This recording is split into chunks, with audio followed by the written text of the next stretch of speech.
I would like to also invite Dr. Pratap Singh Vithalsen, Director, ICAR National Institute of Agricultural Economics and Policy Research,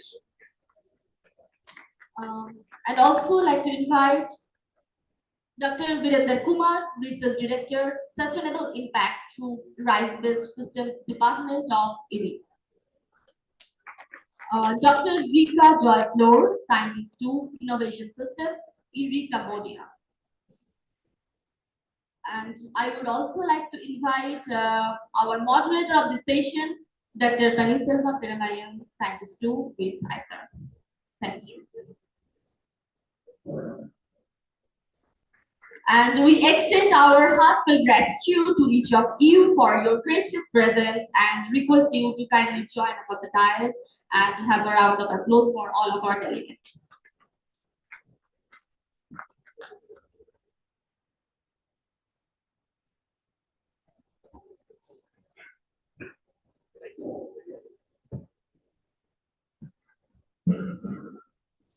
Now we will start our program with the welcome and felicitation. As we know that Atithi Devo Bhava, and this timeless principle embodies the very essence of our culture and tradition. And we now come to a very special and cherished part of our program, the felicitation of our esteemed guests and the guest of honors. This is a token of our deepest respect and gratitude for their gracious presence today. Um, may I have the honor of inviting Dr. Shudhanshu Singh, Honorable Director of ISER, ED South Asia Regional Center, on the stage to felicitate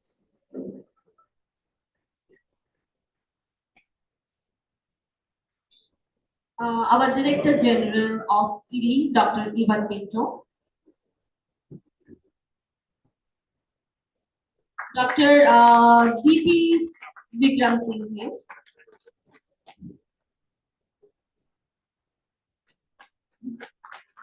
Thank you. A big round of applause for now.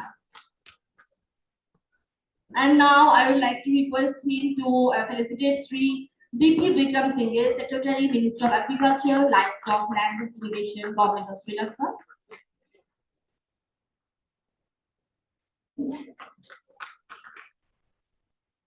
Now I would like to request Dr. Subhati Nayak, ED South Asia's lead for Seed System and Product Management, do us the honor of felicitating Dr. A.K. Nayak, Deputy Director General, NREC ICR.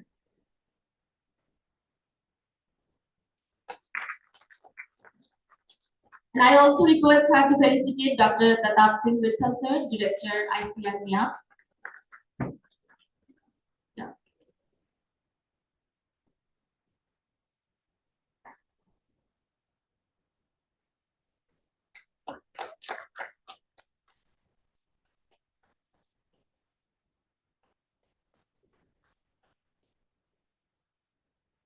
And finally, we invite Dr. Paniselvam, Scientist 2, Cropping Systems Agronomy, to kindly felicitate Dr. Virendra Kumar, Research Director, Series E.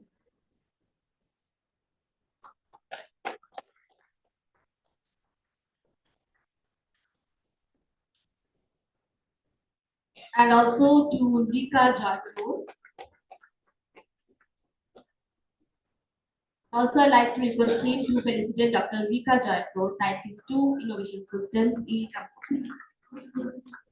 And through this small gesture, we extend our heartfelt appreciation and warm welcome to each of you as a mark of honor on this special occasion. With this felicitation concluded, we will now move forward to the first session of the day on directed rice, progress, vision, and policy pathways for large-scale adoption.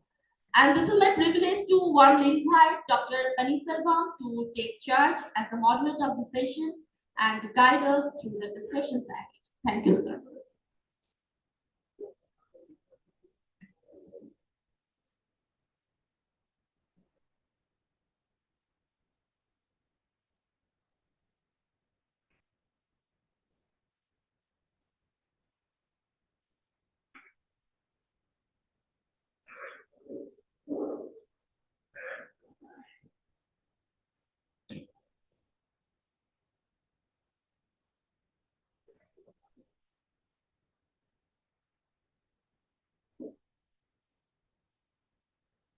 Okay, thank you.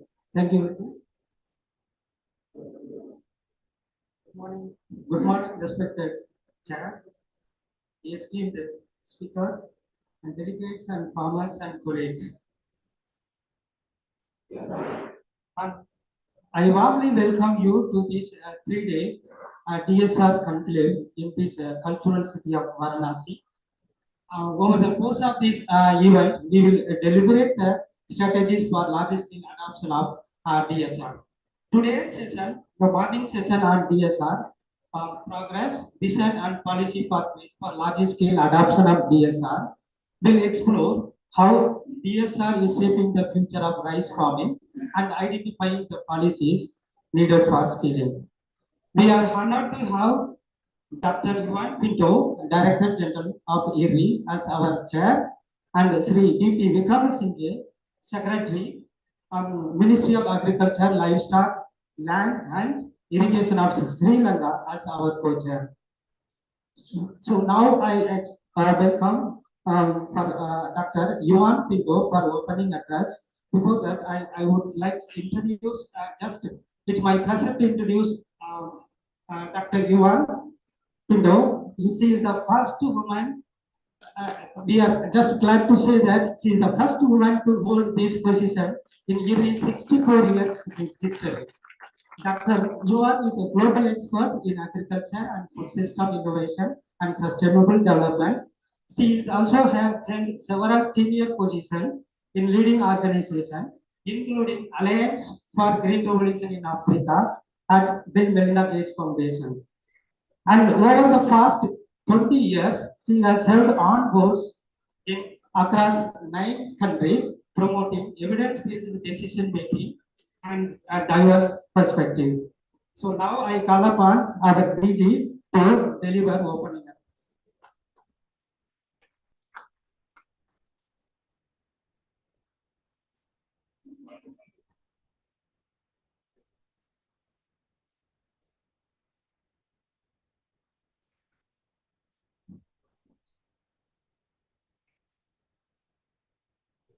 Good morning, everybody. I hope you can hear me and I hope you can see me.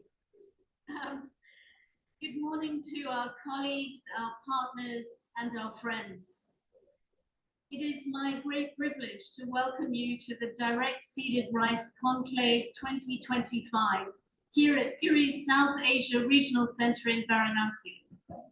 We are deeply honored by your presence, especially our international guests who have traveled from across the world.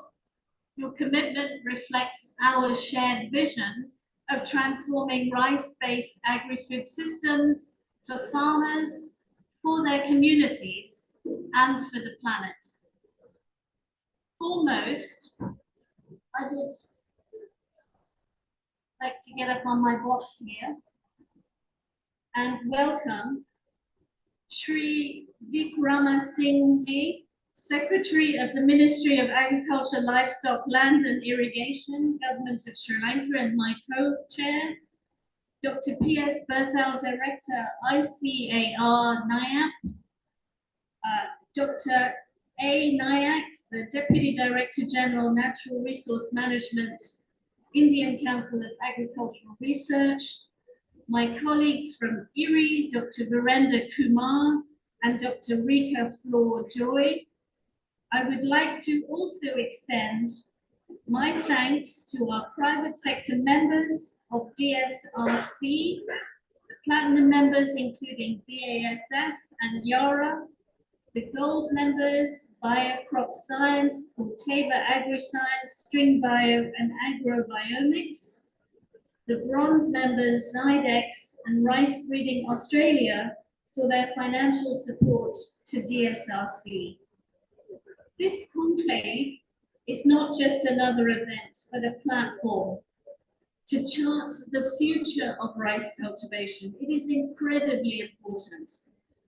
Dry direct seeded rice, or DSR, as compared to conventional puddled transplanted rice, offers multiple benefits for both farmers and for the planet. It saves labor, it cuts irrigation water, by 25 to 30% and lowers greenhouse gas emissions, especially methane, by about 50%. DSR also reduces production costs, improves farmer income, and delivers these gains without compromising rice yields. These outcomes show that DSR is not just a concept, but a climate smart and profitable practice with huge potential to create impact at scale.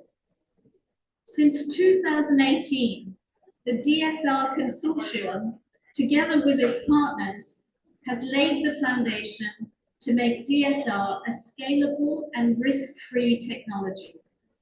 We have built strong scientific evidence, developed refined agronomic packages, including suitable varieties, weed, water, and nutrient management practices, mechanized solutions, including drone technologies, and we have capacitated value chain actors from both public and private sector partners.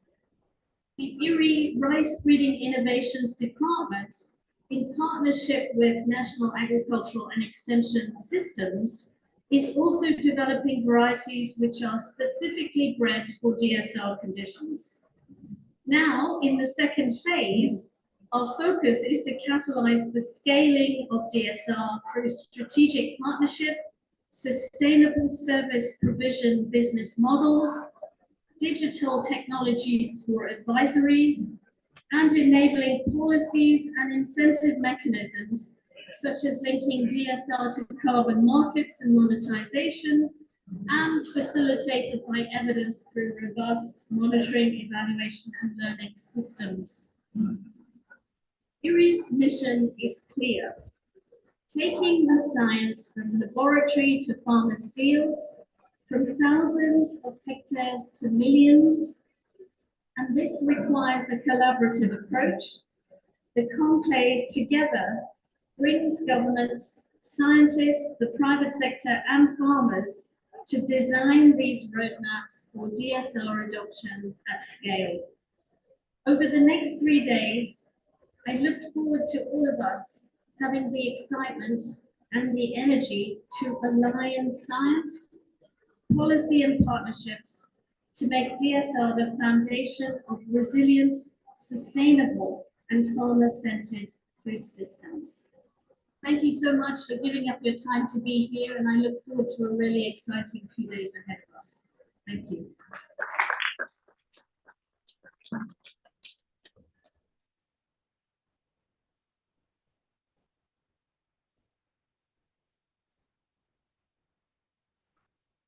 Thank you. Thank you, Dr. Lal, for your inspiring opening remarks and seeing us. I'm sure this DSR conclave will take us a good roadmap. So now we will move on to presentation.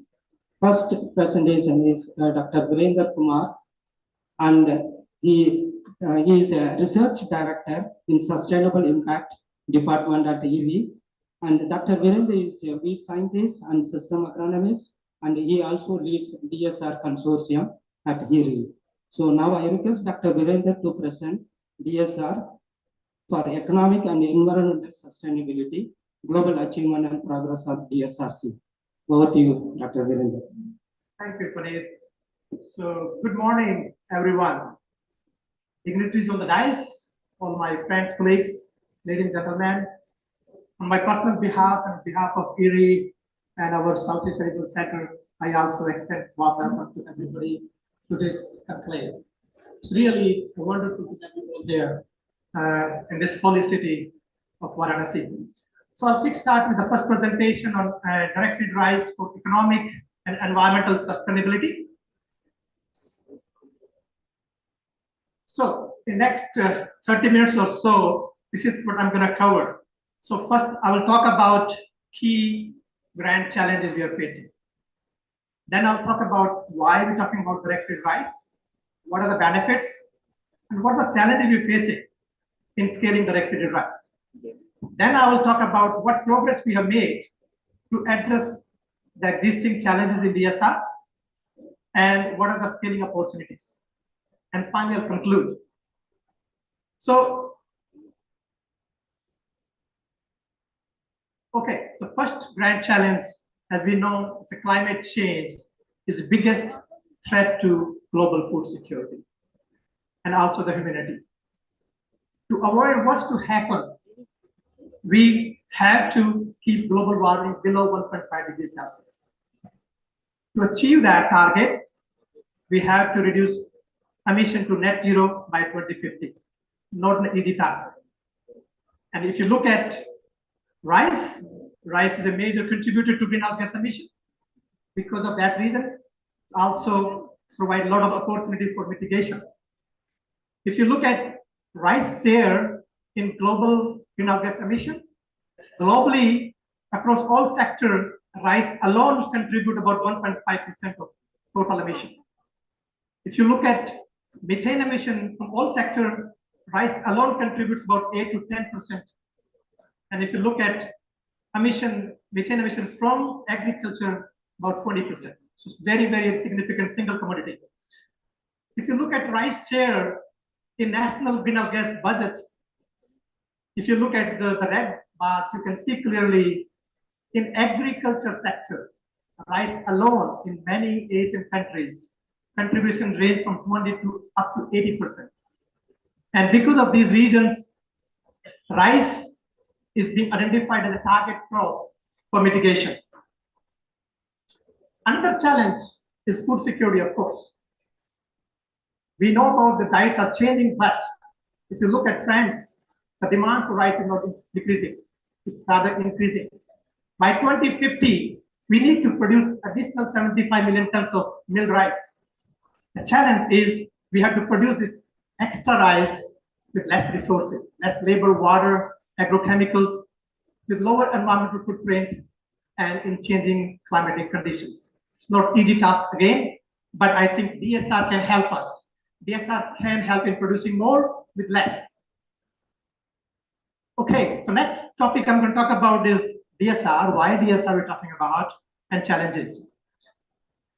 As you know, that puddle transplant rice is still the most dominant method of rice cultivation. It's about 70% globally, the rice area is under transplanted rice.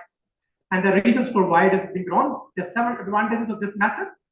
But in the recent context, the drivers is labor intensive, water intensive. You can see the labor, how many laborers are involved. Primarily, transplanting is done by women, back-breaking practice. And then continuously flooded, a lot of water is consumed, energy intensive because of puddling as well as pumping of water, and it's also responsible for large amount of methane emission from paddy system. If you have plenty of water labor, I think this method is fine, but these are the drivers which is basically force us to think about something new. Because these resources are becoming scarce and becoming expensive, and that's why the puddle transplant system is becoming less economical, less sustainable. So what we need alternatives which are labor, water, and cost effective with lower environmental footprints. And DSR is one of that alternatives. So in a nutshell, if you look at the drivers of shift from transplant to direct seeding, basically it's a labor scarcity, water scarcity, economics is important driver for farmers to shift. And this is one of the methods which helps in reducing greenhouse gas emission. And because of it also offers opportunity for carbon credit, a lot of private sector is very much interested in scaling direct seed rice. So another driver is emerging carbon markets. There are different versions of direct seeding. So I thought of quickly talking about what are different types of DSR. So number one is wet DSR. In wet DSR, basically land preparation is same. We are not changing land preparation. So still puddled, but only changing is established method from transplant to direct seeding. So pre-germinated seeds are sown on the puddled soil, and that can be done by broadcasting, by drum seeder. Now we can use drones for seeding, or even new machineries are coming, and Vietnam is leading in mechanized wet direct seeding. Dry DSR, in this method, basically changing both land preparation and establishment method. So it's non-puddled, and dry seed is sown in non-puddled soil conditions. It can be broadcasted, But what we are aiming is more mechanized and precise DSR, mechanized DSR. Third one is water seeding, which is not common in this part of the world, more into developed countries like Australia and United States. So in this case, pre-germinated seeds is sown on puddled or non-puddled soil in a standing water of 10 centimeters standing water, primarily for weed control. So there are several advantages of DSR compared to transplanted rice. And this is synthesis, is meta-analysis of different published papers.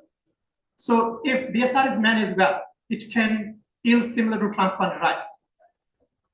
It can save about 20-25% water, but saving can go up to 50% depending on how you manage water. If you manage precisely, then up to 50% is possible. Then labor saving, cost of cultivation is reduced by about $120, but it varies from location to location, leads to a high net income, and the biggest advantage is on greenhouse gas mitigation. So methane reduction is from 30 to 98%, depending how the water is managed and rainfall pattern. But on average, 70% in dry direct seeded rice. Nitrous oxide emissions increase slightly in aerobic condition, but the global warming potential is reduced up to 45%. Less nursery, and the biggest advantage on the system level, there's a positive impact on the succeeding non-rice crop in the system. And what we observe that wheat yield is increased by 9% when you grow after dry direct seed rice compared to after puddle transplanted rice. Despite these several benefits, adoption is still low. And there are some challenges because of why adoption is low. Even in those countries where adoption has happened, DSR has happened, a lot of inefficiencies, a lot of scope to improve the current broadcast DSR systems. So if you look at the challenges in DSR system and some trade-offs, the first and foremost biggest is achieving good crop establishment. If we do this, I think we will be successful. The reason for poor establishment varies. It could be because of poor land leveling. It could be because of not precise planter, or it could be because of abiotic factors or biotic factors. Like if immediately after seeding, it's a heavy rain and field got inundated, then establishment is poor. Of course, weed control is the biggest challenge in adoption. If weeds are not controlled effectively, yield losses can go up to 90%. And then over the time, weedy rice becomes a problem. High inefficiencies in broadcast DSR systems, specifically in Southeast Asian countries where adoptions happen. For example, high seed rate. Then the varieties are not developed for DSR system. We are still using varieties which have been developed for transplant system. Availability and access of machinery. If you want to promote mechanized and precise DSR, smaller farmers, not everybody can afford it. So we have to think about service provision business model around that. Trade-off, we reduce methane because of more aerobic condition, but there's higher nitrous oxide.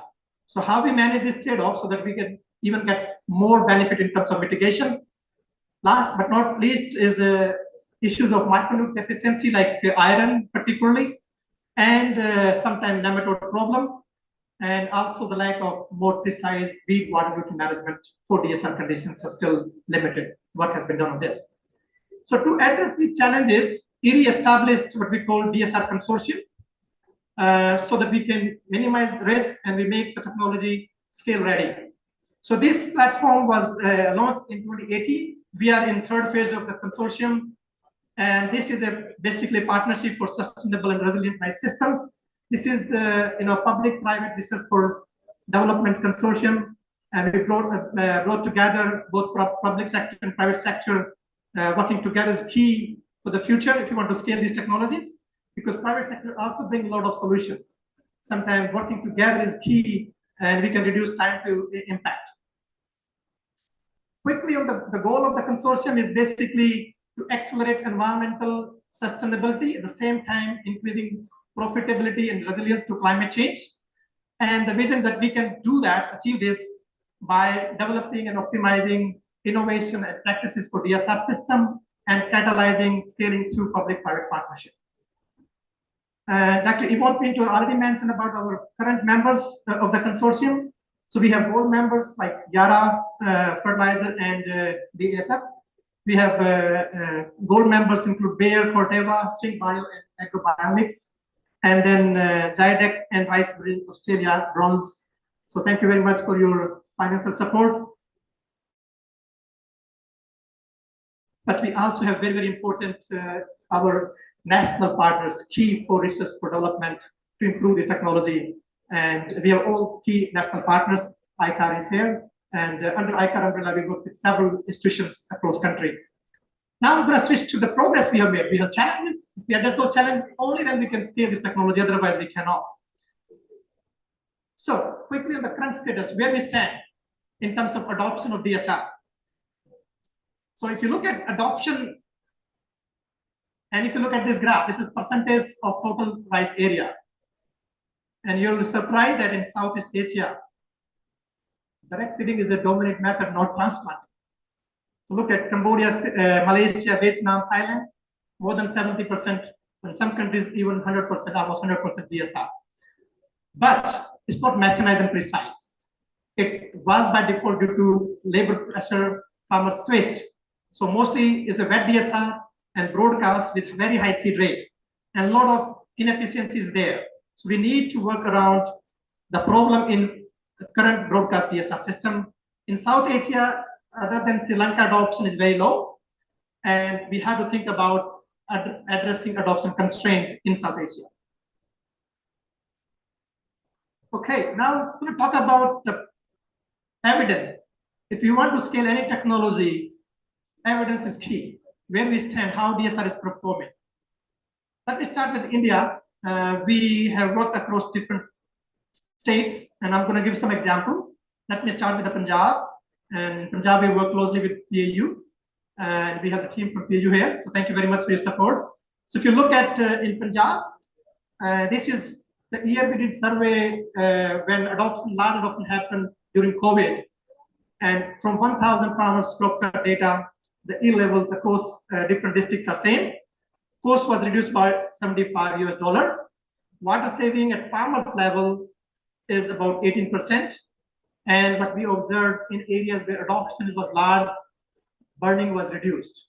And this was primarily because there's more window created by DSR.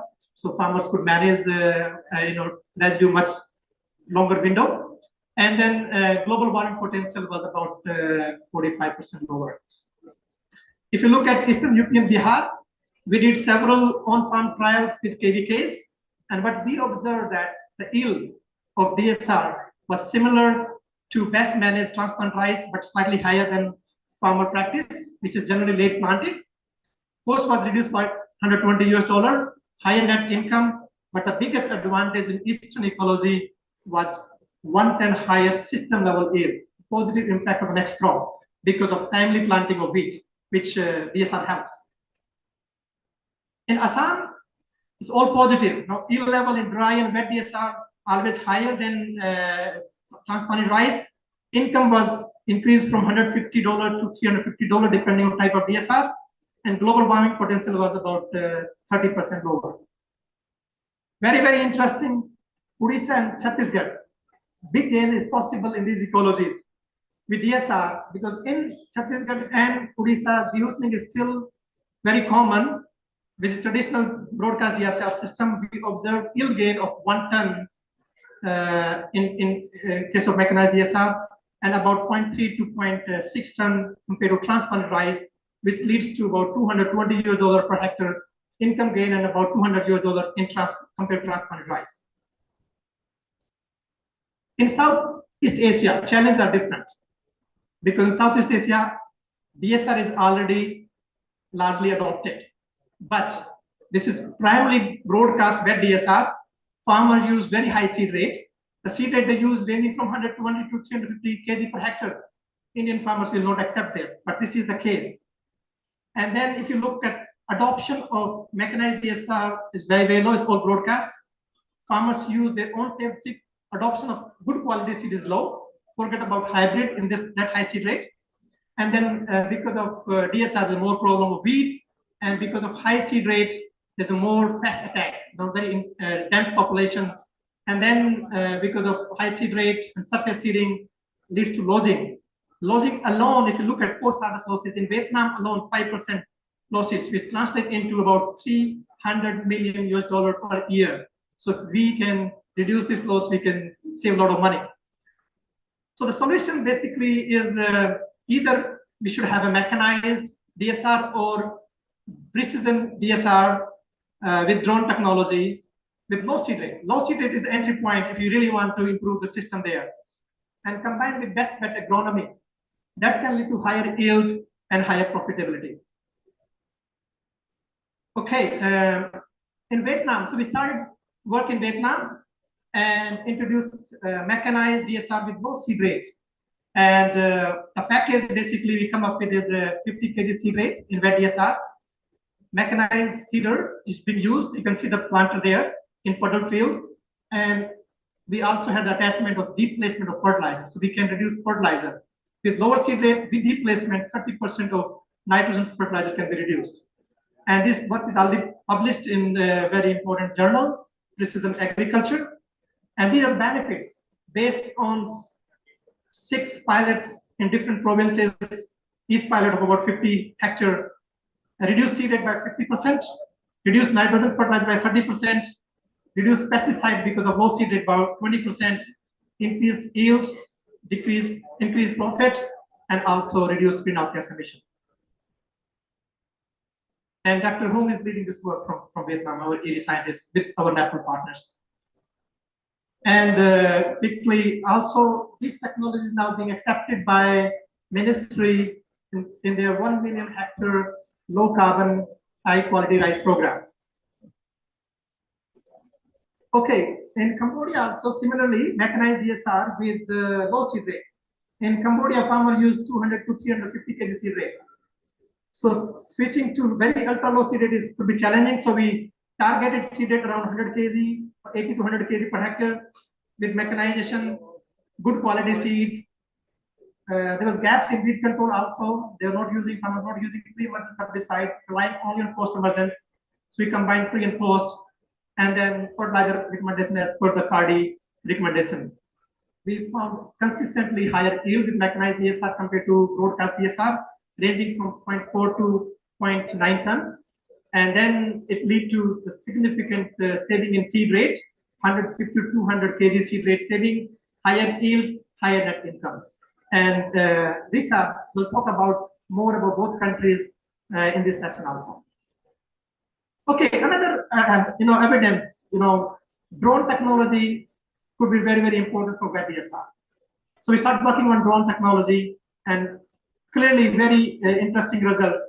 Drone wet DSR, you can do the precision broadcasting with low seed rate. You can go up to 25 to 50 kg seed rate. Consistently yielded similar or better than transplant rice or mechanized wet DSR. We also observed with the drone less weeds because of less disturbance of soil, because disturbance also leads to more weed problems. So drone technology could be a very viable options to a broad cost high seed rate wet DSR system.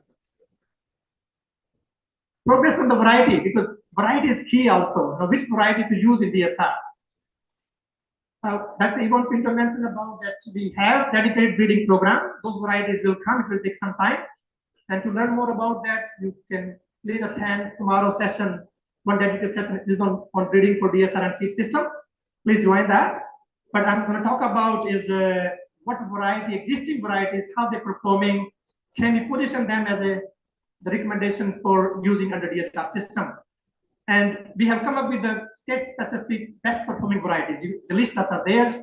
Depending on location, in Punjab and Haryana, we have recommendation for Basmati group as well as non-Basmati group. In Eastern India, we have a recommendation for short, medium kind of group. So these are varieties which performed very good. Overall, hybrids are performing really good under DSR system, 16% higher yield. Hybrids were also more weed competitive, so they express the weeds better.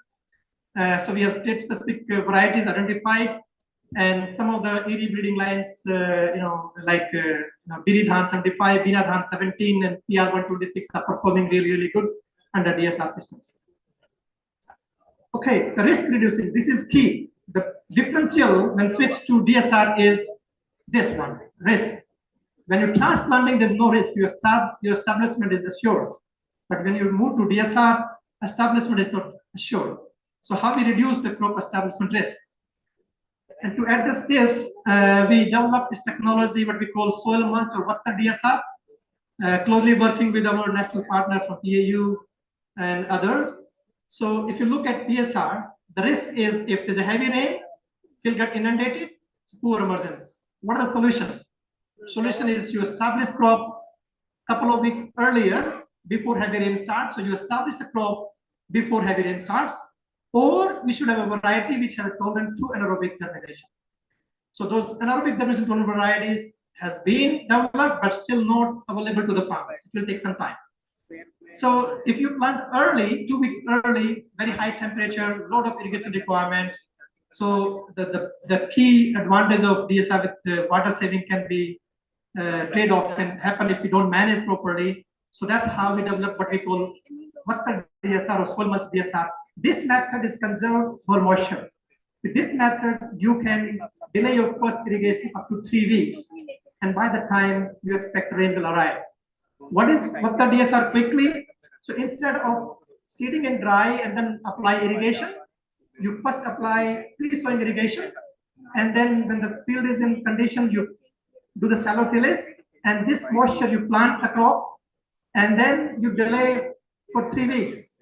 So crop can survive without any yield penalty. So we have compared if you apply irrigation immediately, 1 week, 2 weeks, and 3 weeks with PAU, and up to 3 weeks you can delay.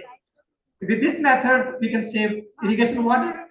We also observe that with this method, the surface dries very quickly, but moisture is conserved below 2 centimeters because soil capillary is broken. And that also leads to weed suppression. Another technology we developed with PAU and with Vishwabharati University is seed priming. So seed priming also helps in early establishment, good establishment, early vigor. And what we found is potassium nitrate and GF3 priming with these can lead to higher yield, 7 to 15% higher yield. We also found that the higher yield was mainly because of early vigor, good establishment, and better yield attributes. We also found because of early vigor with priming, there was a weed suppression as well. Weed management, very, very important, right? If we don't address this, I think these are going to fail, right? But we have made a lot of progress, and that's why we are more confident now to scale this technology. So major constraint, but great progress in last several years. Now with one pre-emergence followed by post-emergence, and then one hand weeding or mechanical weeding, it can control weeds effectively. Now herbicide tolerant rice technology has been commercialized in the country, and that will overcome the weed challenge further. So we have optimized the herbicide program for herbicide tolerant technology, and also we're developing integrated weed management program for ST rice. In herbicide tolerant rice, key is stewardship, how to sustain this technology. So recently, in December last year, we organized a stewardship workshop with the IRI and the Directorate of Weed Research. And then also, because weed control is key and application technology is a big problem, so we developed the SOP for drone-based herbicide application, so we can minimize exposure, human exposure to the pesticide, and also increase efficacy. Water management. So we compare different, method of applying irrigation using soil tension, different water regime, ranging from continuous flooding, 10 kilopascal, 20, 30, 40 kilopascal. Key result, and we compare two varieties, one sensitive variety, one drought tolerant variety. Key message basically, if you apply irrigation at 10 to 20 kilopascal, it's safer. It can give yield similar to no stress environment. And yield penalty start when water stress, when you're applying beyond 20 kilopascal, particularly 40 kilopascal. DR42 is more drought tolerant, so it can yield same even at 30 kilopascal. So which shows that there's opportunity. If we breed varieties which are more stress tolerant, we can save irrigation water more in DSR system. We are also moving towards more real-time irrigation advisory using advanced technologies like remote sensing, GIS, and IoT-based sensors. So we're developing algorithm using canopy temperature as a proxy for water stress. So this work is ongoing. If we develop the good algorithm, I think we can start giving advisory to the farmers when to irrigate, when your crop is ready for irrigation. One of the issue is access to machinery. So for scale-up crop mechanization, mechanized services. So this is the major focus in India, in Cambodia, in Vietnam. So creating, emergence of service providers, and you can see that in Bihar and UP, these are points where the service providers are available, and even we're connecting, developing a kind of a Uber kind of app so the farmers and service providers can be connected. This work is going on in Cambodia. So we have about created 3,000 service providers, and now some of these service providers are start giving services for DSR. Similar the case in Odisha. Odisha, we created about 500 service providers, and this is a opportunity to create a job for the youth in the rural areas. Scaling so is key, right? Whatever we're doing is mainly for large scale of adoption of this technology. For scaling, I think we have to take very, very integrated approach. So ranging from start with, we cannot apply DSR everywhere. So look at the suitable areas. So suitability mapping is key, and then doing more ex ante assessment. Where likely impact of DSR going to be highest? Because you see the results, the benefits varies. It's not similar across. So we should target in those ecology first where we have the largest impact. Then cluster demonstration, not small one plot, 1 acre. Better to go with like a bigger clusters, 50 hectares or 50 acres or 100 acres, so the farmers get convinced or policymakers get convinced. Then I think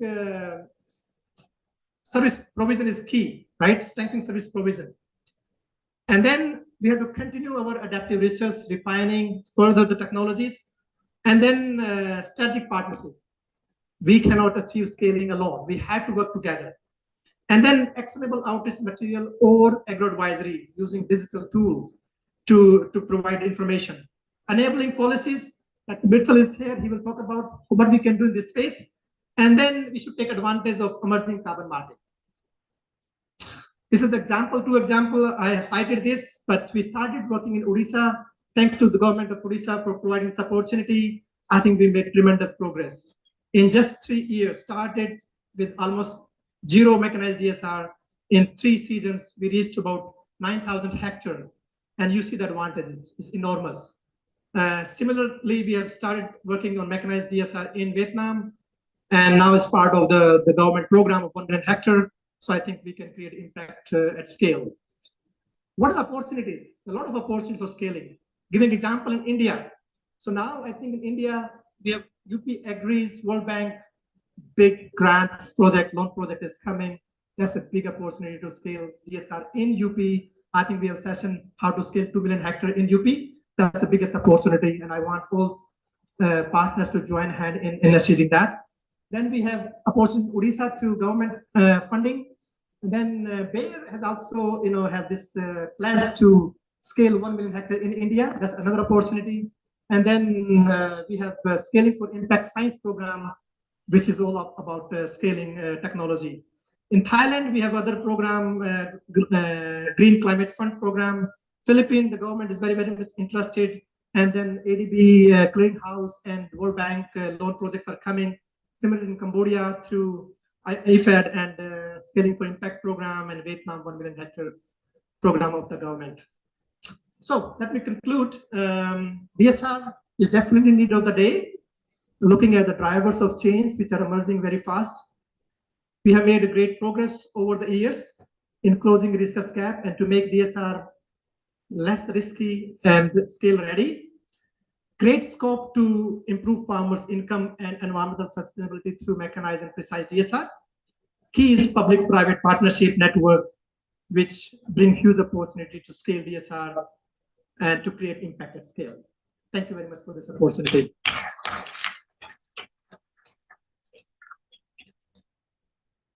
Thank you, Dr. Virender. So we will have actually question and answer session after the next presentation, after Ekinat presentation. We will have after that. So thank you, Virender, for providing us achievement updates and also listen for the DSR scaling. So now I call upon Dr. A.K. Nayak.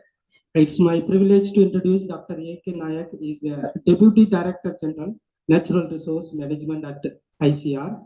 As a distinguished soil scientist, Dr. Nayak has made a significant contribution to soil fertility, nutrient management, and sustainable intensification. And he was also a director of National Rice Research Institute, Katak.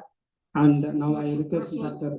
Nayak to present on the topic of Rice 2030, India's vision for research for rice and development. Over to you, Dr. Good morning to all of you, dignitaries on the dais and of the dais. I am privileged to be here for this DSR conclave.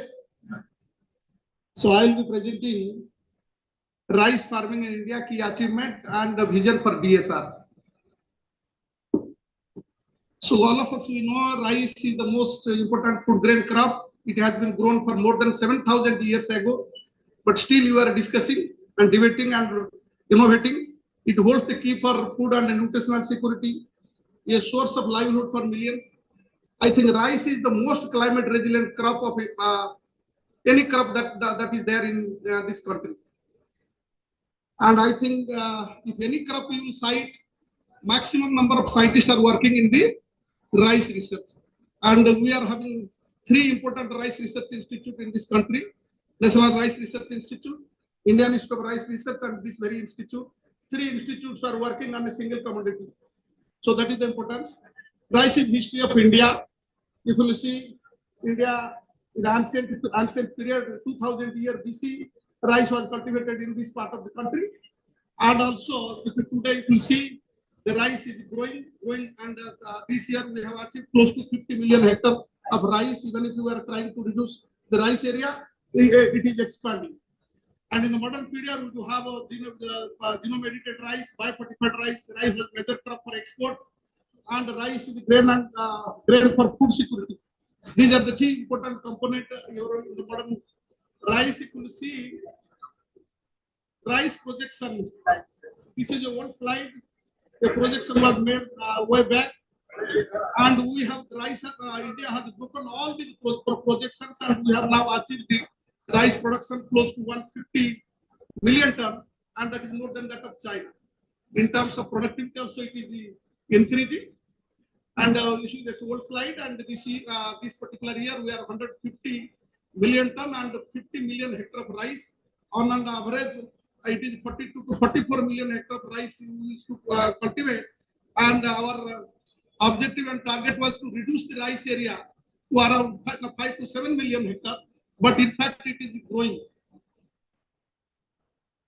So if you see, and rice is one of the important component, not only it is fulfilling the food security of our country, rather it is fulfilling the food security of many sub-Saharan African countries and even East Asian countries.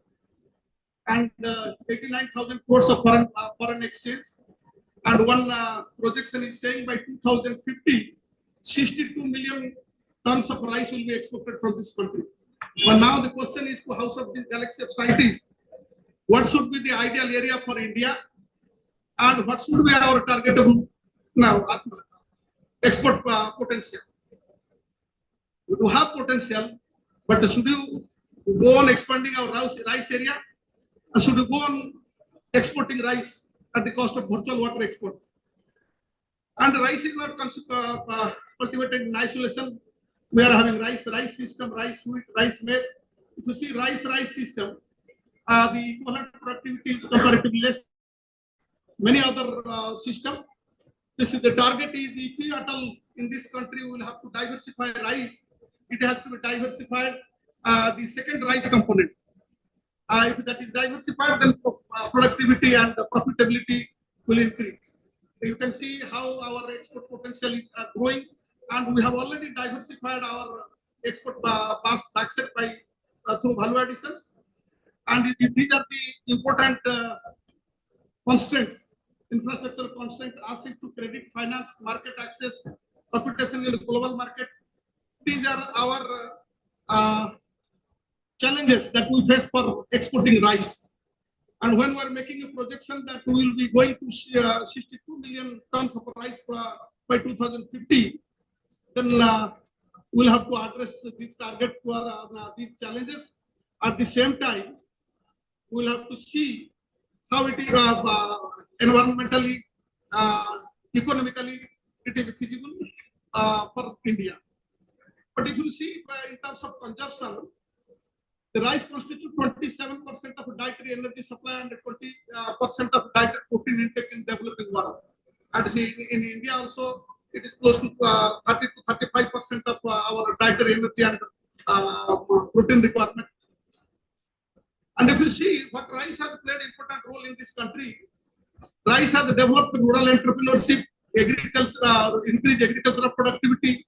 Rice has helped in employment generation, rural infrastructure development, poverty alleviation, empowerment of women. Rice is so important to this country.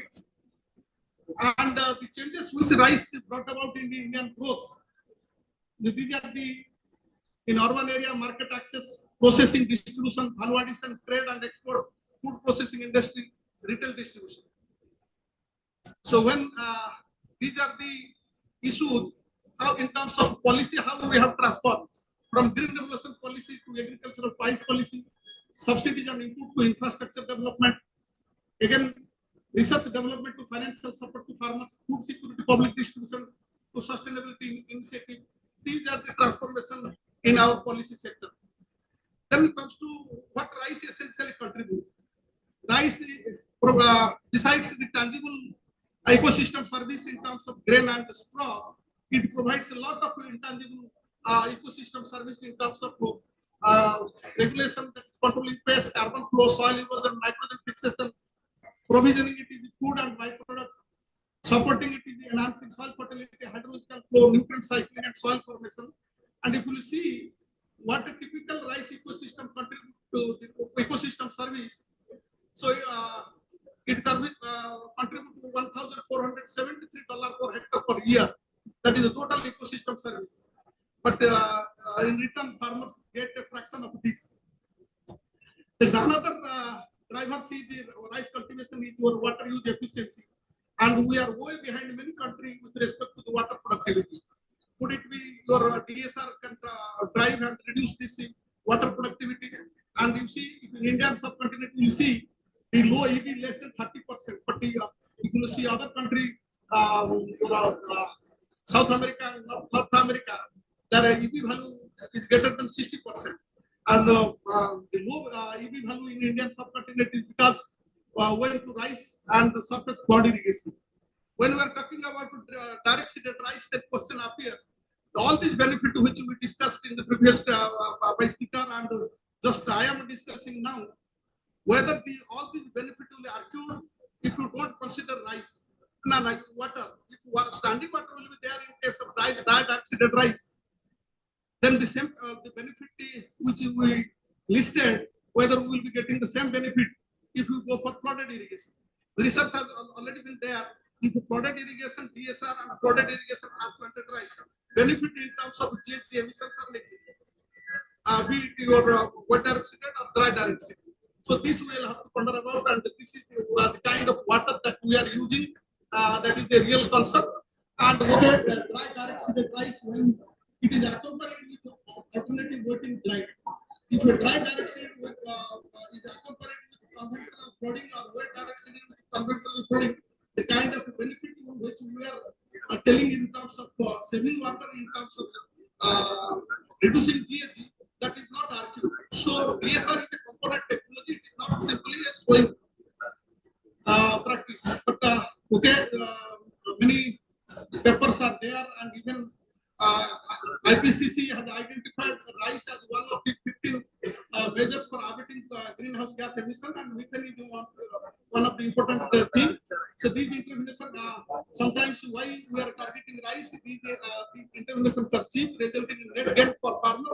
Carbon credit to further incentivize the farmers. The question is there, when we are talking about carbon credit, then we must ask whether it can be a real driver of our farmers when the farmers are having very small and marginal holding, less than 1 hectare of land, and the carbon credit that is generated, it varies from 1 credit to maximum 3 credit, and 1 credit international market if you put for $40. So how much money that the farmer is going to get, whether if you do not have a market instrument aggregation mechanism. So that also we'll have seen whether it is a real driver for DSR. If you see the carbon footprint of rice, so there are wide diversity with respect to state agroecological conditions, where by producing 1 ton of rice, how much carbon footprint you are generating. So if you were targeting greenhouse gas emission, then we'll have to see where maximum benefit you can argue if you leverage the potential of DSR in terms of carbon credit. Of course, now carbon credit, why you are talking about carbon credit, many companies are interested to invest in this sector for generating carbon credit. Is it out of their own concerns, or it is out of their own business concerns?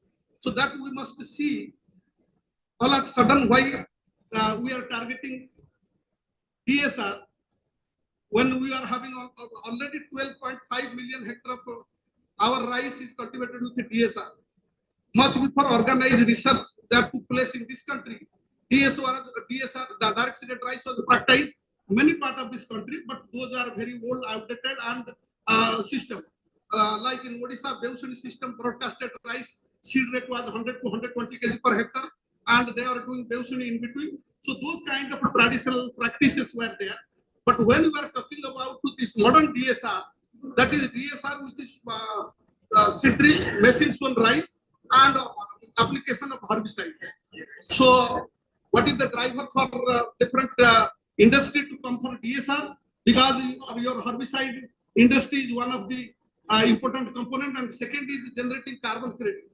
Carbon credit generated here that can offset the carbon emission by many of the companies. So this is one of the area where we can target it. But when we are targeting DSR, that 12 million hectare which is already there, if you will ask for carbon credit, that is a baseline value, nobody will bother about that 12 million hectare. But our concern is how to increase the production and the productivity of those 12 million hectare where the productivity is very low.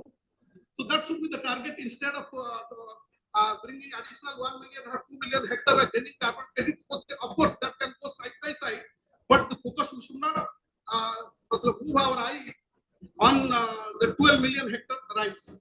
And if you see the methane emission of rice, that is one of the important component that can generate carbon credit of Southeast Asia.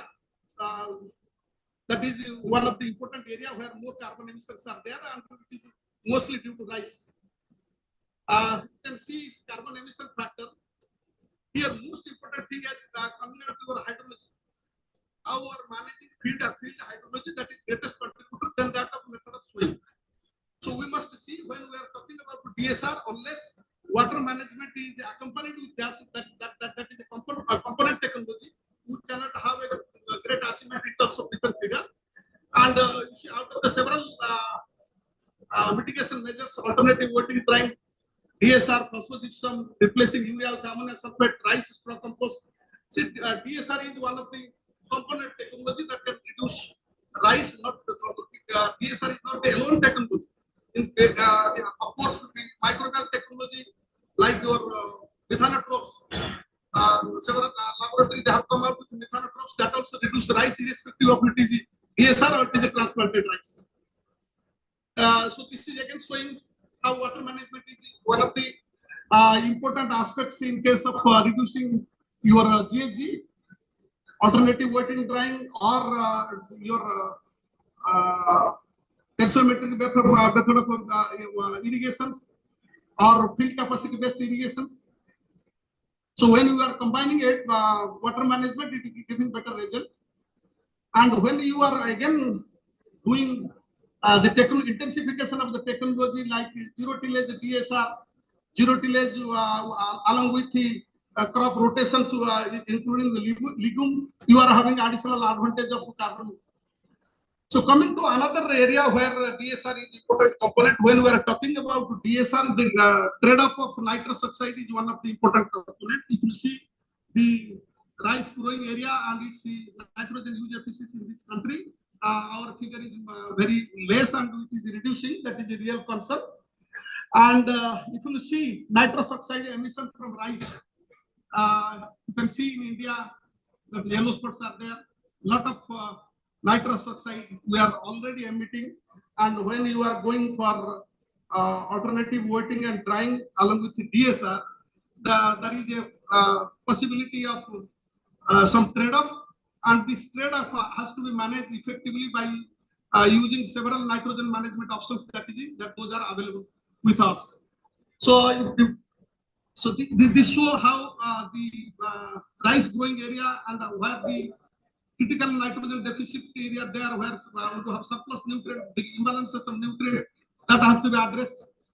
Then the question comes when we are talking about the driver of this growth of the DSR, whether it is the true cost of rice cultivation. There are several practices of rice cultivation. If you see this is one figure that says emission of nitrous oxide per ton of paddy, emission of nitrate, and emission of ammonia. And the sum of nitrous oxide is having climate function, your nitrate is health, and ammonia is having health function. And if you see if one calculation, this OVAC nitrate 70 done by the Dr. Abram, the societal cost of reactive nitrogen pollution. So these are the societal cost of the nitrogen pollution. When we are talking about generating carbon credit, we must discuss about the trade-off of some of trade-off with respect to nitrous oxide. And this is a calculation which we have done. What is the cost of production? What is the true cost of rice production? You can see the hidden cost that is coming due to health cost, environmental cost. It is constituting 30% of the total production. Perhaps the way we are discussing about DSR, it is one of the driver. The true cost of producing rice is not that what we are getting in the market, rather the hidden costs are there. And when we are talking about the transition pathway for reducing environmental footprint, it could be in Indian context, double rice cropping, nutrient depletion and GHG emission. We can diversify the second rice crop to millet, oilseed pulses, poddling and transplanting high water and carbon footprint, direct seeded rice, blanket fertilizer recommendation, precision and site specific, flood irrigation, alternate wetting and drying, traditional variety, improved and hybrid. I think this is the transition altogether in rice sector. Perhaps the DSR is one of them.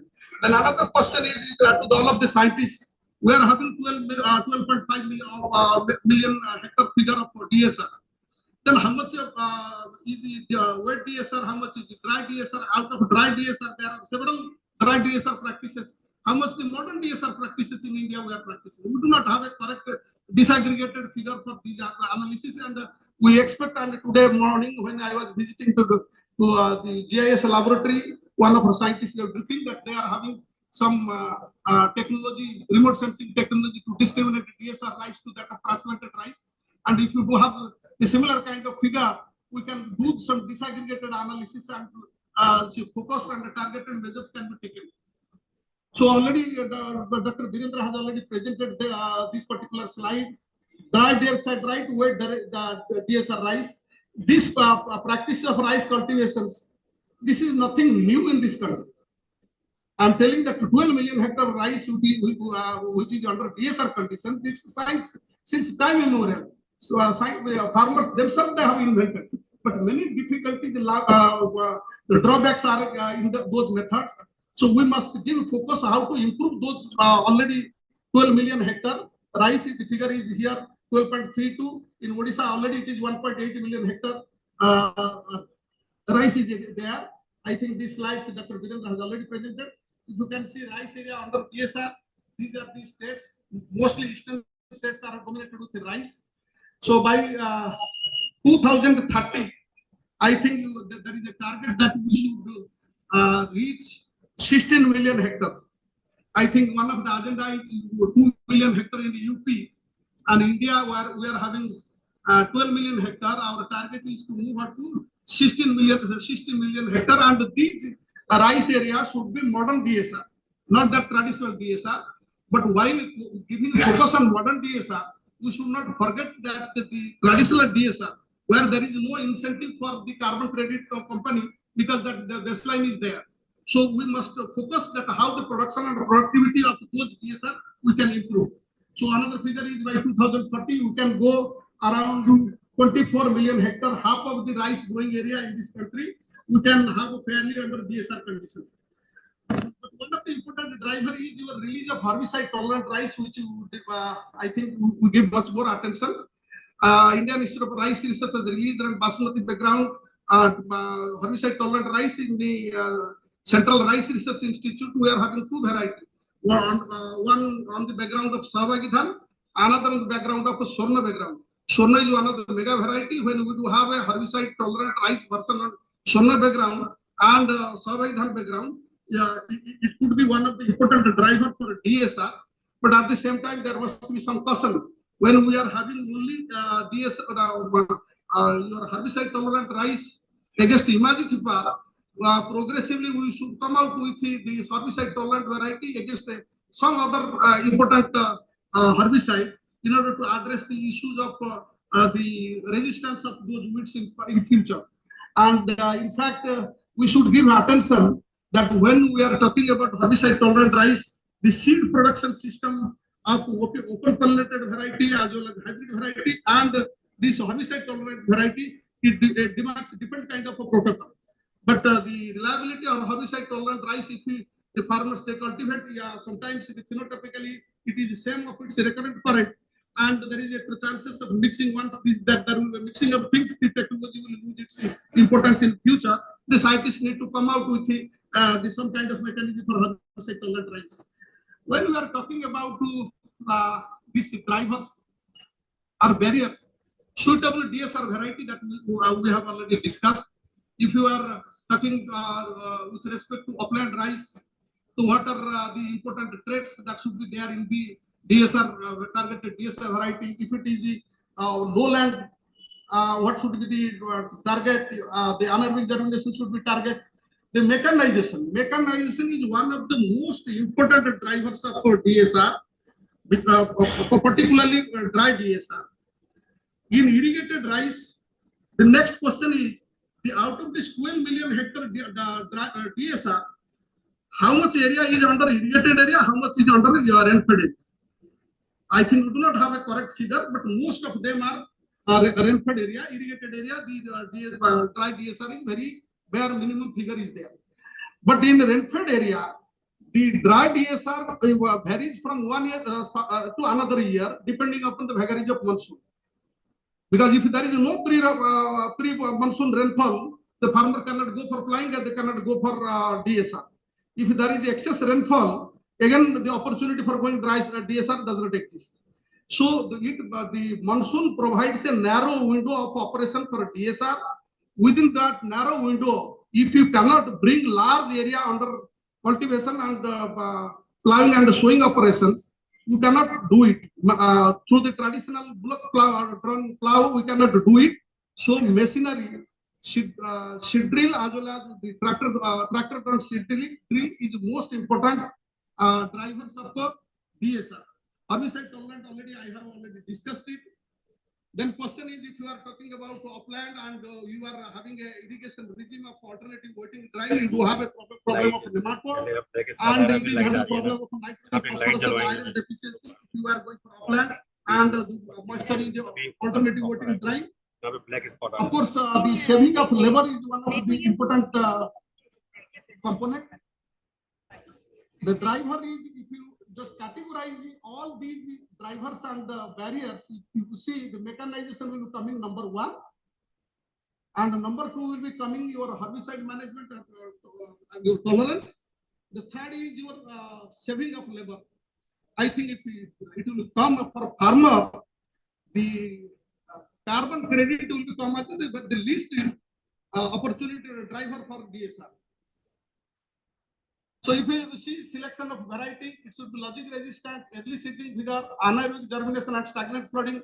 vigorous root architecture, short curve durations. These are the traits that is required for DSR. And emerging technology, use of resource in gene bank, huge germplasms are there in our gene bank. Traditionally, farmers were cultivating this variety. Most of them are suitable for DSR conditions, having all those traits I have shown in the previous slides. So we can use those resources, genomic selection, CRISPR, and data analytics. If we apply, we can design a suitable location-specific variety that suit to our farmers. Weed management, not only it's a herbicide, several clean cultivations, stale bed, brown manuring is one of the components that suppress the weed, herbicide tolerant rice, and post and pre-emergence herbicide if they combine. And several of these technologies, they are emerging, all of you know. And these are the roadmap of rice development. You see genome editing to phenomics, omics, biology assisted and integrated breeding platform. And we need this variety. Okay, of course, it is the DSR conclave. The DSR is a subset of the whole rice sector. And then we must be having a clear figure in India, what should be our target area we should target for DSR. And what should be the total India fruit rice production. It is 150 million ton. And we have already exceeded our projection. In future also we are likely to do. And what should be our export target, whether we will go on increasing the export. So these are the questions I think we need to. So I will conclude with this slide. Rice is globally important crop and is important for nutritional food security. Rice production system can provide a range of ecosystem service. Rice uses a lot of water and produces a lot of greenhouse gas emission.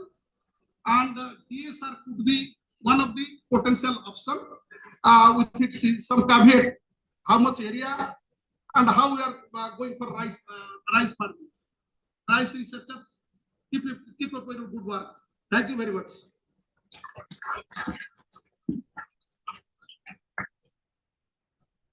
Thank you, Dr. Nayak, for your insightful presentation and showing your experience on DSR.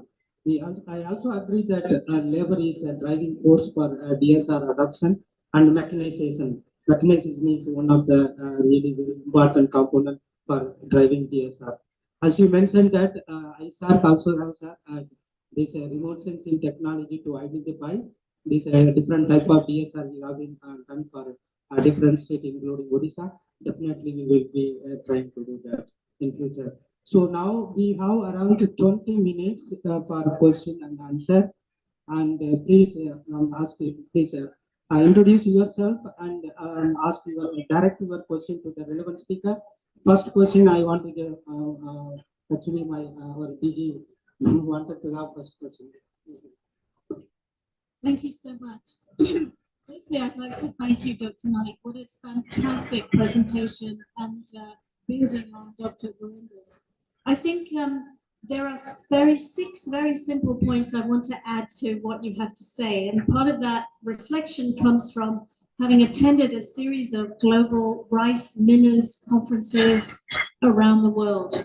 So first of all, I think when we talk about the monetization of the carbon credits, we have not enough data around the baselines. I think you said that, but we also have a range of methodologies, models, tools, and so we don't have consensus in the financial world as to how to use that. So that's one additional area that we could work on to advance. When we talk about low carbon markets, the millers, the traders, those people who are in the sort of fast-moving consumer goods arena and manufacturing are looking for the market to drive willingness to pay. Increasingly, we're starting to see these co-benefits that accrue to farmers are really the things that will sustain the adoption and continue to drive improvements. And so understanding what the increased demand is, understanding that there are an increasing appetite for long grains, including the basmatis elsewhere in the world, means that opportunity to build on what you've developed here is remarkable and opportune. Secondly, I would say that when we talk about co-benefits, you talked a little bit about nutrition, biofortification. Are there premiums in the context of combining the markets with farmers' co-benefits? Mitigation potential. I think we haven't actually developed a framework and methodology for hidden costs integration, GHG reductions, trade-offs with nitrous oxide, and the ecosystem services. So can we develop the evidence around those that make a tremendously compelling package? And finally, India is so uniquely positioned because of its role in South-South knowledge transfer and support in terms of leading this work regionally and demonstrating in multiple ecologies what these trade-offs are in sustaining adoption. And finally, leading on the sustainability and monetization at scale to be able to mobilize the financial sector to drive it. I think also just tiny point, really, really appreciate your points about things like herbicide tolerance, the role of hybrids, and the alternatives within that ecosystem. So finally, let me thank you again. What a fantastic presentation. Thank you.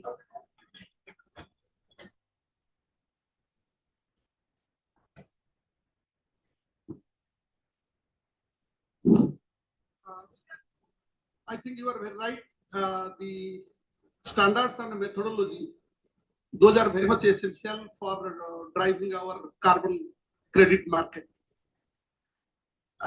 Roughly, I mentioned if we go for DSR, because when we are telling about the DSR, there is no single definition of a DSR, standard DSR. There are a lot of variants of DSR that exist. So we need to define those DSR, and once we define that, research data are available. If you do some kind of variations, the generations are from 0 to 3 carbon credit per hectare. It could be 1 carbon credit, it could be 2 carbon credit, and if you follow all these practices, there is a potential to have 3 carbon credit. The question is having MRV and standards.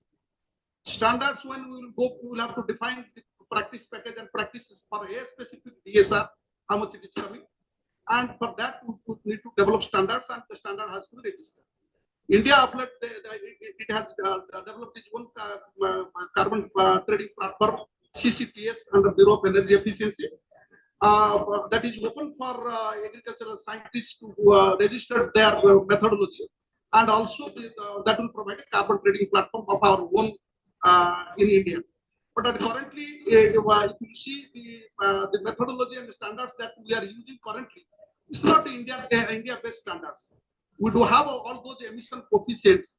So IPCC, we are using the Tier 2 method, but now we do have enough data in different agroecology zones. We do have all those your coefficients, emission coefficients. In fact, recently one paper was published in collaboration with a different consortium of institute, the India-specific emission factors for GHG emission. So that will help for developing these standards. I agree precisely with you. Then, with respect to the second comments, with respect to the co-benefit, you see, if you are taking a Vera platform, they are offering a different kind of practice. They don't include the co-benefits, the social gains, and many of the environmental gains and the sustainability. They don't include. But if you go for gold standard, they do have those kind of things. But again, there must be some methodology standards, estimation of these ecosystem service, what are the societal and environmental gain, then we can extend maximum benefit to our farmers.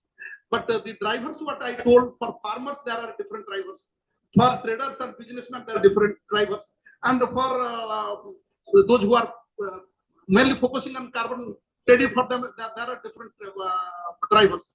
So, but when we, as a nation, as a institute, we should target that should be equal distribution with respect to our focus on different stakeholders. Thank you. Thank you. I won't speak much about methodology, is already covered, but I like the idea of really looking at holistic, like not only emission, but also ecosystem benefits, food provisioning in those areas, probably you cannot grow any other crops. You have to grow rice anyway. But I think on the question on the this carbon credit and incentive for farmers, to me, I think all these are cherry on the cake. So if we get these advantages, okay, but technology itself should have drivers. And to me, DSR has many other benefits. Those should be the driver, not only carbon credit. Carbon credit should be cherry on the cake, but also it helps a lot of other sectors like private sector. They are interested into because they can make it a business. So that's good for us, join us for scaling. So whether willingness to pay and other things, these are cherry on the cake, but technology should have itself drivers for adoption. Thank you very much. Thank you, sir.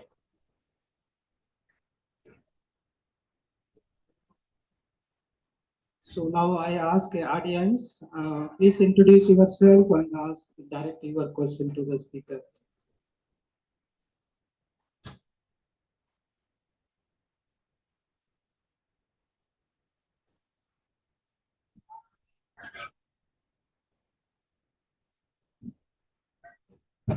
Yeah, thank you for your nice presentation. Speakers, I have one query and another suggestion. Now the drones are available at both public sector and private sector. So what I have found that now the pre-emergence and the post-emergence medicine application has become very easier. And we are promoting this technology so that more and more area can be covered. IFCO has provided the drones the public sector. A lot of the private sector drones are also being promoted by the district authority. So I think this is a one good support for the DSR so that we can be managed effectively by applying, by use of the drones. That should be go in the technology component. The second is that this is a question because the new weeds have become a problem. Leptochlora chinensis, this has become a very widely grown weed in eastern India. I have seen it, maybe at other places also. And this is not controlled by the bispiride. This is controlled by the phenoxa propyethyl. So the question was that can we mix these weedicide so that we can control the new emerging weed in addition to the pre-existed weed, or because I'm not recommending because our research is not enough supporting. So we are recommending it both apply separately, and some of the problems where the this leptochlora was the farmers were not able to control it because that weedicide phenoxide is not available.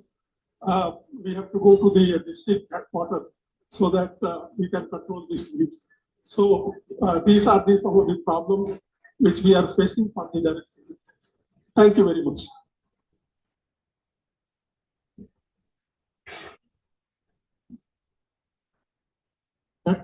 Saying for these questions, and I agree, drone is a technology which can support us in a big way. I think it can minimize exposure, it can bring efficiency, it can do things which sometimes we have to wait for application because the fields are wet. So timely application it can enable. So that's really good technology, and we have really good enabling environment. So we should take advantage of. On weed control, definitely, as we switch to DSR, the shift in weed flora is very, very important. We have to look at it. And we have known that leptochlora is an emerging problem with shift in DSR. Pre-emergence, why we're recommending pre-emergence is the only good option to control some of these weeds which you're talking about. Post-emergence, we have limited options. Sometimes those herbicides are not available. Herbicides are available, but some is there, but not in some ecology. Sometimes identification is key. So pre-emergence help in addressing many of those issues, but you can mix herbicides. So we have a lot of recommendations depending on the weed flora. And idea is post-emergence tank mix should control all these aerobic weeds also. So we have recommendation on that. The key thing is knowledge intensive, identification of weeds. So we are in process of developing some kind of decision tool which help farmer to make, okay, which product to use for controlling depending on the weed flora and help in identification also. Drone itself can also help in identification of weeds and then applying herbicide on site specific. So you can save herbicides also instead of applying blanket. So a lot of advancement is happening. But for your question particularly, we have options tank mixer, which control all complex weed flora, including lepidoptera. Thank you. Disparibag and other herbicide can be mixed. So we have a recommendation which herbicide can be mixed with Disparibag. But agree, Disparibag alone will not control. But pre-emergence will control all lepidoptera. Good morning. Sir, I have a question, suggestion. So myself, Dr. Mridul Chakravarti from Central Rice Research Institute. So I am breeder who has developed this herbicide tolerant rice here than 807 and 812. And in this regard, sir, another driving force which I experienced with this year, I am doing in large number of farmers this technology. When coming with this technology, another major driving force in India and maybe in Vietnam and other countries also, this weedy rice. Because actually people prefer transplanting over DSR because the weedy rice problem that is specifically prevalent in Bihar, Odisha and Uttar Pradesh and other states maybe. And now situation is that when I covered the Rohtas district and this rice bowl of Bihar, in the transplanted condition also up to 30% infestation of weedy rice is coming in those areas which are canal irrigated. And so it is a cumulative driving force with the HT technology which we can do. When we go for the HT technology, if we take the focus with the people in the initial phase, specifically identify the area where the weedy rice is a key problem and then take this solution as a package. And Madhya Pradesh also such problems are arising. So that can be a major driving force for them to adopt it. And simultaneously, one suggestion during presentation that having dual herbicide tolerance and other technology that can be a boomerang in our country. Alternatively, we have developed some strategies which integrating the traditional knowledge as well as the herbicide tolerance, so that a sustainable long-term weedy rice management can be done. So this is my suggestion that the focus should be on the weedy rice area, especially with that, and then farmers are readily adopting the technology. Thank you, Dr. Mridul. I mean, thank you for providing those varieties, and we tested performing very good. I agree. If you look at driver of herbicide tolerant rice commercialization worldwide, it was primarily for weedy rice control. But I think in India, we have double objectives. One is transitioning from transplant to direct seeding. So this technology can help in general weed control. But in those areas where weedy rice is a problem, it's a challenging to control weedy rice, so this technology can help. But the risk of we lose this technology could be more risky in those areas where weedy rice is a problem, because gene flow can happen. So that's why stewardship is key. So we had to provide more training in those areas where weedy rice is a problem, so we don't lose this technology in a very short time. Stewardship is key in those areas. But in other areas, weedy rice is not a problem, you can use this technology for longer time. So, but it will help in transitioning. On your question about, yes, we need to have an alternative herbicide tolerant for the sustainability. And we are already testing some of the new one, like the quadrilophop tolerant rice, Provicia, working with BASF. And I think Savannah is also testing those varieties.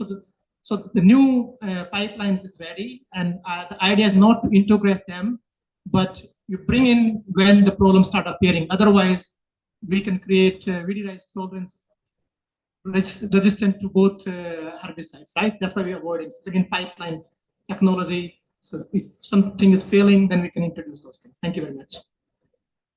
Yeah. I am Pundarik Akshudu from Pranadhara. We work on rice crop mechanization. Like earlier speaker was expressing about the weedy rice. That is a major predominant problem because the farmers from DDSR, again, they're going with transplanted rice to overcome this sort of a problem.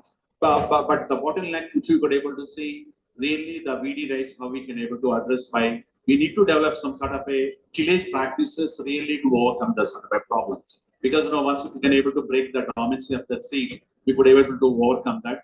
We are working on that. Really, what is the real package of practices, particular tillage practices, we should able to adopt to overcome the sort of a VD rice. I think we need to emphasize something in a research and particular tillage operation to overcome this problem. Thank you.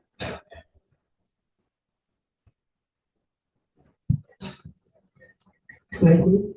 We can accommodate one more question. Hello. Hello. My question is from the Dr. Green, sir. Sir, myself, Dr. Amit Shah from the JNK Jabalpur. The question is sir, the some varieties from the herbicide tolerant and some private companies also release the herbicide tolerant variety, and particularly for the Majat Hyper application, Savannah and others. But the problem is if they apply up the Majat Hyper, the only rice weeds are controlled, but the another weeds, Rotella and Illucin indica, is the major problem in dried seeded rice. And sometimes they farmers are not apply the Majat Hyper because of the technology is the whole DSR technology, full page DSR technology launched by the private sector, and they say that they apply the 2 times of Majat Hyper on the rice crop. So what are the other herbicides? Actually, the number of weeds flora is more. Sometimes more than 100 weeds flora is coming in the rice ecological zone. So the problem is the other weeds are also. So we can shift for the other herbicide tolerance. Is a major question. Thank you, Dr. No, I think it's not a silver bullet. Herbicide tolerant rice will not be a silver bullet. It only helps. So we have to have a location specific weed flora based recommendation. We have to integrate other practices. It could be tillage, could be weed competitive variety, stale seed bed, different things, but also what other herbicide we have to integrate. So we have other recommended herbicide we can integrate with Imajatapir also. So not relying only on Imajatapir for herbicide tolerant rice. And we have to prepare a list which weeds are not being controlled by this herbicide, and then what herbicide can be tank mixed with this, so we can get all the weeds controlled in single application. Thank you. Thank you, Dr. Virendra. So this session will continue after the tea break. We will have 30 minutes of tea break, and we can have tea break there. Then we will continue another 2 presentation, then closing remarks by our co-chair. Thank you.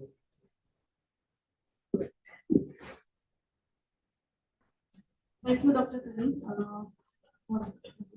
So now we will have the tea break, and I would like to request all our attendees and all the delegates to have your tea just at the end of these main stage premises.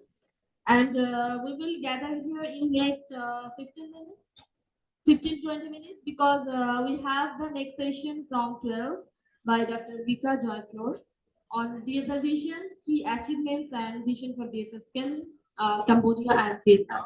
So please have your tea and have a short break. Then again we will reassemble here in next 20 minutes, and then we will start our program next session from 12. Thank you.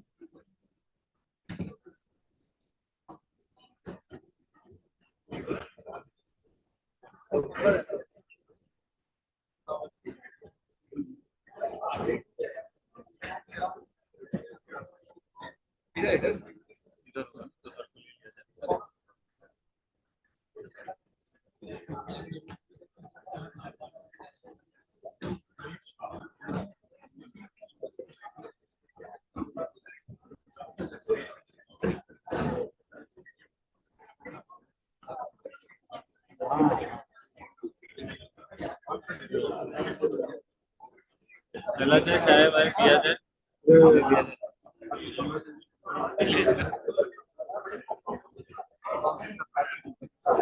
हाँ याद रहे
एक जैसे live zoom login कर दीजिए। वाला क्या हुआ जो आप एरिया एजुकेशन में दिए थे ठीक है ऊपर से बोल लो, दूसरा चाहिए तो बोलो, दूसरा चाहिए तो बोलो, कोई नहीं बोल रहा है। मेरे पास एक पढ़े बने लिखा ही था मेरे। आपने बोला था ना वही सही आप दूसरा करा रहे आपने उसी दिन बोले कि बोला नहीं सही वो सिर्फ वो करना था, रिकॉर्ड नहीं करना। एकदम बॉडी पे लगाया तो सही था, बोला उसको सही था। वो ट्राइपॉड पे लगा के कैमरा खराब था, ये खराब नहीं है। कैम खराब नहीं है। कौन सा वाला जो रखा हुआ हाँ, तो कैमरा जो है तो उसका खराब है। अच्छा बात सुनिए, अब देखो जूम पे हम लॉगिन करते हैं, जो मैं चैलेंज बता रहा हूँ। जूम पे लॉगिन किया, ठीक है।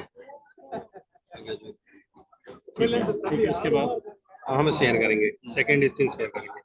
नहीं हम सेकंड स्क्रीन ही शेयर नहीं करेंगे, हम तो यही स्क्रीन शेयर करेंगे, सिंगल स्क्रीन शेयर करेंगे। लेकिन वो इसके लाइव फीड में नहीं लाइव जाएगा। फीड में तो सिर्फ कैमरा ही लेगा। यही जो बोल रहे हैं, वहां से करेंगे तो लाइव फीड में ये जाएगा, क्योंकि इस वहां पे शेयर करेंगे ना, वो वाला लाइव फीड में यहाँ पे दिखेगा, और इसका स्क्रीन से वो रहेगा, यहाँ से जाएगा प्रॉपरली। एक साइड में सिंगल, जहाँ सोर्स से करेंगे तो सोर्स से जाएगा ही जाएगा। सर अब तो स्क्रीन में आएगी तो वहीं से शेयर कर सकते हैं। कैमरे को यूज करना नहीं इस पीपीटी को हम इस पे शेयर नहीं कर सकते। अभी क्या है, अभी यूट्यूब लाइव में ना नहीं सेम मीटिंग में ज्वाइन करके वहीं से अपने शेयर कर दीजिए। वहां से शेयर करेंगे तो आपको कैमरा यहाँ से उठाएगा, लेकिन आपको स्क्रीन यहाँ से सेकंड स्क्रीन पे दिखेगा, तो यहाँ पे पैरेलल दिखेगा, कैमरा भी दिखेगा, वो भी दिखेगा। क्योंकि आप एक ही अकाउंट से होंगे तो आपके दोनों ही आपके ही उसको दिखाएगा। यहाँ से करेंगे तो सिंगल हमारा वैसे स्क्रीन जाएगा, तो या तो कैमरा देखो या तो वो देखो, और वहां से करेंगे तो साइड बाई साइड वाला साइड बार भी दिखेगा।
your respective seat because we are going to start our next session in 2 minutes.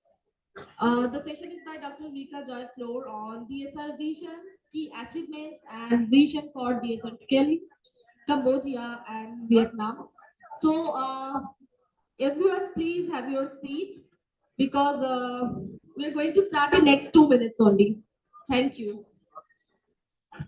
And the volunteers around, please guide all our delegates towards the sitting area.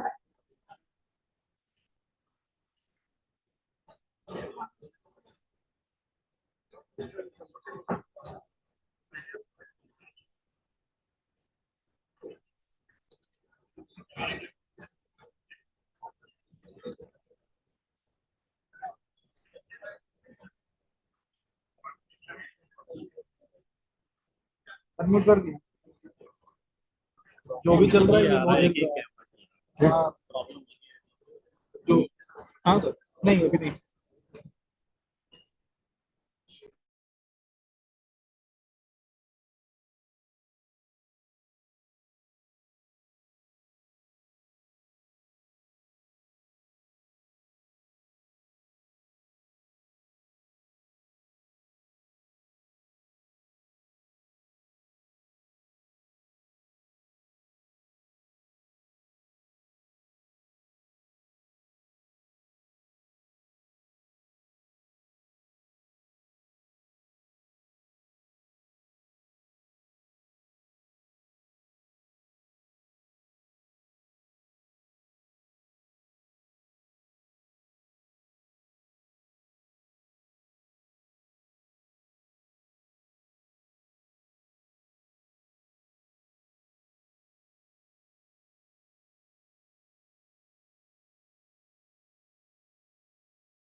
So that we can start our session on time.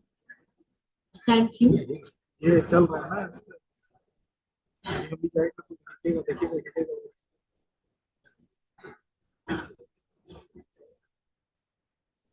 Now I would like to again request Dr. Paniselvam to take charge of the session for the moderation. Thank you.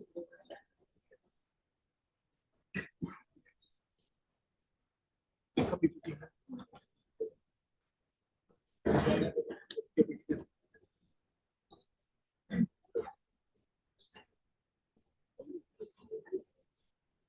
Madam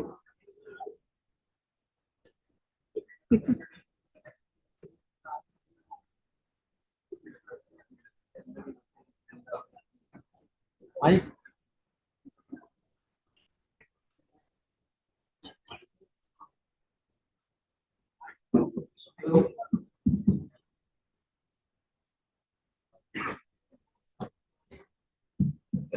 Hello.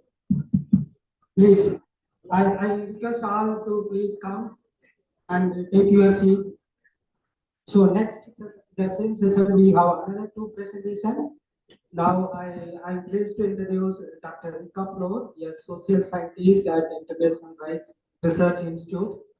Dr. Rika played a key role in advancing adoption of DSR in Southeast Asia through DSRC. And she also showcased Cambodia's progress in scaling mechanized DSR, leveraging digital tools and strong community partnerships. Her expertise in social and institutional dynamics provides valuable insight into how multi-stakeholder systems, digital tools, and community engagement can drive sustainable and climate-smart rice farming. So now I request Dr. Rika to present on key achievements and the vision for DSR scaling in Cambodia and Vietnam. Over to you, Rika. Thank you, Dr. Kimir. Good morning, everybody. I had the pleasure of sharing about scaling and what's the potential for scaling in Southeast Asia through two countries where we have started work in direct seeding, Cambodia and Vietnam.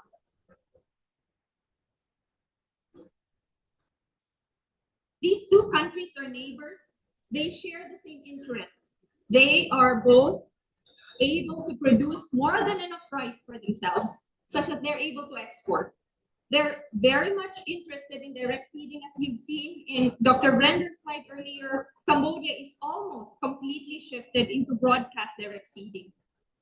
Meanwhile, Vietnam is also moving in direct seeding.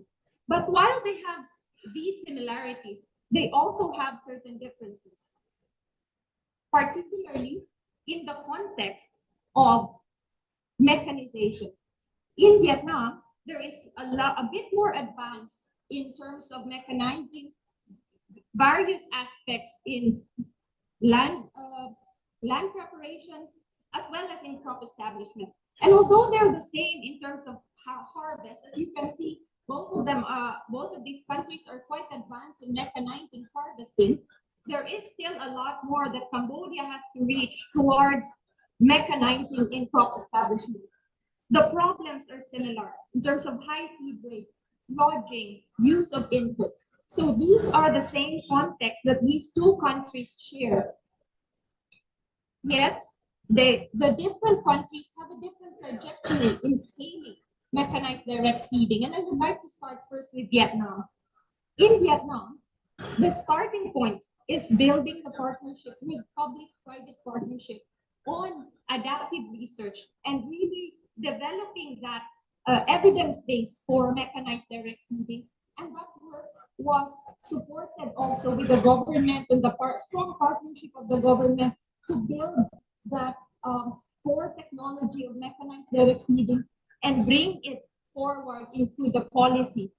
Moving forward, as the government assessed this package of technologies, they're also able to engage it into the national programs. The second step is then moving to commercialization. And in that step, various private sector partners are involved in the co-design, in building the validation for the different types of technologies that have to be crucial components of mechanized direct seeding in the country.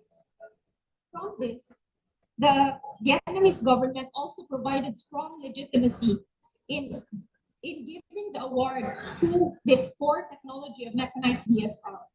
And now, as shared earlier, the 1 million hectare low carbon and high quality rice program in Vietnam has incorporated mechanized direct seeded rice, and that has a very strong potential to scale.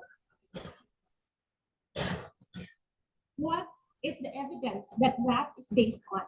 Is from the research, this precision direct seeded rice, which has been developed with the partnerships in Vietnam, has brought together this package of fertilizer management, optimizing the different components around crop establishment, and also bringing in efficient fertilizer management.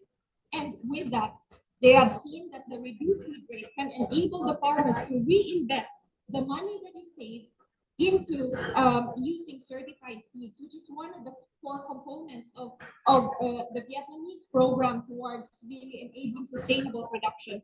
They've also seen that it reduces nitrogen application by 30%, and this is quite good in the face of increasing cost of fertilizer. Also, there's reduction in water, particularly where the technology is combined with alternate wetting and drying, and there's reduction of pesticide application, which is, as the farmers are also observing, less pests and diseases. Furthermore, as the program is building it into one innovation package, they've also seen that with line sowing and reduced seed rate, they can also reduce the post-harvest losses. So this is a combination of different components of technologies that has become an innovation package, and it is being scaled through the national program. The development is, of course, founded on a strong evidence from the field trials. And in these field trials, they've really seen the difference between, in terms of yields, between a much lower seed rate, but using the APB seeder, which is a line seeder, versus broadcast. And they're also seeing that the seeding rate is going to help the farmers to save the seeds and reduce their up to 70% seed rate. They're also able to save nitrogen fertilizer up to 35 kilograms per hectare. And the profit is clear, with $432 in winter spring season or $90 in the summer and autumn season. And this is very important because it is one of the drivers, as we have discussed, one of the drivers of farmers looking into adoption. Lastly, this is not only about the evidence in terms of the economic benefit, but also in terms of the sustainability benefits of reducing the greenhouse gas emissions. And it's not only from the reduced seed rate, but also because the package brings together alternate wetting and drying and also straw removal. And it brings up a lot more benefit in terms of the carbon.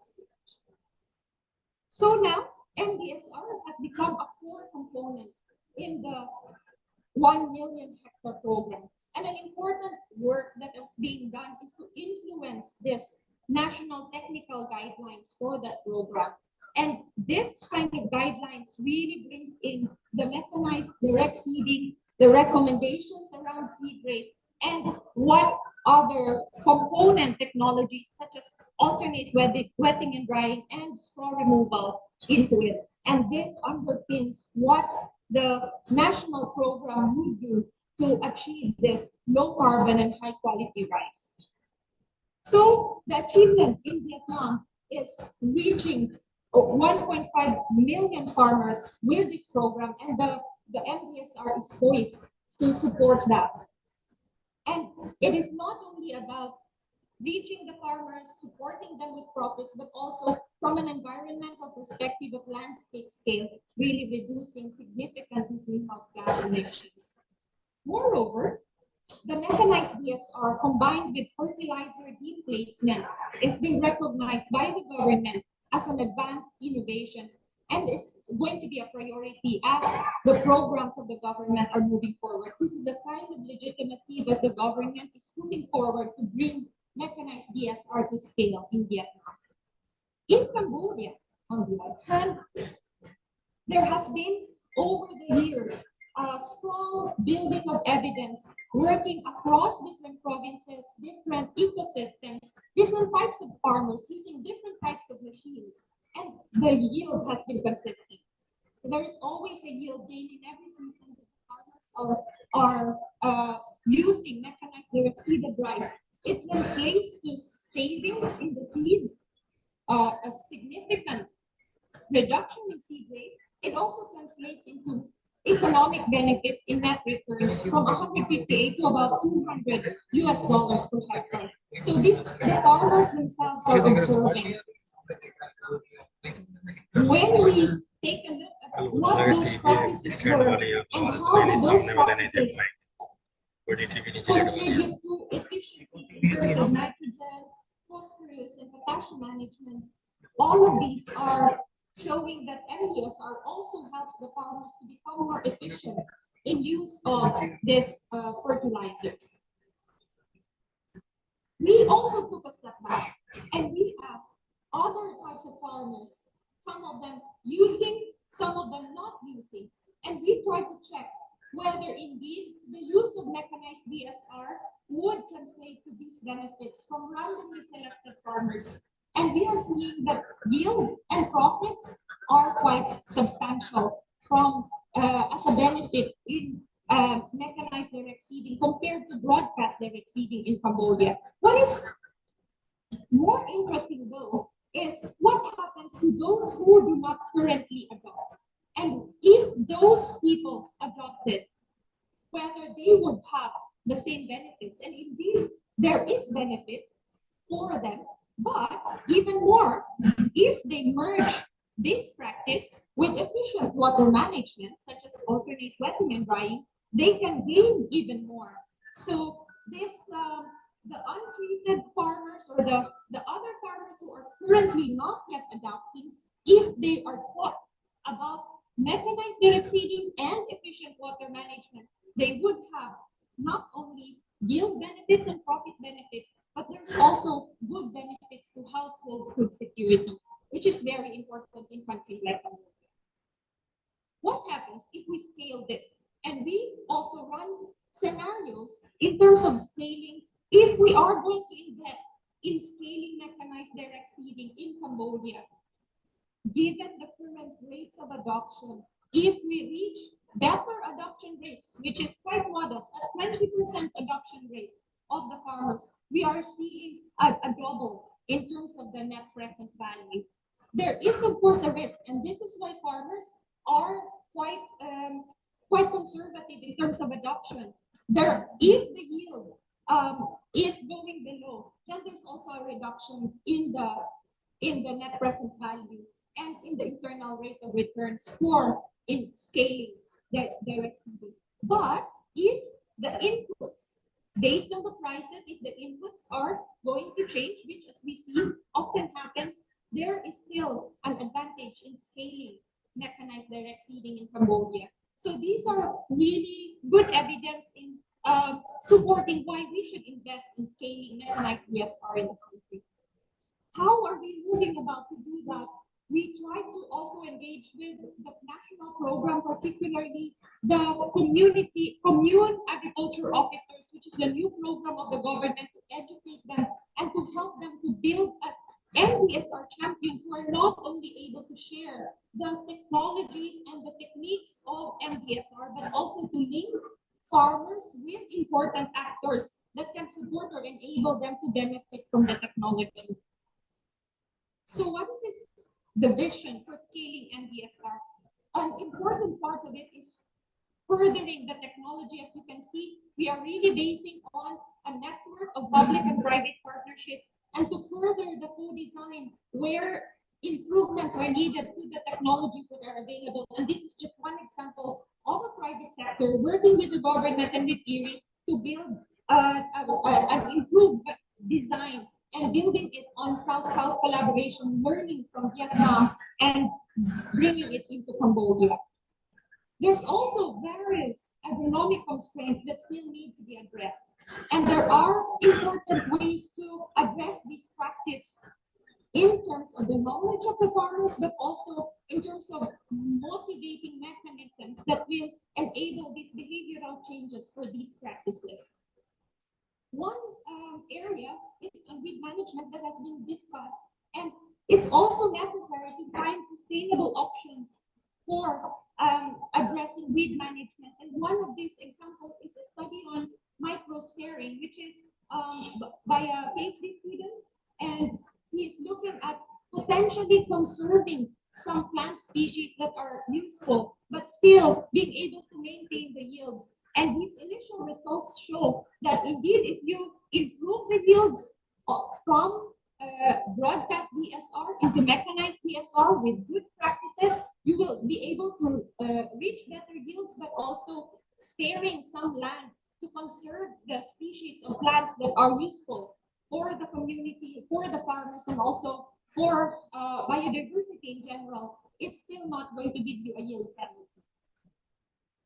It is also important to build into that this gender and social inclusion component, and this really requires an iterative mechanism, learning together with communities what are their roles, what would benefit them.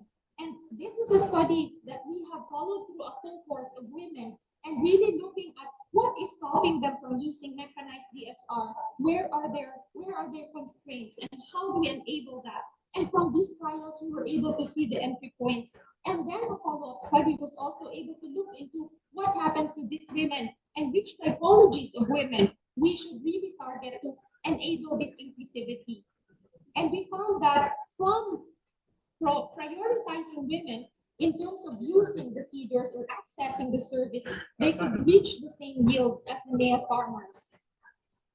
There's also importance in terms of really building that evidence and communicating that evidence for adaptation components under mechanized DSR, and which of those technologies, how those technologies work, because there are still various narratives around how some of these components may not work, but it is important to drive evidence and provide that correct narrative for it.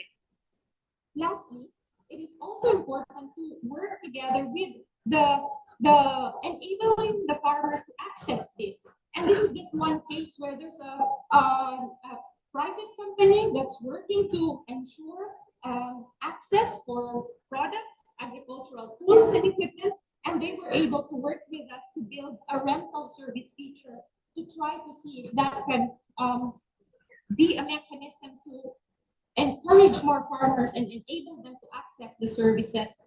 But that doesn't come easily.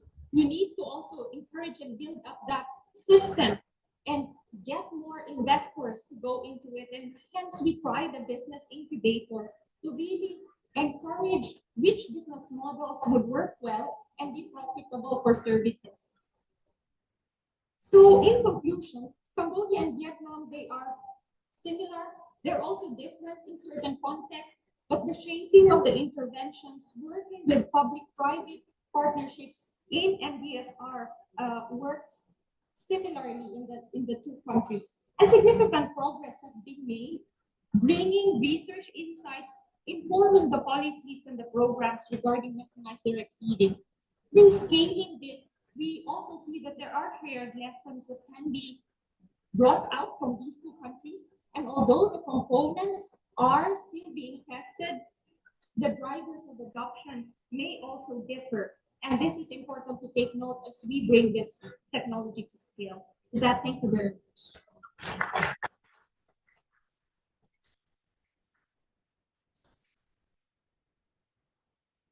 Thank you, Rika, for sharing the achievement of DSR in Cambodia and Vietnam, as well as the vision of DSR in those two countries. And also so one of the challenges in DSR also is nitrogen management, and DSR require more nitrogen. See, you also indicated about fertilizer replacement and improve the fertilizer use efficiency. Maybe we have to come up with how to scale that technology also along with the DSR in the future. So thank you to you. And we have one more presentation, and after that we will go for question and answer. This is the last presentation in this session.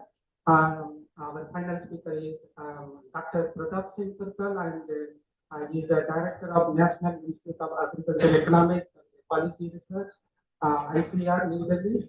As he is a distinguished agricultural economist, and he is specialized in agricultural policy, value chain, market reforms, and technology adaptation. This expert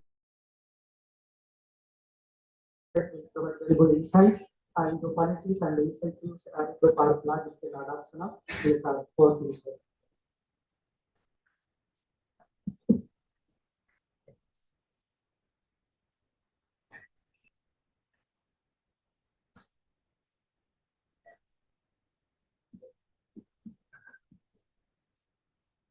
Good afternoon, ladies and gentlemen. Thank you, Edie, for giving me this opportunity to share some of my views, how the policies and incentives they can save the agricultural landscape. In fact, we have heard a lot from Dr. Nayak about the technologies. But technology is one of the wheels of a vehicle. Even it is very powerful, but the other wheels, three wheels, which I say the enabling conditions in terms of institutions, investment, and infrastructure. If they are not supporting that, we cannot realize the maximum of the potential of the technologies. And this is, I think, what is happening with the DSR. Adoption of DSR, particularly in the morning, you saw that it's very less. But the survey, I think you conducted in the during COVID time periods. But at that time, particularly in states like Punjab and Haryana, at that time, the labor migrated from those states to others. So farmers switched over to DSR and then they came back to the transplanted rice. We have recognized the benefits of all this kind of technologies, but what I feel that India's rice economy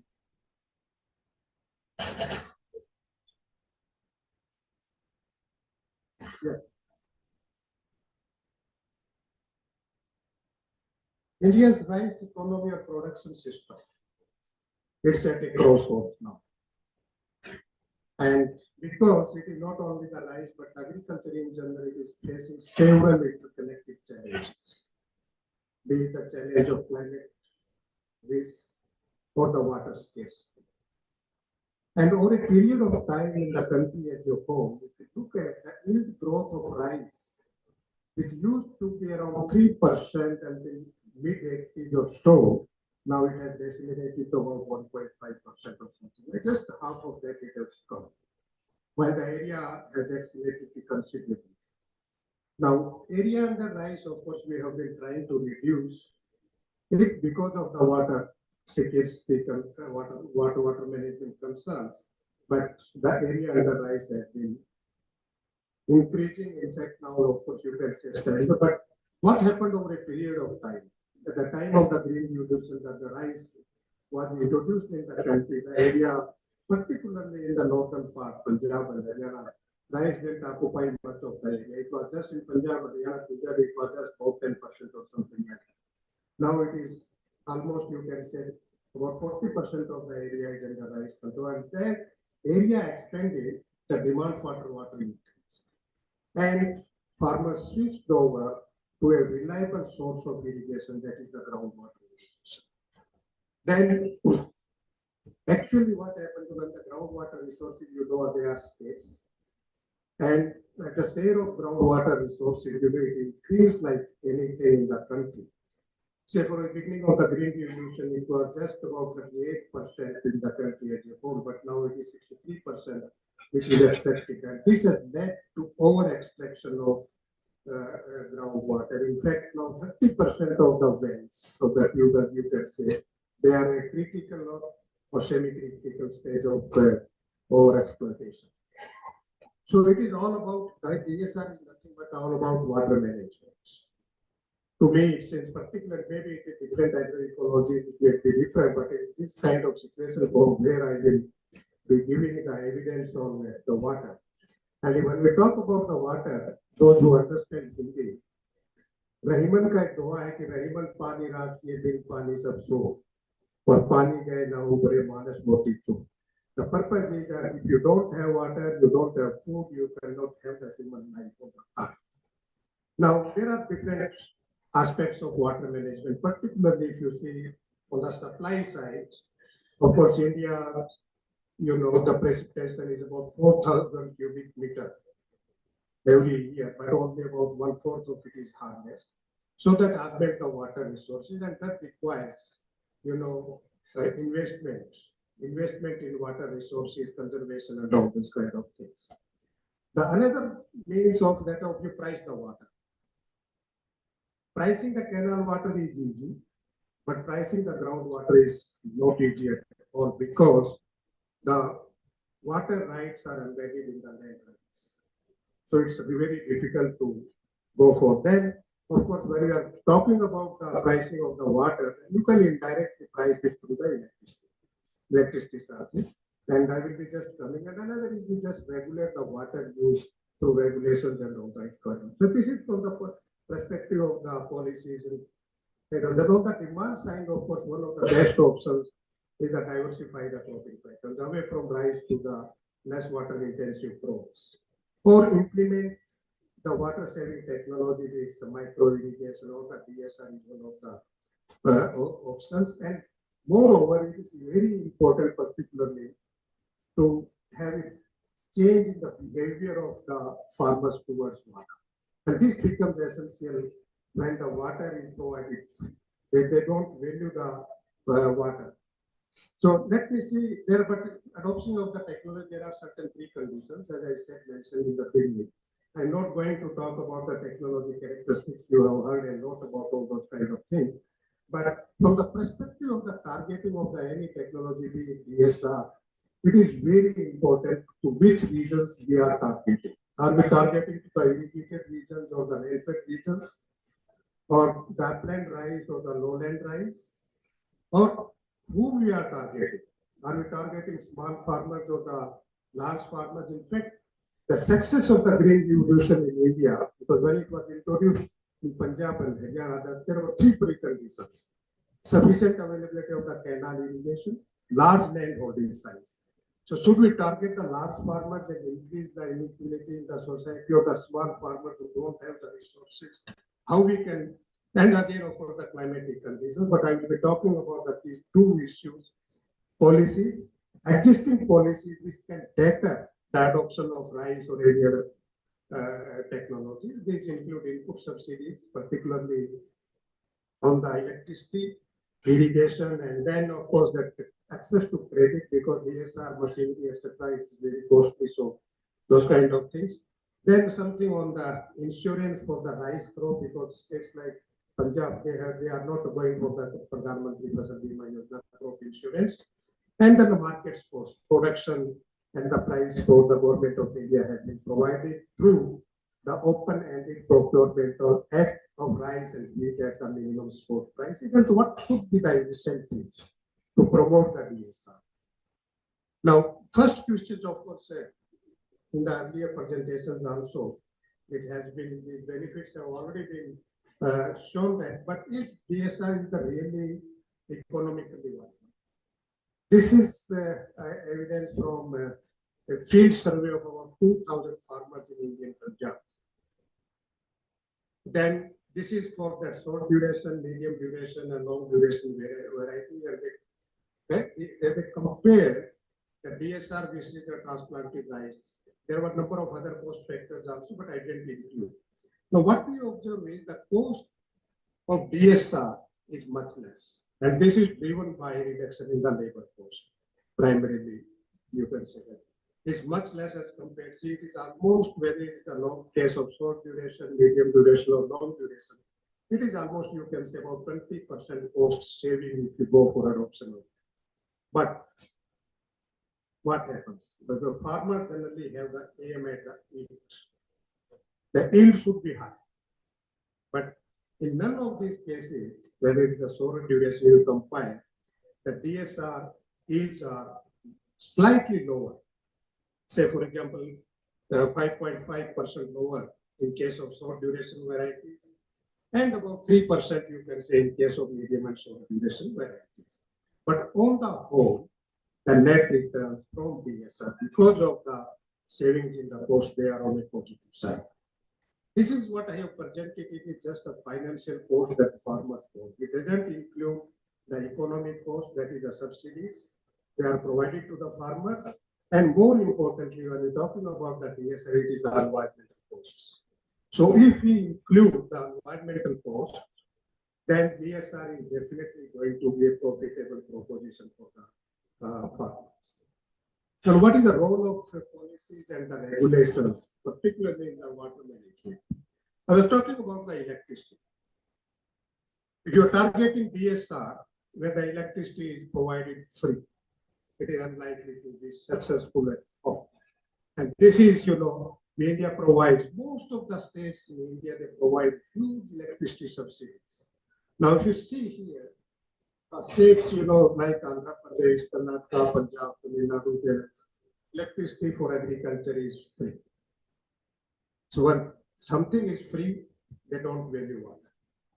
And states like, say, Haryana, Himachal, they are almost, you can say, except a few states like West Bengal and Assam, where the rainfall is quite good water, groundwater, they don't provide any kind of subsidies. So the first is that until unless you go reform the power sector, for this DSR is unlikely, the farmers are unlikely to give you the water. This is the case of Punjab and Haryana, the electricity subsidies. Haryana charges, in terms of paisa, it is just 10 paisa per unit. Punjab provides free electricity for a long period of time. If you see here, the electricity subsidies, they comprise about 45% of the total subsidies in Punjab and 37% in Haryana. And share of paddy alone is in the electricity subsidy is about 80% in Punjab and 47% in Haryana. So most of the water, what we can say, the subsidies, they are taken away by the paddy. Now, in terms of per hectare also, this is the per hectare subsidy. This is not the electricity total subsidies. There is about 30,000 rupees per hectare. It includes fertilizers and electricity, canal irrigation, those kind of things. And subsidies offset the cost. Huge. Punjab and Haryana, about 40% of the cost of rice production is offset by the subsidies. So this is the kind of situation when we talk about. Net returns also, if you see that is. So what I mean to say, if you try to withdraw subsidies or modify the subsidy, it will affect the farmers, but we have to take some kind of, steps to minimize them. Again, this is the case here. The first line shows Punjab started providing free electricity in 1997, and Haryana also almost at the same time. They switched over to flat rate kind of things. If you see that the rice is the main culprit, the rice area increased, the groundwater level declined like anything in both the states. Prior to 2000, the groundwater level in these states, it was available at the depth of 8 to 10 meters. Now it is available at the depth of 20 to 20 meters.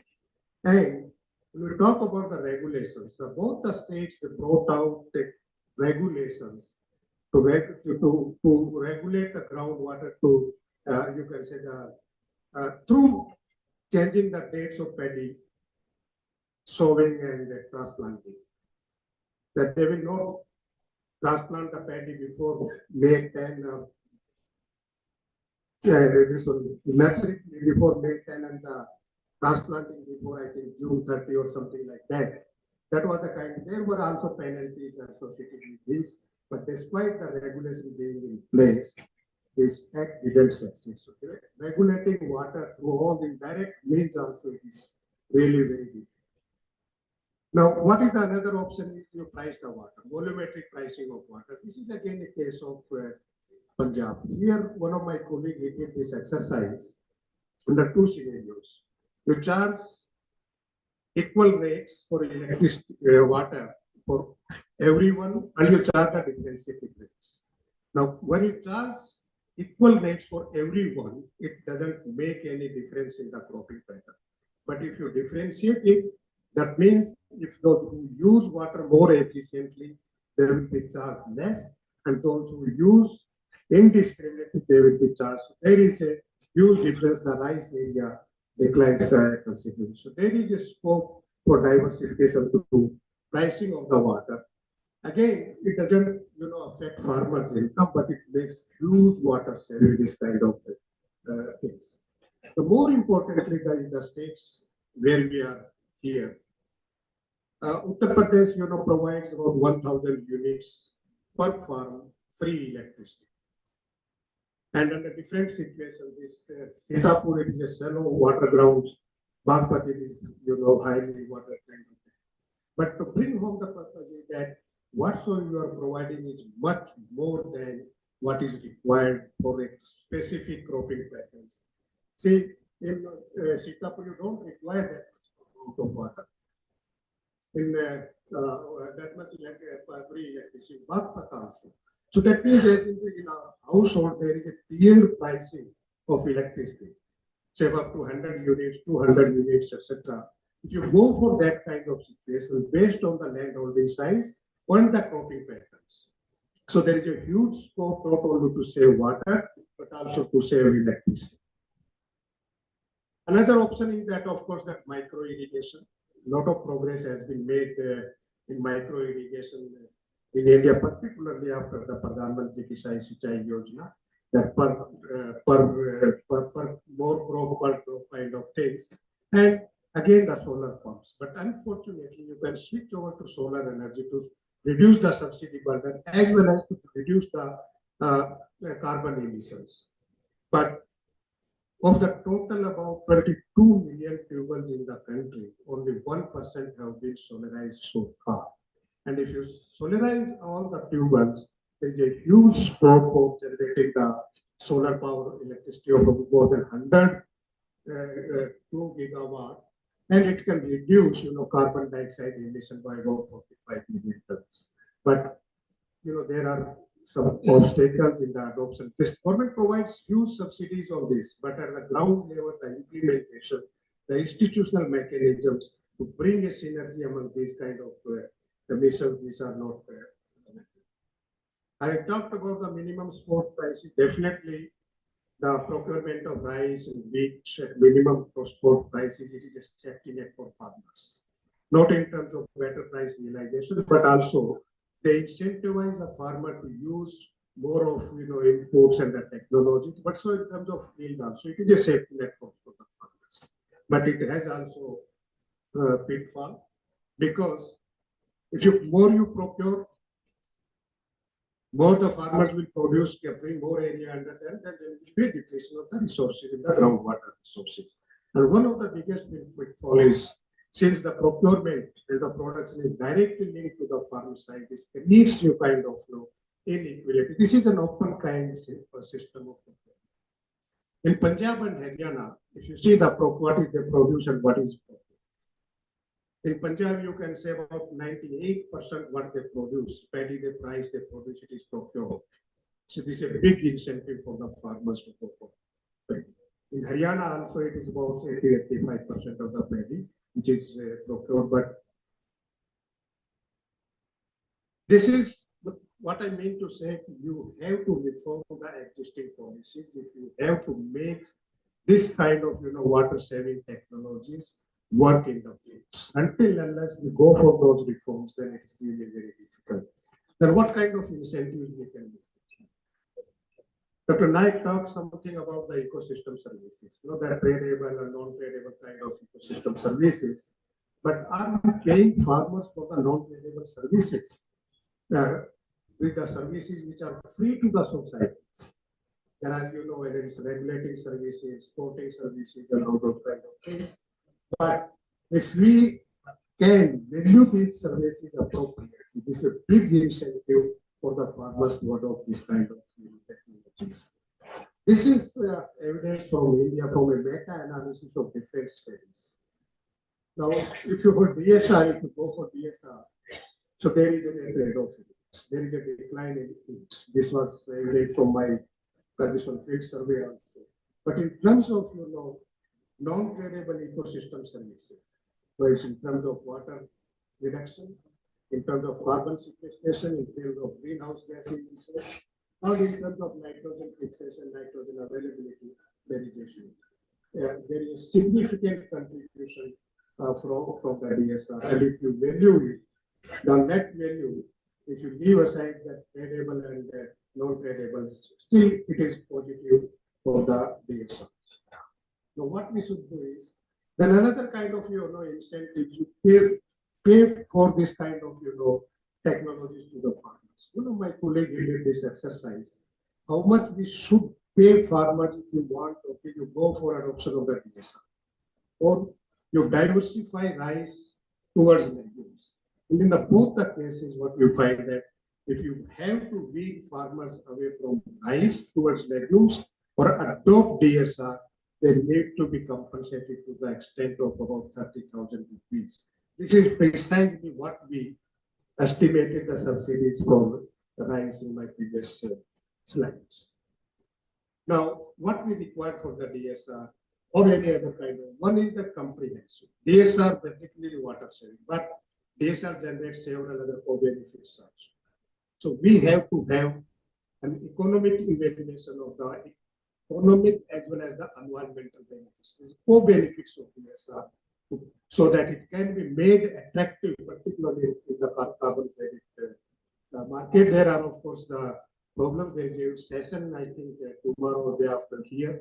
They will be discussing more on this kind of front cost for the credit and price volatility of the carbon market.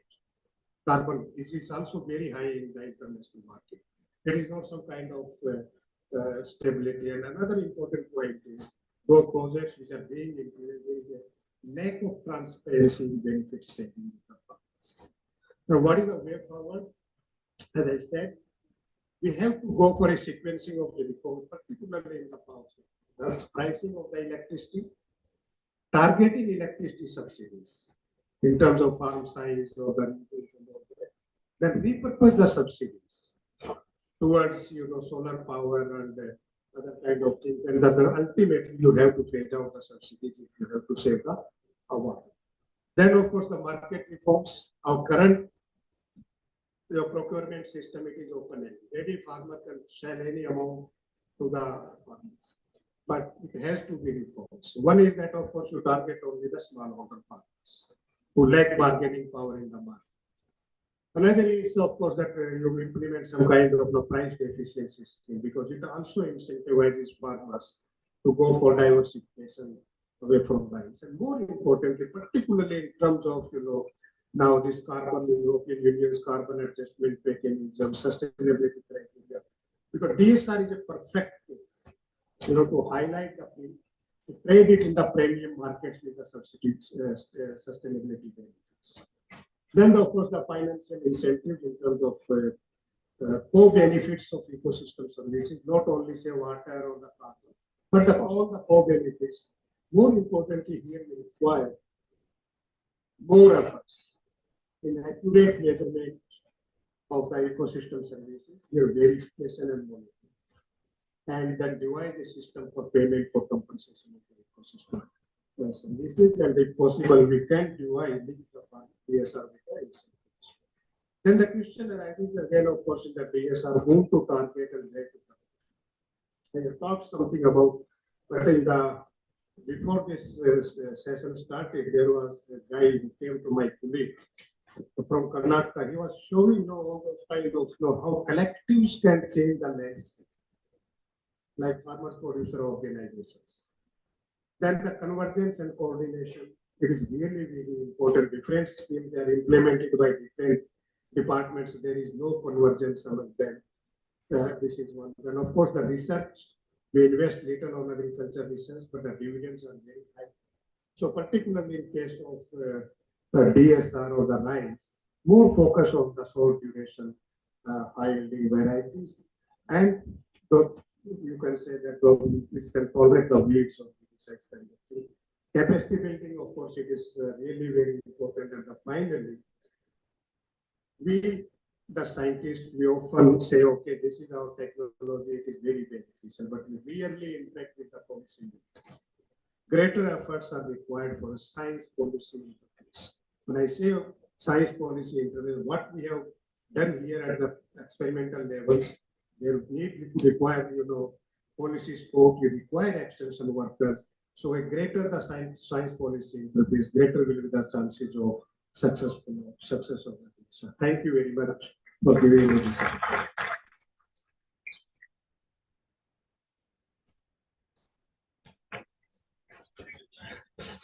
Thank you, Dr. Pratap Singh, for an excellent overview of incentive policies referred for DSR scheme.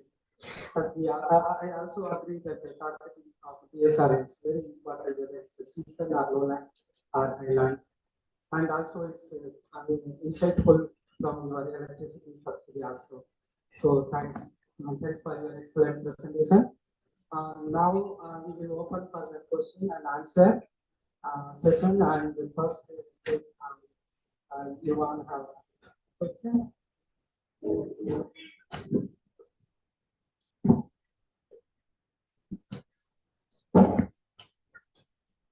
I think this is what, Dr. Bernal, thank you for your presentation. Also, one of the things that I think I found very interesting as we reflect, when we think about scaling, I have to say, I think they use the word loosely. We have to appreciate that in doing the analysis you both presented, there are elements of scaling that may be standard, and there are elements that are variable. And we don't construct models in our mind that include both pieces. I think as we develop the evidence, it's very helpful for us to understand what are some predictive elements of the model and what are elements of the model that require this targeting, and what are the key elements involved in that targeting. Because I think there's a big appetite for those. I think your points about integrating frameworks then of things like ecosystems that would essentially provide co-benefits, although those co-benefits may be at a greater scale, they may be more about sustainable practices, conservation approaches, savings of planetary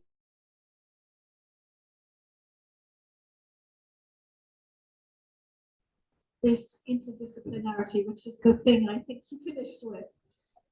What are the options for us to drive policy making with an interdisciplinary lens? Because when we think about policy formulations at public sector or regional level, we think about, you know, environment, irrigation, agriculture, food. How do we breed and encourage the next generation of interdisciplinary policymakers, and how does the science and the evidence resource them better? Thank you.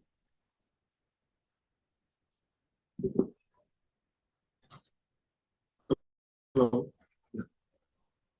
You know, there are two issues that you have raised there really very pertinent, particularly the scaling up. Now, we must look at, you know, first thing is that what kind of, you know, policies and institutions you require. Not only the institutions, but the kind of investment, infrastructure, incentives. Now, here, when you're talking about the incentives, can we go for, you know, some kind of, you know, subsidies on machineries which I deliberated to say which are required for DSR? Then what kind of research, particularly a lot has been talked about on that herbicide tolerance and all those kind of things, really important issues. Then of course that investment, when I say it's more investment, it is required in, you know, harnessing the water, which is a potential, which has the potential, but it has not been consumed. And it requires, you know, huge investment in creating the infrastructure for canals and even the maintenance and those kind of things.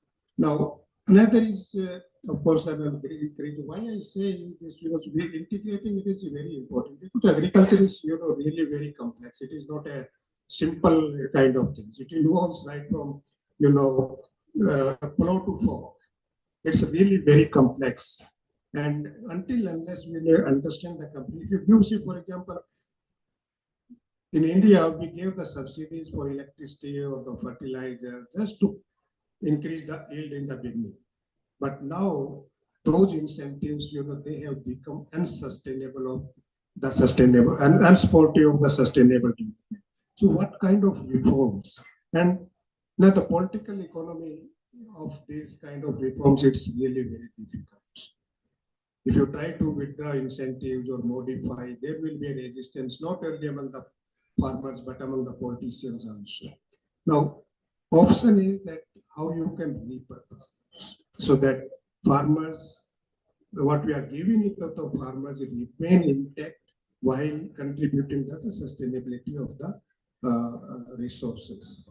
Now, India, of course, it was one is last recently the green credit. They mean to that they include 7 or 8 activities. But you know, these activities, they are different, say for water saving. But it is not a kind of, comprehensive evaluation because you go for any kind of, sustainable practice. If you give for only one component, say water saving, it may not provide farmers enough incentive to switch over to that. So co-benefits, they have to be taken into consideration.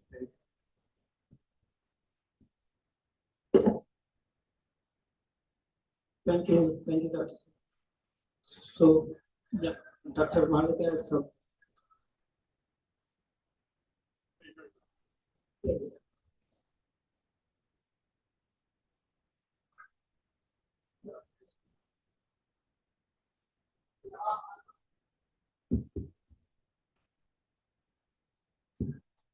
I'll give you 2 examples. Joint Committee 1, Joint Committee 2 on diversification. Lots of support was given every year for last 40 years. The diversification has not happened. In fact, rice area has gone up from 2.5 to 3.5 in Punjab, and from 0.6 to 1.4, 0.8 to 1.4 in Delhi. That means it has gone other way around. Now, another issue is that if you look at the summer move, now when we produced a summer move of 60 days, when we want those varieties, the summer move has become surplus because farmers have shifted. Now, if you give a subsidy on chickpea, now in 1 year the yield is 20 quintal. Next year it is only 2 quintals. Now the problem with all of us is, especially the scientific community, all of us is that we try to find fault on policy. We don't try to find fault within ourselves because we have not taken risk out of it. We don't take the risk out of technology. Then whatever policy may come, they will not accept. This is my argument.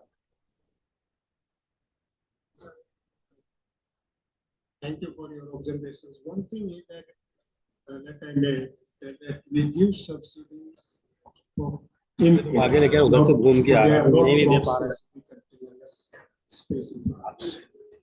So the chickpea we cannot give subsidy as said, but this is what is shared by the chickpea and all those kind of things. Now, in Punjab and Haryana, you were talking about the diversification. Let I make it. What we give for switching over to DSR in Haryana and in Punjab, it doesn't exceed 10,000 rupees per hectare. And farmers will continue growing unless they are fully compensated for that kind of things. One thing, farmers will grow what they find it more profitable. You cannot check them. In Punjab, you have rightly pointed out, cotton and green gram, summer move, they can compete with paddy. But you require, they cannot be grown everywhere. So they have, regional specific niches where you can be. In Haryana, no crop stand before paddy in terms of profitability. So we have to have, some kind of drastic reforms in the subsidy regime as well as in the price. So unless we go for this, then it's really very difficult to win farmers to go for diversification. And for the diversification, if you have to go, because we treat everyone equally across the ecologies. Now we have to go for crop planning at the granular level, at the district level, at block level, based on the resource endowments and the agroclimatic conditions. And then you superimpose the economic compensation of the farmers. Give farmers a crop plan, give the compensation to the farmers, and of course, more importantly, provide the market for the alternative crops to make them successful. So, at policy level, sir, I want to put 2 issues in one thing I found very excellent that in the Cambodia and Vietnam presentation, they have taken it into a gender perspective of this DSL moving to DSL. There already what we see that 98% and more area, or 90% area is already DSL. Now in India, when you shift to the policy level, there is a specific advantage. You see that in India, the transplanting, especially Eastern India and other parts, it is the women who are completely involved in the operation, starting from uprooting the seedling, transplanting, as well as weeding, which is completely backbreaking and it is highly laborious. Now we demonstrate, did a small scale demonstration also, and then with especially HT rice, and then it is actually can be promoted. ESR as well as especially with the HT, it is a completely woman-friendly technology we can promote as a policy level in India, which can be very well, because in that process the women all tragedy which is involved for women, that is reduced, and because of that they are getting time for their family and other economic activities. So this technology actually should government of India in its policy level will take its women empowering policy in this country, because by shifting from transplanting. And another whenever we tell government that from Punjab, Haryana we shift to other reduce the rice area, then where from the areas will come? So this year we did some pilot level experiment in Bankura district of West Bengal. We took some 28 farmers and their lands which they never cultivated in their history. Like their fathers, forefathers, their farmer itself never cultivated those lands. This is lateritic soil, sandy and totally filled of rocky kind of soil. But in our Krishi Vigyan Kendra Shantapur also such lands are there. But CR 807 have that property that it can survive in such harsh condition under rainfall, and with the herbicide application, with this user have been best because excellent weed management, and all the farmers are getting whatever yield they get with other field almost. In this area, you don't expect a very high yield of 5-6 tons. Even 3 ton yield per hectare is very good yield for this. Now in Chhatanagpur Plateau and in all this region, I think at least one we can find such a large area where there is no cultivation, and by this technology we have already in pilot scale we have got a very good success with this. If we doing this, we can bring because there you cannot grow anything and it is completely rainfed, no exploitation of water. By that we can compensate the area and production of rice, and from Punjab, Haryana slowly we can shift that. So these are two my suggestions, sir, based on practical experience which I demonstrated in the promotion. One, that's a very nice example. As I said, you have to have the regionally differentiated strategies for adoption of any kind of technologies. And when you're talking about the rice, from the where the rice will come and all those kind of things, India is surplus in rice. We are exporting 20 million tons of rice now, and our demand for rice will almost stabilize in the years to come. So there is no harm if you go for some kind of diversification here. You can shift rice to the upland areas where the DSR feasibility is very high and the yields are very low.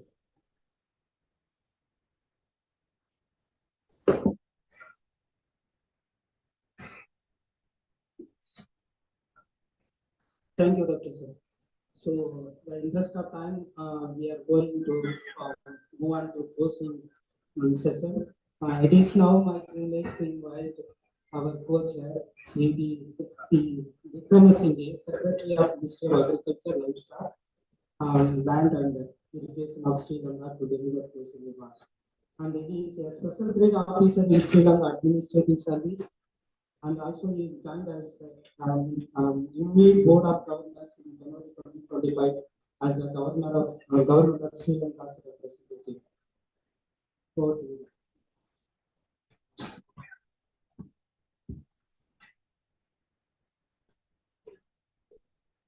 Good afternoon. Director General of the UAE and the distinguished panelists, Director of the Varanasi, and all the government representatives, special invitees, foreign delegations and their representatives, farm members of farm organizations, and ladies and gentlemen. It is way too late to me to address this important occasion because before coming to this, I was thinking about what is the importance of the DSR. Because the Sri Lanka, more than 95% use the direct seeding systems. I want to say something about our paddy cultivation. We are generally cultivate 2 seasons. The big season is November to the February. We cultivate about more than 800,000 hectares. The other season is May to September. It is about more than 500,000 hectares. Altogether, we expect our harvest about 5 million metric tons. That is sufficient for our consumption. To get that, we are getting unconditional efforts. As you mentioned in that, the Indian agriculture, we are giving cash grant for the farmers about 25,000 Sri Lankan rupees per each hectare. And we are giving the free insurance for their crops. Government purchase to the certified price. We are giving the irrigation through our irrigation departments without charging. In addition to that, one department called the Agrarian Development Department fully assigned for paddy cultivation. By giving this type of effort, we are trying to get our price for our consumption. Because it is not only the food, it is a culture, but the politics also there. But our production cost is higher than India. We can import rice half of our cost from here, but socially it creates some problem because the people say we have to produce our rice in our country like that. So we can discuss these things, I think, during the next 2 days. For in this event, I like to give my closing remarks. I would first like to thank our chair, Dr. Mrs. Pinto, Director General of IRI, for guiding this important session. My appreciation also goes to all the distinguished speakers to their insightful contributions. Today, from our distinguished speakers, we have the privilege to learn how DSR is shaping the future of rice systems globally. Dr. Nayak outlined the rice at 2023 vision. Dr. Virendra Kumar shared global achievements of the DSR consortium. Dr. Rika Joy Fla brought lessons from Cambodia and Vietnam, and Dr. P.K. Bartha emphasized that enabling policies and incentives will be the backbone of the scale in DSR as a technology and innovation. These discussions remains us that DSR is not just a technological shift, but it is a catalyst for system-wide transformation. As we reflect on these insights, one message sent out clearly: the future of rice cultivation lies in scaling climate-smart solutions like DSR that save water, cut emissions, reduce costs, and strengthen farmer resilience. When combined with rice wheat system optimization, it strengthens climate resilience, farm productivity, and rural prosperity. This session has reaffirmed that the journey towards large-scale DSR adoption is already underway. The task before us now is not only to demonstrate its potential, but for mainstream it across states, value chains, and countries.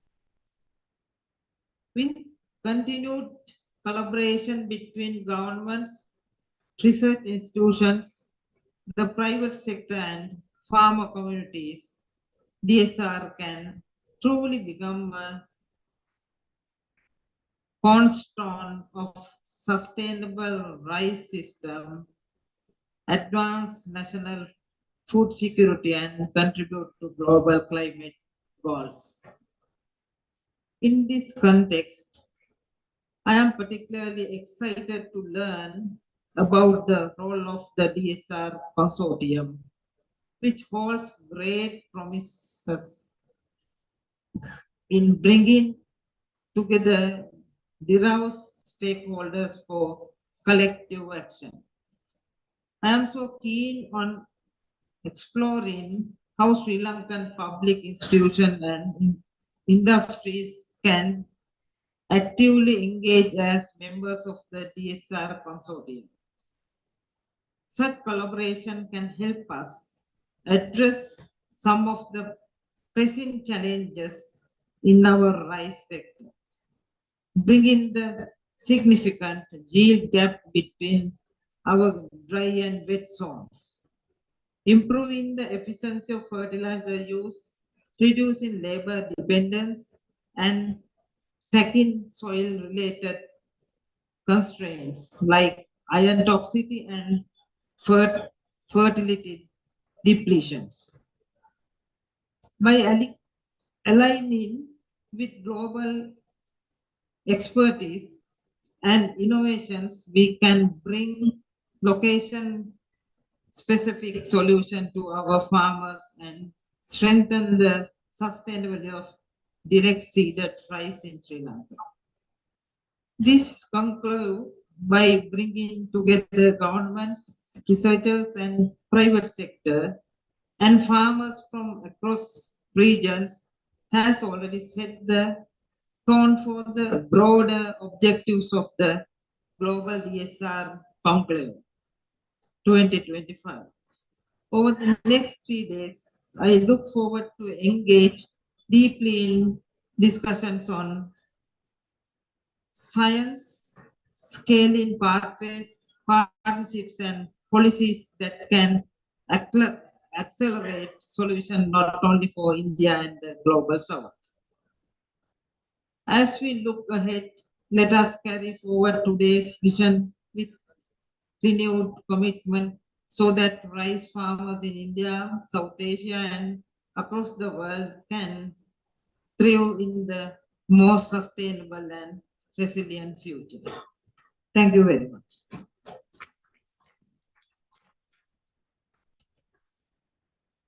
Thank you. Thank you, Sri Thomas. Thanks to all our speakers and delegates and making this session insightful and engaging. Now I hand over to Ricky. Thank you all.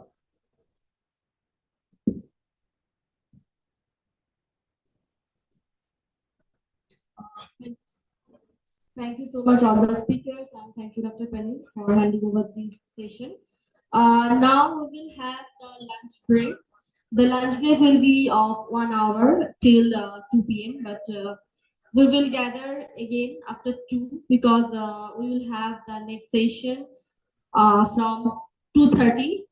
That is the inaugural session of this DHS Conclave 2025. So I would like to request everyone to have your lunch in the lunch area from now to 2 p.m. onwards. Then after that, please gather here again for the inaugural session from 2:30. So thank you.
for the inaugural session has already reached ISA campus. So I would like to request everyone to take your respective seats. Please have your seat before we start the program. And I hope almost everyone have your lunch and you enjoyed this break. And also a request to our volunteers to guide all the guests who are just outside of the main stage premises to request them towards the inside of the main stage and take their respective seats. A request to all our volunteers कि अगर बाहर हमारा कोई guest है तो please उनको आप अंदर भेज दीजिए because we are going to start our inaugural session in next 8 minutes and all our guests are already reached actually ISA campus. So I request to you, all of you, because otherwise we will be late because this is going to be a very enriched and a long session.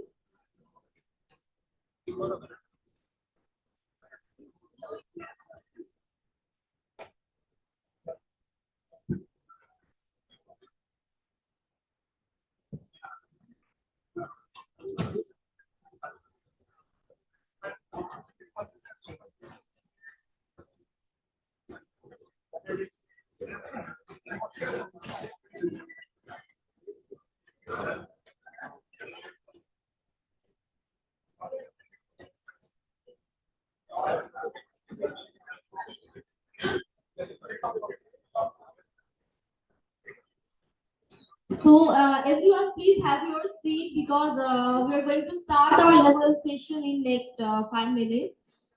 Our delegates are coming to the main stage premises for this inaugural session. So my request to everyone to have your seat. I hope you had your lunch already and you enjoyed your break. So again, good afternoon and welcome to the DSR Conclave 2025 at Erie South Asia Regional Center in the historic city of Varanasi. And we are now actually ready to commence the inaugural session from 2:30. So we will start in next 5 minutes. So everyone who are roaming outside, and also I would like to request our volunteers कि अगर बाहर कोई है तो please guide them to come inside the main stage premises so that we can start on time. Because all our distinguished guests and delegates are already reached ISA campus and they are coming towards the main stage premises in next 5 minutes. Thank you. Those who are standing at the in the last of the main stage premises, please have your seat. Because we are going to start the program in next 4 minutes.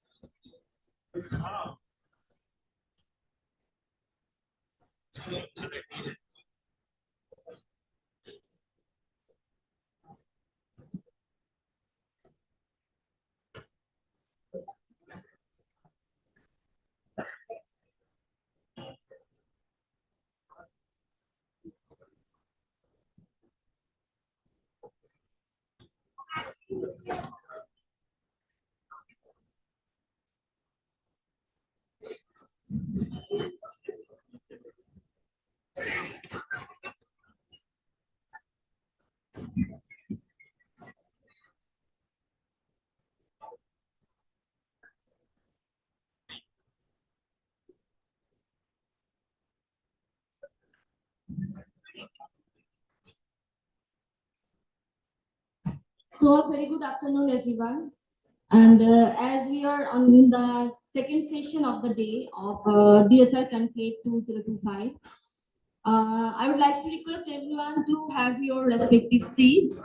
And if anyone is like just outside the main stage campus, I would like to request our volunteers to guide them to come inside the main stage and have their respective seats because all our distinguished guests reached already ISA campus and they are moving towards the main stage. And we're going to start our inaugural session in next 2 to 3 minutes. Thank you, everyone.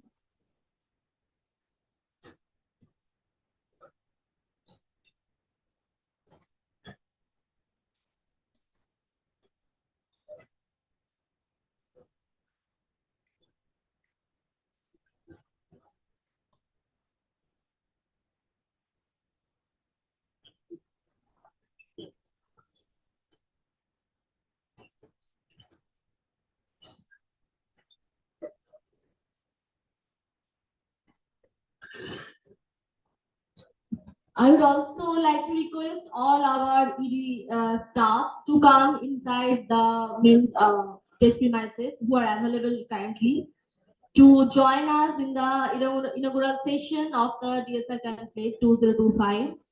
I request also to all the ED staffs who are available currently to come inside the main stage premises because we are going to start our inaugural session of the DSR Conclave 2025 in next 2 to 3 minutes.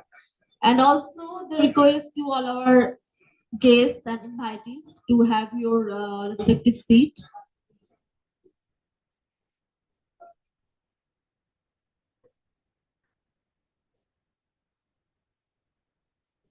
Everyone, please have your seat. Our delegates for the inaugural session has already reached the main stage campus. They are coming in just 1 minute. So please, and I request to also our ED staffs to come inside the main stage premises who are available because we are going to start our inaugural session in next 1 to 2 minutes. And the volunteers, please guide all the invitees and delegates who are just outside the main stage. Please guide them to come inside the main hall because we're going to start the session in next 1 to 2 minutes.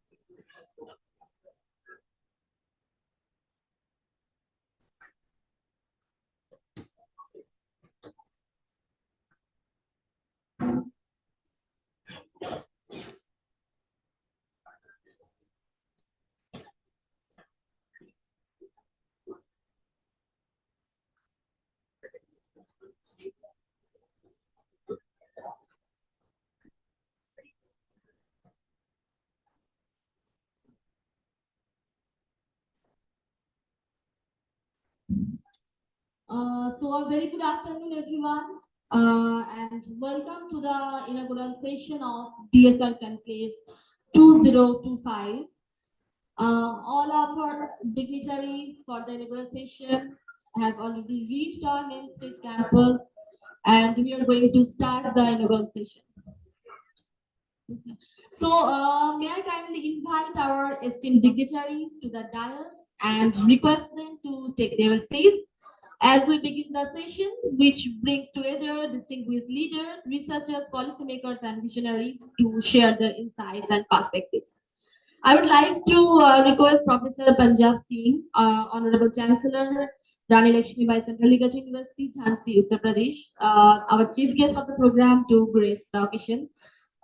Sri DP Vikramasinghe, Secretary, Ministry of Agriculture, Livestock, Land and Irrigation, Sri Lanka, to have his seat. Dr. Ivan Pinto, Director General EV, ma'am, please have your seat. Dr. Arvinda Kumar Padhi, Principal Secretary, Department of Agriculture and Farmers Empowerment, Government of Odisha.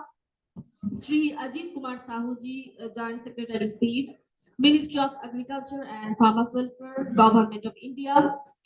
Sri Ravinder Ji, Principal Secretary, Department of Agriculture and Agriculture Education, Government of Uttar Pradesh.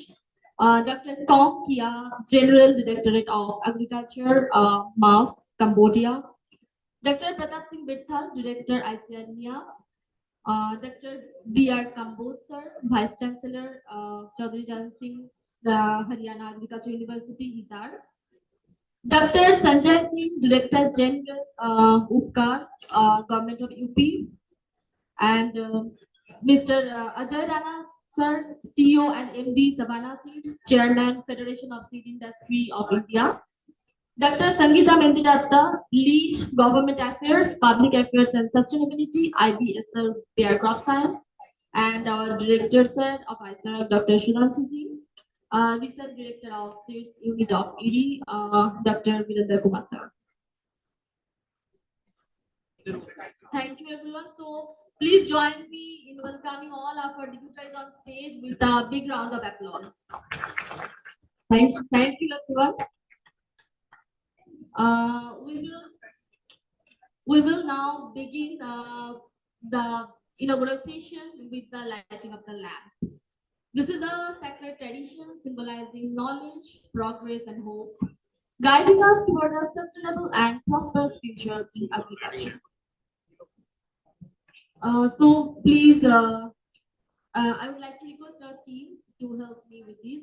And so please join me and join us in with a round of applause and in the lighting of the lamp and to officially inaugurate this program. So everyone, please have a big round of applause for all of our dignitaries on stage as we are inaugurating our session of the BSI Conclave 2025. Thank you, everyone.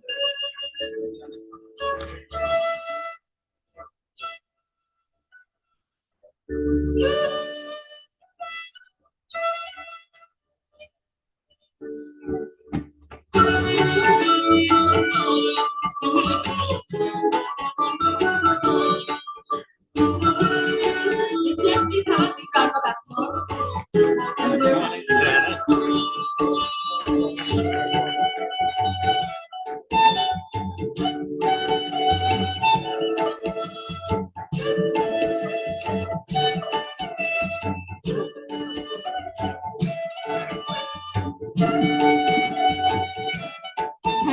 Thank you so much, all our dignitaries and guests on the dais, and all invitees and attendees for joining us in the lighting of the lamp ceremony.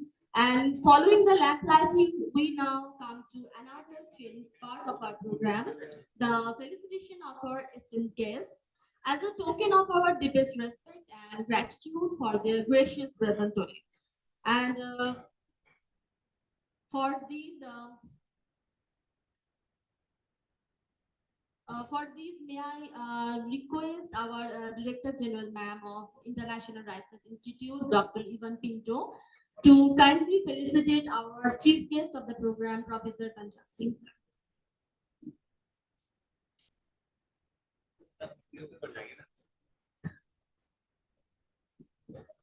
A big round of applause. Please join me in welcoming Professor Tanjak Singh, sir, for gracing this event as the chief guest.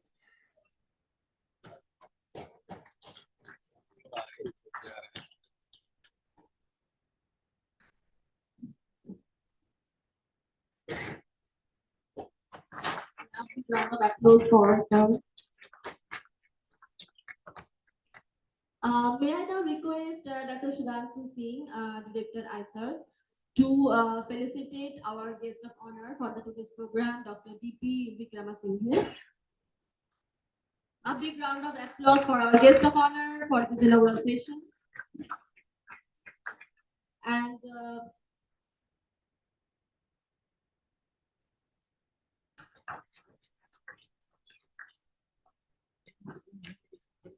I would also like to request Dr. Sudhanshu Singh to felicitate Dr. Ivan Pinto, Director General of ED.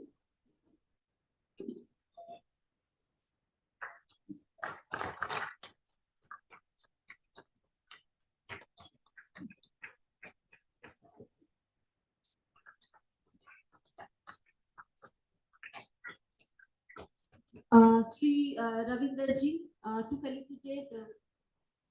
I'd also like to request Dr. Sudhanshu Singh to felicitate Sri Ravinderji, Principal Secretary, Department of Agriculture and Agricultural Education, Government of Uttar Pradesh.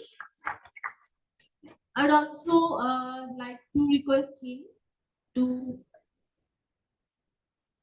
So big round of applause for Sri Ravinderji. He's joining our program. I would also like to request Dr. Singh to felicitate our another guest, Dr. Arabinda Kumar Padhiji, Principal Secretary from Government of Odisha, with a token of gratitude. A big round of applause for Dr. Padhi.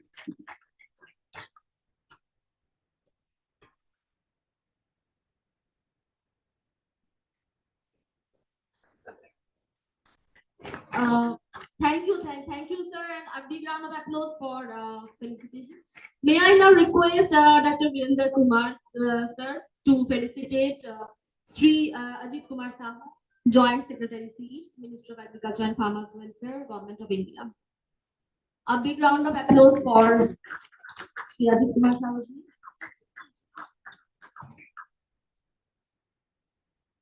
And to felicitate Dr. Kong Kia from GDA MAFF, Cambodia.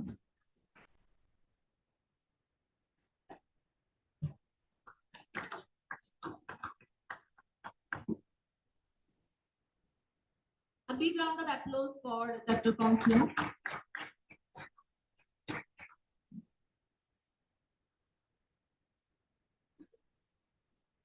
I would also like to request him to felicitate Dr. B.S. Vinkal sir, Director ICR, India.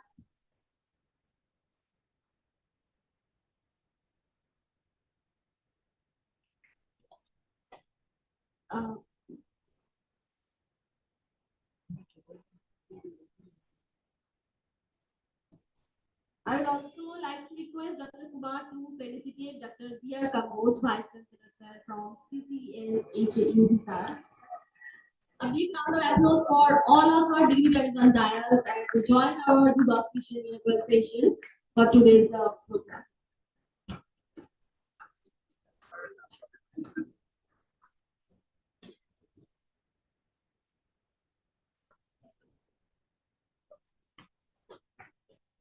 A big round of applause for. Now may I invite Dr. Alice from ED to felicitate Dr. Sanjay Singh, Director General of Indian Council for Agricultural Research, UCA.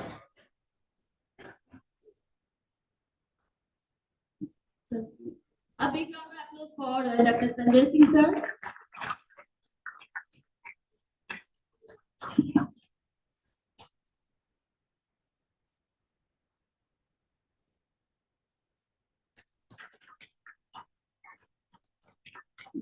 I would also like to request Dr. Alice to felicitate Mr. Ajay Rana, Chairman of FSII, with our token of gratitude.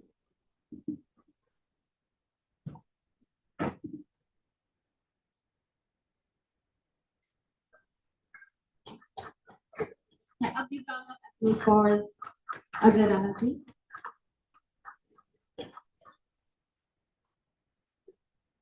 I would also like to request Dr. Alice to felicitate our guest, Dr. Sangeeta Mendiratta from Biocraft Science, with a token of gratitude. A big round of applause for Dr. Sangeeta.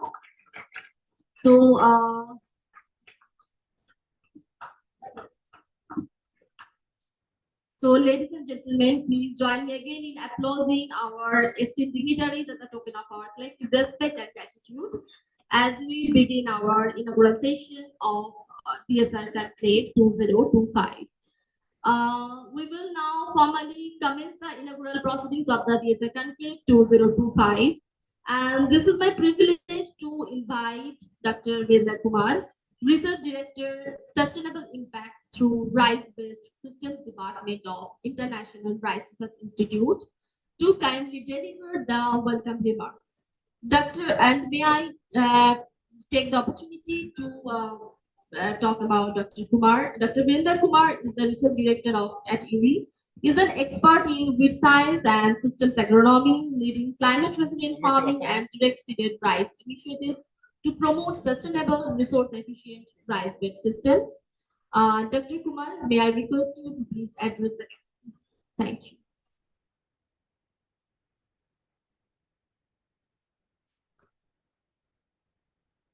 Dignitaries on the dais, Dr. Punjab Singh, Honorable Chancellor Rai Lakshmi Bai, Central Agricultural University, Uttar Pradesh. Sri D.P. Vikramasinghe, Secretary of Ministry of Agriculture, Livestock, Land Irrigation of Sri Lanka. Dr. Yvonne Pinto, Director General of International Rice Research Institute. Dr. Ravind Kumar Padi, Principal Secretary, Department of Agriculture and Farmers Empowerment, Government of Odisha. Sri Ajit Kumar Sahu, Joint Secretary, Seeds, Ministry of Agriculture and Farmers Welfare, Government of India. Sri Lavender, Principal Secretary, Agriculture and Agricultural Education, Government of Uttar Pradesh.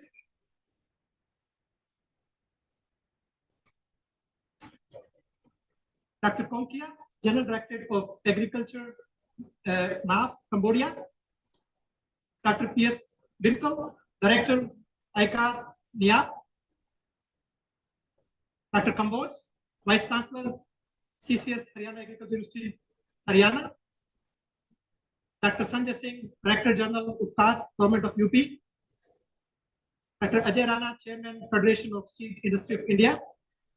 Dr. Sangeeta, Director, Government Affairs, Public Affairs and Sustainability, Bureau of Science. And Dr. Sudhanshu Singh, who has done a lot of work for organizing this meeting. Distinguished guests, colleagues, my dear farmers, friends, ladies and gentlemen, good afternoon. It's really a great pleasure and honor for me to welcome you all at this DSR Conclave 2025 in this very vibrant, holy city of Varanasi. Thank you very much for spending time and coming all over here. Your presence matters a lot for us. If you look at challenges in rice, we know that rice is a lifeline for millions across India. But rice sector is also facing several challenges.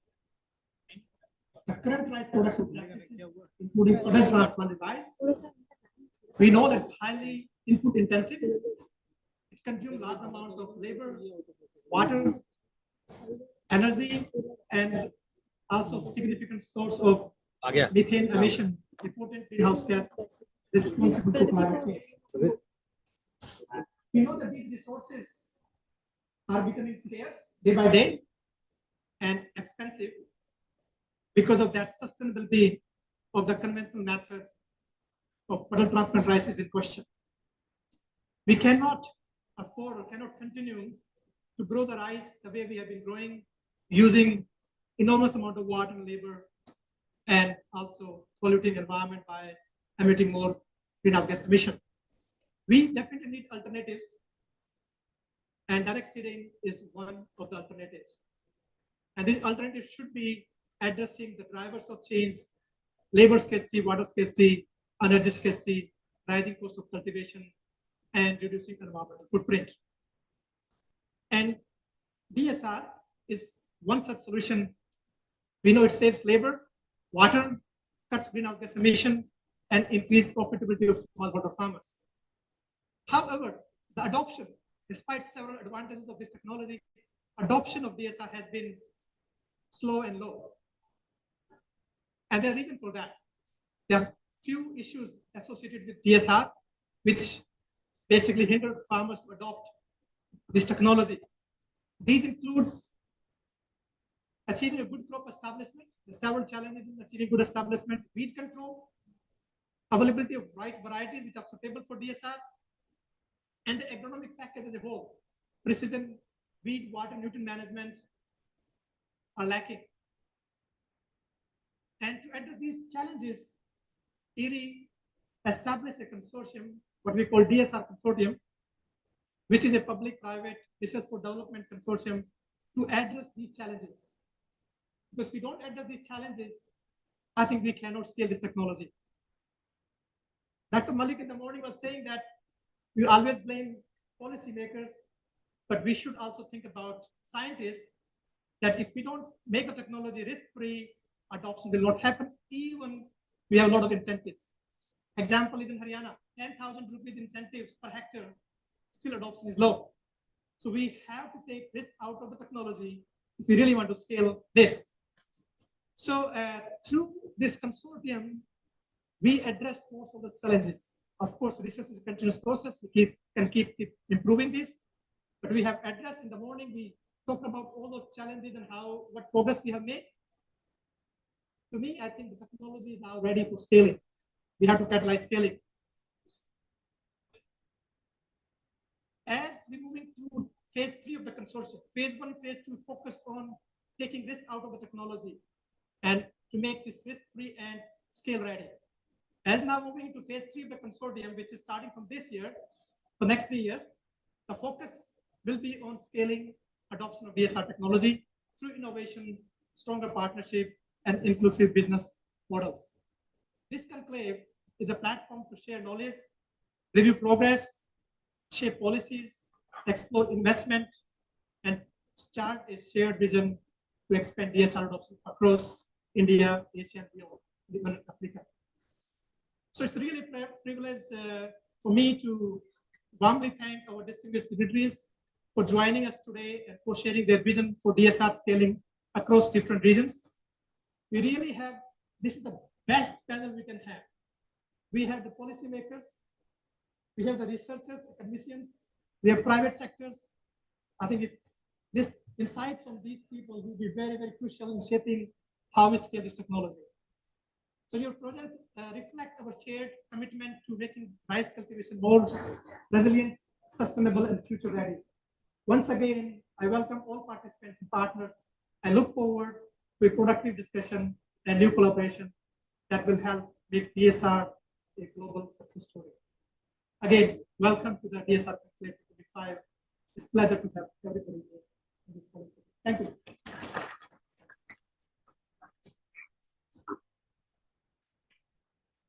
Thank you so much, Dr. Kumar, for setting the tone for this precious conclave.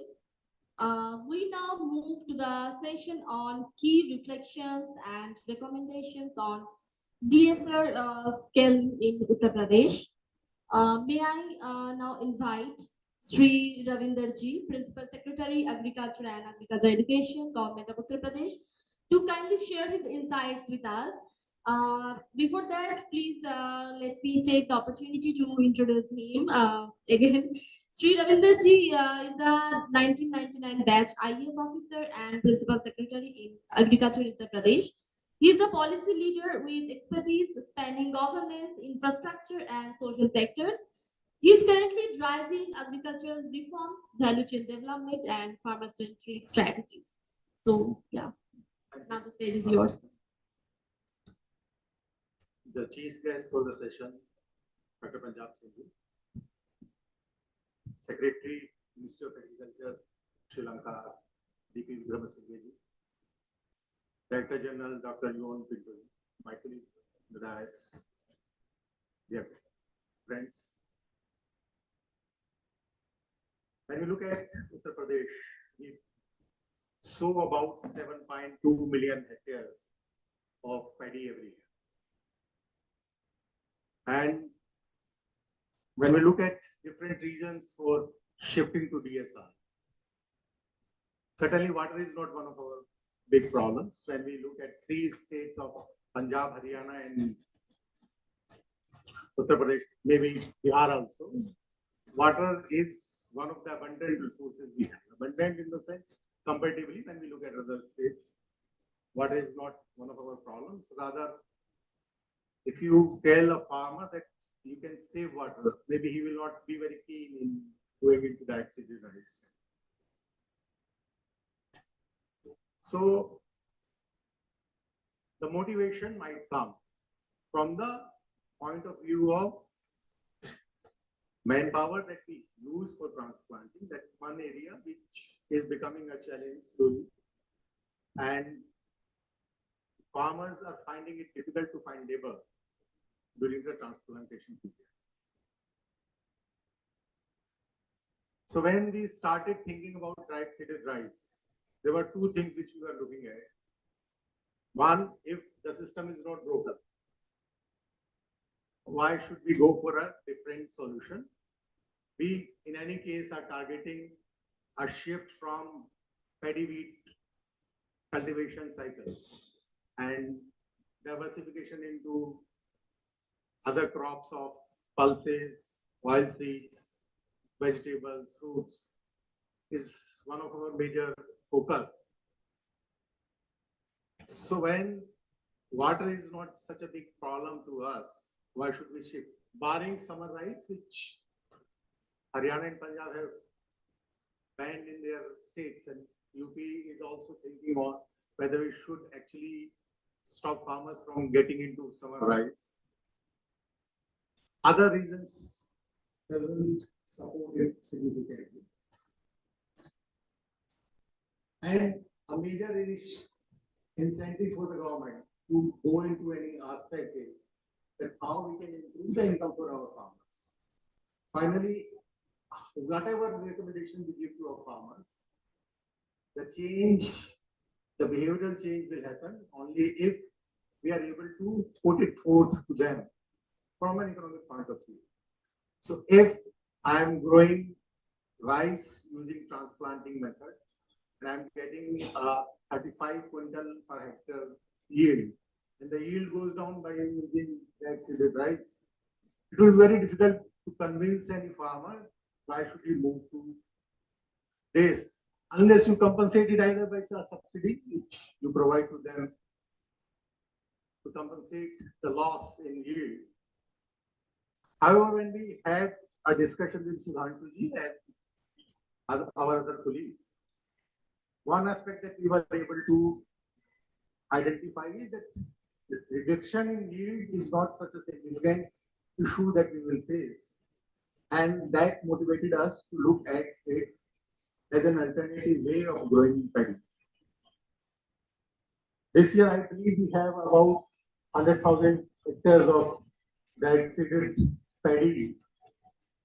And we are targeting, initially we wanted to convert entire 7.2 million hectares into that seeded rice. That was the kind of objective that we were setting for ourselves. But on the basis of recommendations that maybe not every plot of land be suitable initially for that seeded rice, we have moderated it significantly.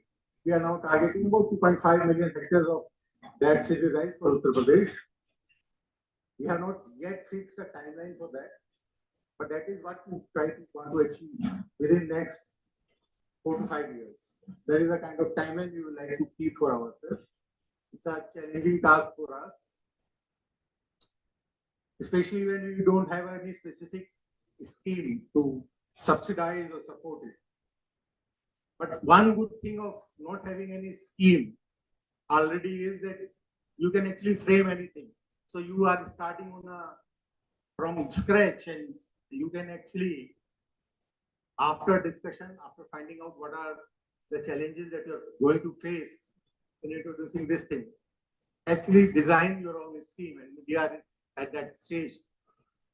And for that purpose, we have created a committee, including various experts, which is known as Samriddh Dham Network. We had a meeting. We have decided that we will do a comprehensive survey of entire arable area in Uttar Pradesh to identify plots that will initially suit for that seeded rice. And once we have identified this area, we will try to convert all that area into that seeded rice. And then maybe on our second stage, we will shift towards other areas also to be directly seeded. So that is the kind of large scale intervention that we are thinking of.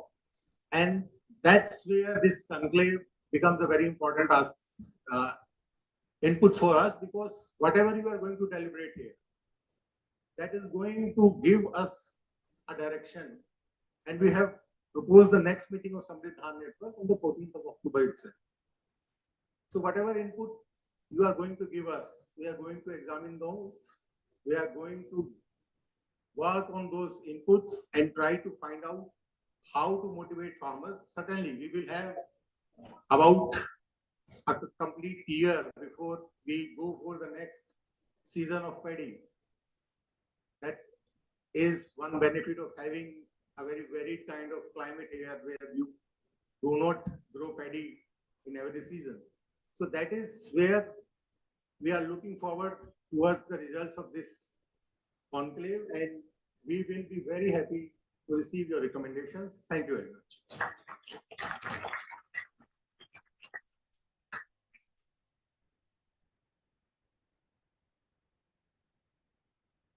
Thank you so much, sir, our Honorable Principal Secretary, Sri Ravindraji, for your insightful vision and a powerful reminder that innovation must work hand in hand. We will now move to the private sector perspectives. And may I invite Dr. Sangeeta Mentirata, the lead of Government Affairs, Public Affairs and Sustainability, IBSL, Bayer Crop Science, to share her reflections on the role of the private sector in scaling direct seeded rice. And before that, may I have the privilege to introduce her. Dr. Sangeeta, with over 2 decades of experience, leads Bayer's government and public affairs on agriculture and healthcare, driving policy reforms in drones, seeds, and genome editing, while fostering public-private collaborations for sustainability and innovations. So now the stage is yours. Thank you. Thank you so much. And with the permission of the chair, if I can sit here and talk, respected chairman, sir, dignitaries on the dais, and also esteemed IRI colleagues, Dr. Sudhanshu Singh, Dr. Ravinder. This is definitely a very privileged moment for all of us. One is that I'm sitting with such a special gathering of all the rice experts. So this has been a tremendous experience since morning, listening to a very deep dive discussion of how together as an ecosystem, we are brainstorming on how to implement and scale up this very climate resilient, resource efficient technology for the Indian farmers. So I come from Bayer, and Bayer has been working to scale up as well as having a structured approach for adoption of direct seeded of rice. Mainly we're working on dry direct seed of rice. We started this concerted effort in 2021 when the COVID came, and the labor, as we already have kind of seen that how the labor scarcity issue has triggered the adoption of this technology, because this was the puddled transplanted rice heavily depends on the transplantation of the seedlings, which is done by mostly the women. So that was a trigger. 800 acres we started in Punjab. Next year we went to 2,000 hectares, 5,000 hectares, and I'm really glad to share with the August gathering here that this year we have achieved 1 lakh acres in commercial pilots. This is besides our demonstrations, our partnerships with several of the NGOs, and also with the ICAR, with several of the state governments, including UP, which we are doing.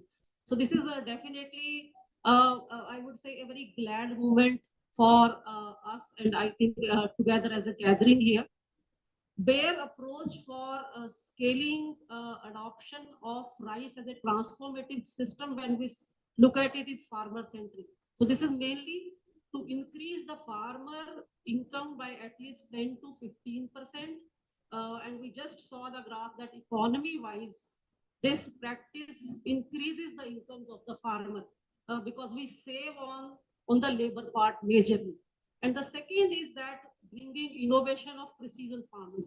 Without mechanization, without laser labeling, without the use of seed drill, until we have a precise sowing of the seeds in the fields, it is very difficult to have a right germination establishment of the crop. Highly knowledge intensive program, I would say, because for the first month or so, we need to handhold the farmers, capacity building, training, awareness on the package of practice, especially for the weed management, because weed has been definitely a major issue when we talk about DSR. So bringing innovation, and the third pillar of this is sustainability. So as a commitment, Bayer has already committed to 1.5 million hectares of rice transformation to DSR by 2032. So this is a big target, and one of our major states, prioritized states for DSR is Uttar Pradesh, sir. The Secretary sir is here, Upkar sir is here, Sanjay Singh is here. So I mean, I would look for collaboration, support, guidance from the all the senior dignitaries here. Secondly, on the commitment related to water, because water management is also a very critical part of this. So Bayer has committed to reducing 25% of water across the crop systems, and this is based on only DSR adoption. India is the first prioritized country for it. We plan to then go to other Asian countries, Philippines and Vietnam, in the second and third phase. So as a plan, and the third sustainability pillar is carbon. I think all of us already have put a lot of emphasis on how much methane emission and GHG emissions which are coming out of the flooded paddy fields when we do PTR. So a separate program, sustainability program called the carbon farming, which we have implemented separately as part of rice transformation through DSR as well as AWD practices mix. And that program with the collaborators, this is a big consortium where has already collaborated with larger organizations. So 50,000 hectares this year we achieved through the Bare Carbon program. This program is already got gold standard verification. The issuance of credits will start very soon. The audit is going on. So the story behind innovation, sustainability, enhancing the farmer income through the DSR cannot be envisioned without the support of the ecosystem and also a cluster-based model. So UP is also the first state where we have started this cluster-based approach in the hub and spoke model, where we are collectivizing our BLF called the Better Life Farming Center. It's an agri-entrepreneurship model where we are aggregating them into FPUs. So in this approach, where access to mechanization and especially in UP, the last all these seasons, the challenge we have faced is access of the machinery, especially the seed drill. So this is also kind of something I will look forward to the support and guidance also from the ecosystem partners here, that how we can collectively, one is aggregate this model in a cluster-based approach, and secondly also improve through policy the access of machinery as well as the right seeds and the right weed management practices. So Bayer is investing also in R&D to have the right genetics, the right germplasm. So our own HT hybrid will be available in the next 2-3 years. We are working on a next generation weed management technology, and then we are also working something related to management of nematodes.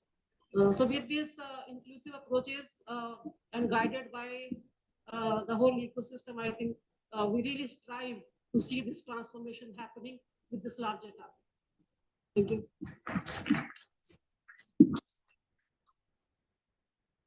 Thank you so much, Dr. Bendidatta, for your valuable insights from the private sector perspective. And now we will turn towards the seed industry perspective. May I now invite Mr. Ajay Rana, Chairman, Federation of Seed Industry of India, to kindly present his vision for DSR research and scaling. Mr. Rana is the chairman of FSII and a veteran with 32 years in agribusiness. He has driven sustainable seed systems, policy reforms, and innovation, positioning Savannah Seeds as a leader in high-yielding varieties and farmer-focused agri-technologies. So now the stage is yours. Thank you. Good afternoon, everyone. Honorable Chair, Dr. Punjab Singh Ji, Shri Ravinder Ji, Shri Ajit Sahu Ji, Dr. Pinto, Shri Vikram Singh Ji, and all the dignitaries on the dais, scientists, media, and Kisan Bhai. Seed industry have been involved in direct seeded rice for a long time. Seed industry brings nearly 2.5 decades of experience in direct seeded rice globally as well as in India. Honorable Secretary Ravinder Ji, he just mentioned like their vision is like that all 7.2 million hectare of rice in UP should be converted to DSR. We shared that vision, Ravinder Ji. In fact, like seed industry, our vision is that out of 44 million hectare of rice in India, in next 10 to 15 years, we should see at least 35% of that area under DSR. Our industry, in fact, some of the global companies like RiceTech, BSF, they were the first one to introduce herbicide tolerant, the mutation breeding based HT technology in the Americas. But last 10 years, industry has been working in India also for developing the right solutions for India. In 2024, the seed industry, one of our member company, the company I had, Savannah Seeds, launched first HT rice hybrids, full paste technology in India. And globally, our other member company, BSF, has launched Clearfield, Maxace, Provisia, these kind of technologies. What is going to drive the adoption of ESR in India is primarily, in fact, the problem of labor and weed control, these two issues. We have done, years of market research, and first pain point किसान की सबसे बड़ी समस्या धान के किसान की वो ये कहते हैं कि हमारे पास लेबर समय से नहीं मिलती है, नर्सरी तैयार हो जाती है, लेबर नहीं मिलती है, अगर नर्सरी बड़ी हो जाती है, अगर नर्सरी की एज 25 डेज से ऊपर चलेगी, every week there is a penalty, फिर आपका फुटाव कम होता है, टिलरिंग कम होती है और धान का उत्पादन कम होता है। और जो लागत है ट्रांसप्लांटिंग की, रोपाई की, वो 4,000 रुपए से लेके 8,000 रुपए तक है। जो साउथ के स्टेट हैं, दक्षिण भारत में, the cost of transplanting is much higher as compared to northern India. So this is the right time to scale up this technology, and private seed industry is working hand in hand with IRRI and Government of India and state governments. After the launch of this technology last year, in fact, first year, there were only 15,000 acres, there was limited seed supply. For next year, we thought, hey, maybe we can grow 3 times, but the growth was actually 4.5x. We were sold out, we didn't have enough seed. And to my surprise, it was not Punjab and Haryana, those who were taking the lead. The lead was taken by the farmers in Tarai region, the farmers in Chhattisgarh, the farmers in Madhya Pradesh. Because the HT technology, along with DSR, solves the problem of weedy rice, जिसको सादा लंबा जो जंगली धान है, उसकी problem कोई भी टेक्नोलॉजी अभी तक सॉल्व नहीं कर पा रही थी। किसान को लेबर लगा के जंगली धान को निकालना पड़ रहा था, but with the HT technology, farmer can control weedy rice also. So this technology has great future, but like there's some watch outs, because this is not a straight simple like farmer can buy the seed and plant. We have to work with farmer from sowing till harvest. Initial years would be training, hand holding, because first 30 days, farmer is worried when they compare direct seeded rice with the transplanted. सीधी बुआई के खेत को उनको खाली दिखता है और जहाँ पे रोपाई की है वो काफी हरा भरा दिखता है. So first 30 days are important for hand holding. There are abiotic stresses we need to take care with, seed treatment. We need to, in fact, also change the crop agronomy because farmer is not raising nursery. The fertilizer application has to be advanced and suitable genetics. So, of course, coupled with mechanization, the availability of right drill and the drill technologies will be a great enabler. So my request to the policy makers on the dais is like, please look into a program where we can provide at least farmer subsidies for seed drills. Seed drill would be a very important factor in scaling up HT technology and direct seeded rice. I'll be talking to you tomorrow also, will not take much of the time. Thank you, Dr. Sudhanshu Singh and IRRI, Dr. Pinto for inviting us, and look forward to the deliberations. Thank you. Thank you so much, Mr. Rana, for sharing your valuable insights and vision with us. May I now invite Dr. B.R. Kamboj, sir, Honorable Vice Chancellor of Chaudhary Charan Singh Haryana Agricultural University, to share his reflections on DSF scaling efforts in Northwest India. Dr. B.R. Kamboj is the Vice Chancellor of CCS HAU Hisar, and he is a distinguished agricultural scientist and widely recognized for his farmer-centric approach, research, policy insights, and impactful contributions to advancing agricultural practices and rural livelihoods. Now the stage is yours, sir. Thank you very much. Very good afternoon to all. And present on the dais, today's chief guest, Dr. Punjab Singh, Honorable Chancellor of RLBCAU Jhansi, respected Sri DP Vikramasinghe ji, today's again DG ERI, Dr. Pinto, all distinguished dignitaries on the dais, esteemed scientists, आदरणीय किसान भाइयों, and dear participants. It's again a great honor to be a part of this event, and I warmly welcome you all on my behalf also in this very important conclave on rapeseed rice. I would like to thank ISARC for organizing this valuable platform that brings together scientists, policymakers, and farmers to bridge the gap between research and the real world farming. Their focus on sustainable practices like rapeseed rice reflects a strong commitment to farmer welfare and environmental conservation. I would also like to appreciate the ISARC work, including support to NARS partners for development and release of climate resilient and suitable rapeseed varieties. If we talk about the rice wheat system, much has been discussed about it in the morning. What are the ill effects? And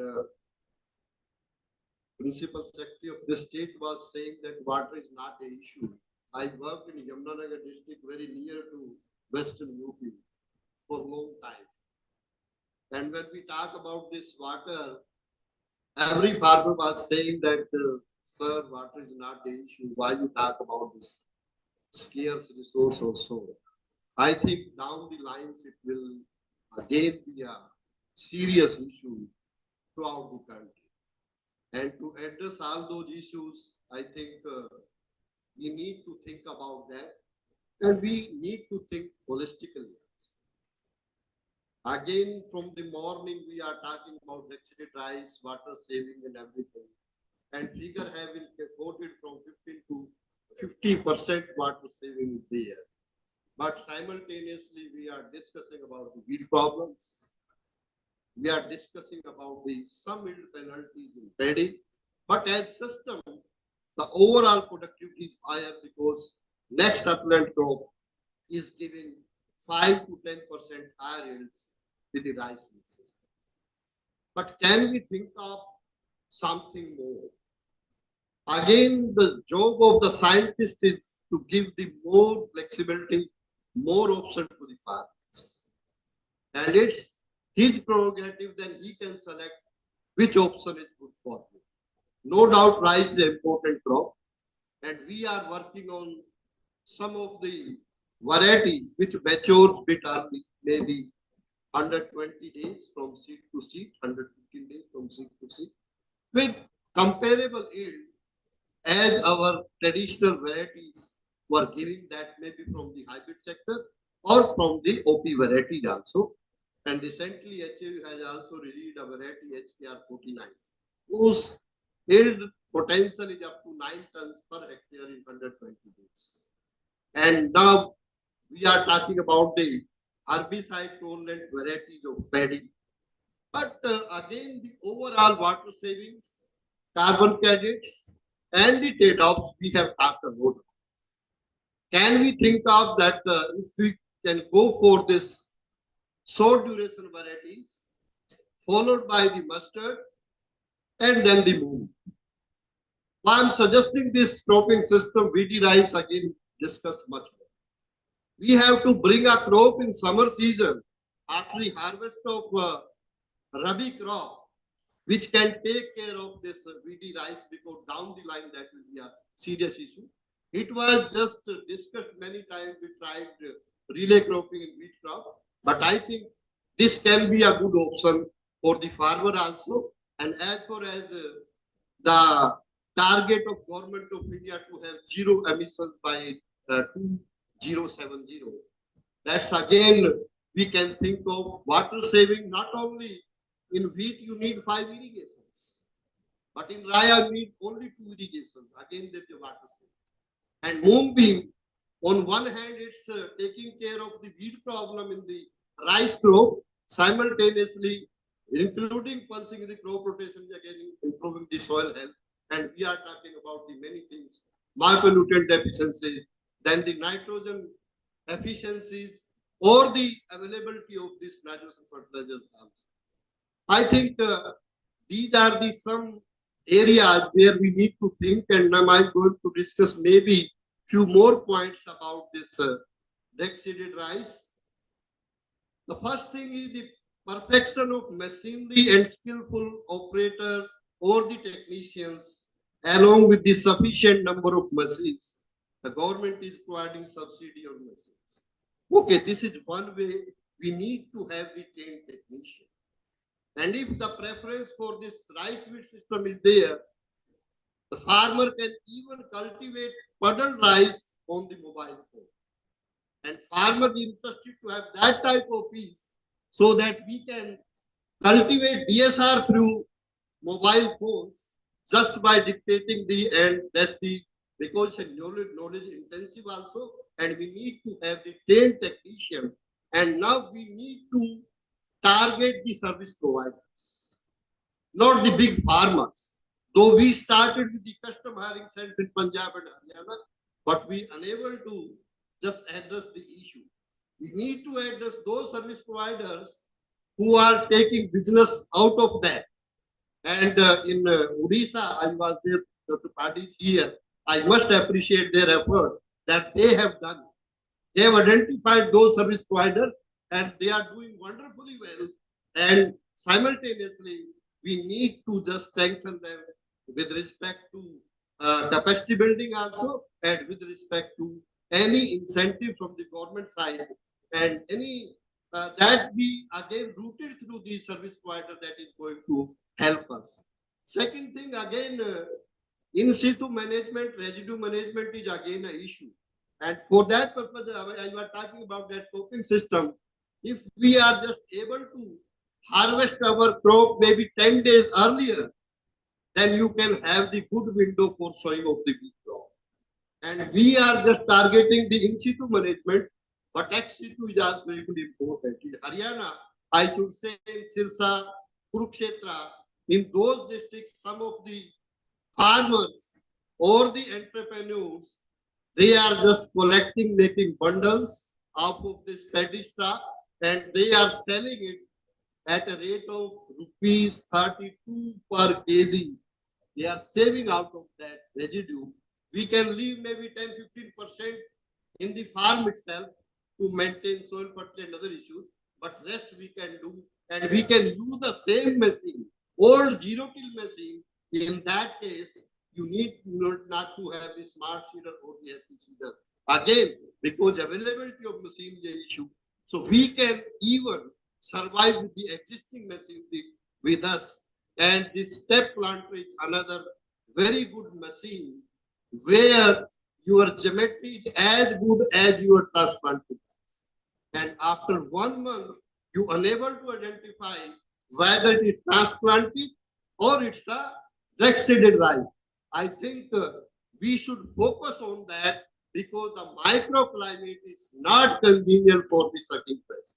And that is again the major drawback with the drug-seeded crop, that when we are using the higher seed rate or we are using the continuous plants in the field in a row, then microclimates get congenial to sucking pest and yield penalties are there.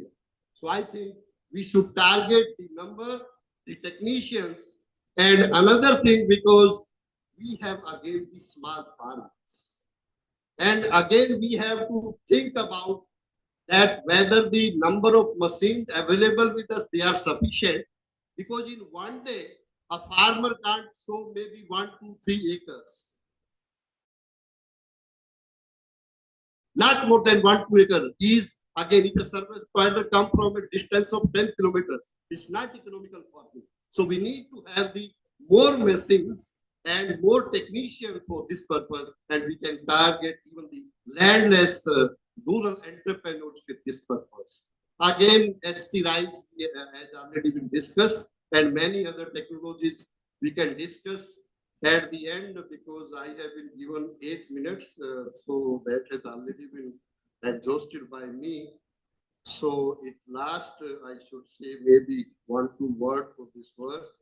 As the Department of Agriculture, Uttar Pradesh, marks its 150th year of service, it presents a timely opportunity to promote sustainable practices like rapeseed rice, and rapeseed rice offers a water-efficient, cost-effective alternative to traditional rice cultivation by expanding support for rapeseed rice through financial incentive, suitable varieties, and farmer training.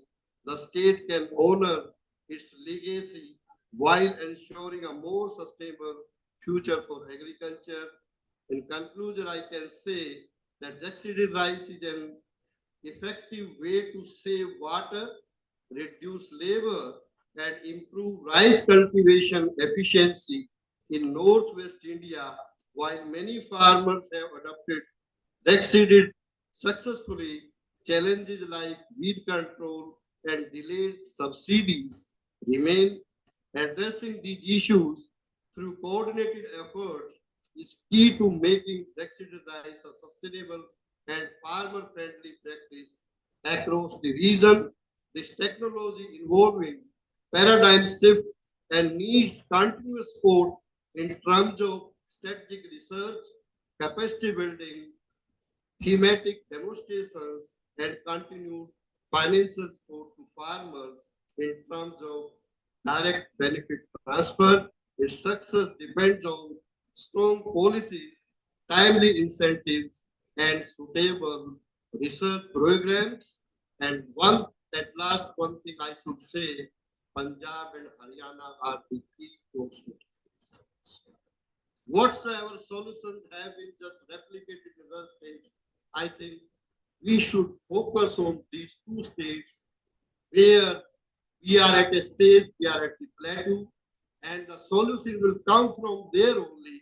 We should focus on Punjab and Haryana, because if we don't have the solution down the line, then that may create some problem. So I think we should focus for that also. Thank you once again to the organizer for hosting this vital event and for hosting meaningful dialogue on a topic so critical to the future of our agriculture. Thank you very much. Thank you so much, sir, for your insightful reflections, highlighting various concerns and prospects of DSR, particularly in the northwest part of India, and calling for a paradigm shift, I think. So a big round of applause again for sir. And this is now my privilege to invite Dr. Sanjay Singh, Honorable Director General, Uttar Pradesh Council of Agricultural Research, UPCAR, Government of Uttar Pradesh, to deliver his special remarks. Dr. Singh is a distinguished plant geneticist and researcher focused on developing climate-resilient crops, modernizing agricultural education, and promoting farmer-centric innovations to advance sustainable agriculture in Uttar Pradesh. Welcome you, sir. Thank you. Thank you. Welcome all of you for this Global DSR Conclave 2027. Honorable distinguished scientists, especially chief guest of this program, Dr. Siddharth, Director General ED, and the Honorable Pramukh Sachiv Krishi, Uttar Pradesh, and all of the new scientists there in sitting on and off the of this. Especially I thank to our respected farmers, those who are already present in this DSR Global DSR Council program. It is my great pleasure to join us the global Global DSR Conclave 2027. Here in South South Asia Regional Station Varanasi. I would thank to director and organizer who to this important gathering, especially for the wide spectrum partners like government, government research institute and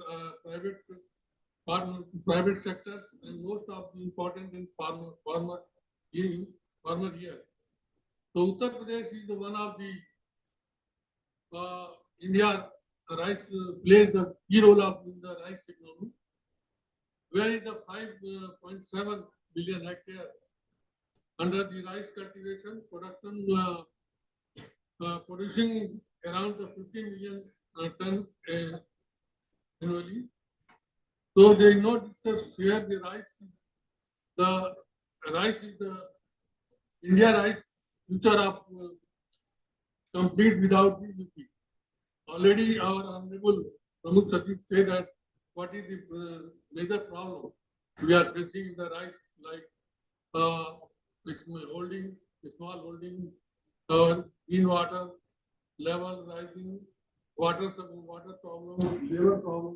So many things they have already told here. So directors, actually direct seeded rice offered to the real opportunity for Uttar Pradesh. It is the pathway to convey water reuse, cut greenhouse gases emission, sustainable production for millions of the farmers household. In short, it is the necessity if we want to make our agriculture both competitive and climate resilient. At UPCAR, we are pursuing the several strategies to support the direct seeded rice through SAU, KVK, and farmer producer company. We are conducting the research development of climate resilience high yielding varieties suitable for the DSR condition. We are opportunity to mechanize by the working with the industrial partnership, and we are also farmer friendly seed drills, and also we are strengthening our KVK to serve the central hub of demonstration, training, and meaning farmer scientific organization interaction in the field. We are also modernizing our agriculture university in the state of the next generation of the students are training in prescribed farming, digital tools, and also sustainable practices. We want to use younger scientists and extension workers to be full prepared to take innovation like mechanization, DSR directly on the field. Partnership like play a key role, especially in DSR. UPR in UP, we are going to partnership with ERI in the UP Agri project, and we have seen in the pilot that DSR is already shown very encouraging result with the roadmap of expand DSR up to 2 million hectares by 2030. UPCAR is committed to working hand with ICR, ERI, and private sector, our farmer to create a clear pathway for the large scale adaptation of our state. I also congratulate to our Department of Agriculture who are 150th anniversary celebrate here to explore pathway to make the Uttar Pradesh global food basket to 2030. Let me with a small message. So we already know the DSR and DSR work. The challenges before to move the for the scatter pilot to the mass production. We have our research, our policies, and our field level support. Uttar Pradesh cannot only serve our own food, water, future, but also lead the India contribution for the global rice sustainability. I thank to the organizer to give me opportunity to give the special remark, and I hope the conclave give successfully chattering in the next step of further DSR. Thank you very much, and especially thank to our director, the South Asia Regional Center, and ED Director General, who are inviting me. And again, thank you all of you. Thank you very much. Thank you, sir. Our heartfelt thanks to Dr. Singh for inspiring us to align our efforts across research, policy, and field support, enabling Uttar Pradesh to champion India's journey towards sustainable rice production globally. And now I would like to invite Dr. Pratap Singh Bittal, sir, Honorable Director of ICR NIAP, to kindly share the ICR vision for scaling direct seeded rice in India. Before that, may I take the delighted to introduce him again. Dr. Bittal is a leading agricultural economist whose expertise in policy, value chains, and technology adoption drives evidence-based research to enhance farmer incomes and promote sustainable agricultural systems in India. Now the floor is yours, sir. Thank you.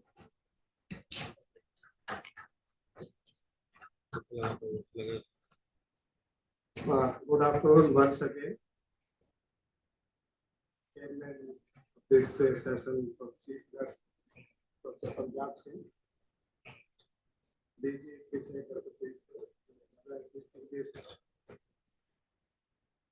Charger कौन लगा के गया यहाँ पे? Of the dais. Yesterday in the evening, I got a call that I have to make a brief remarks about ICR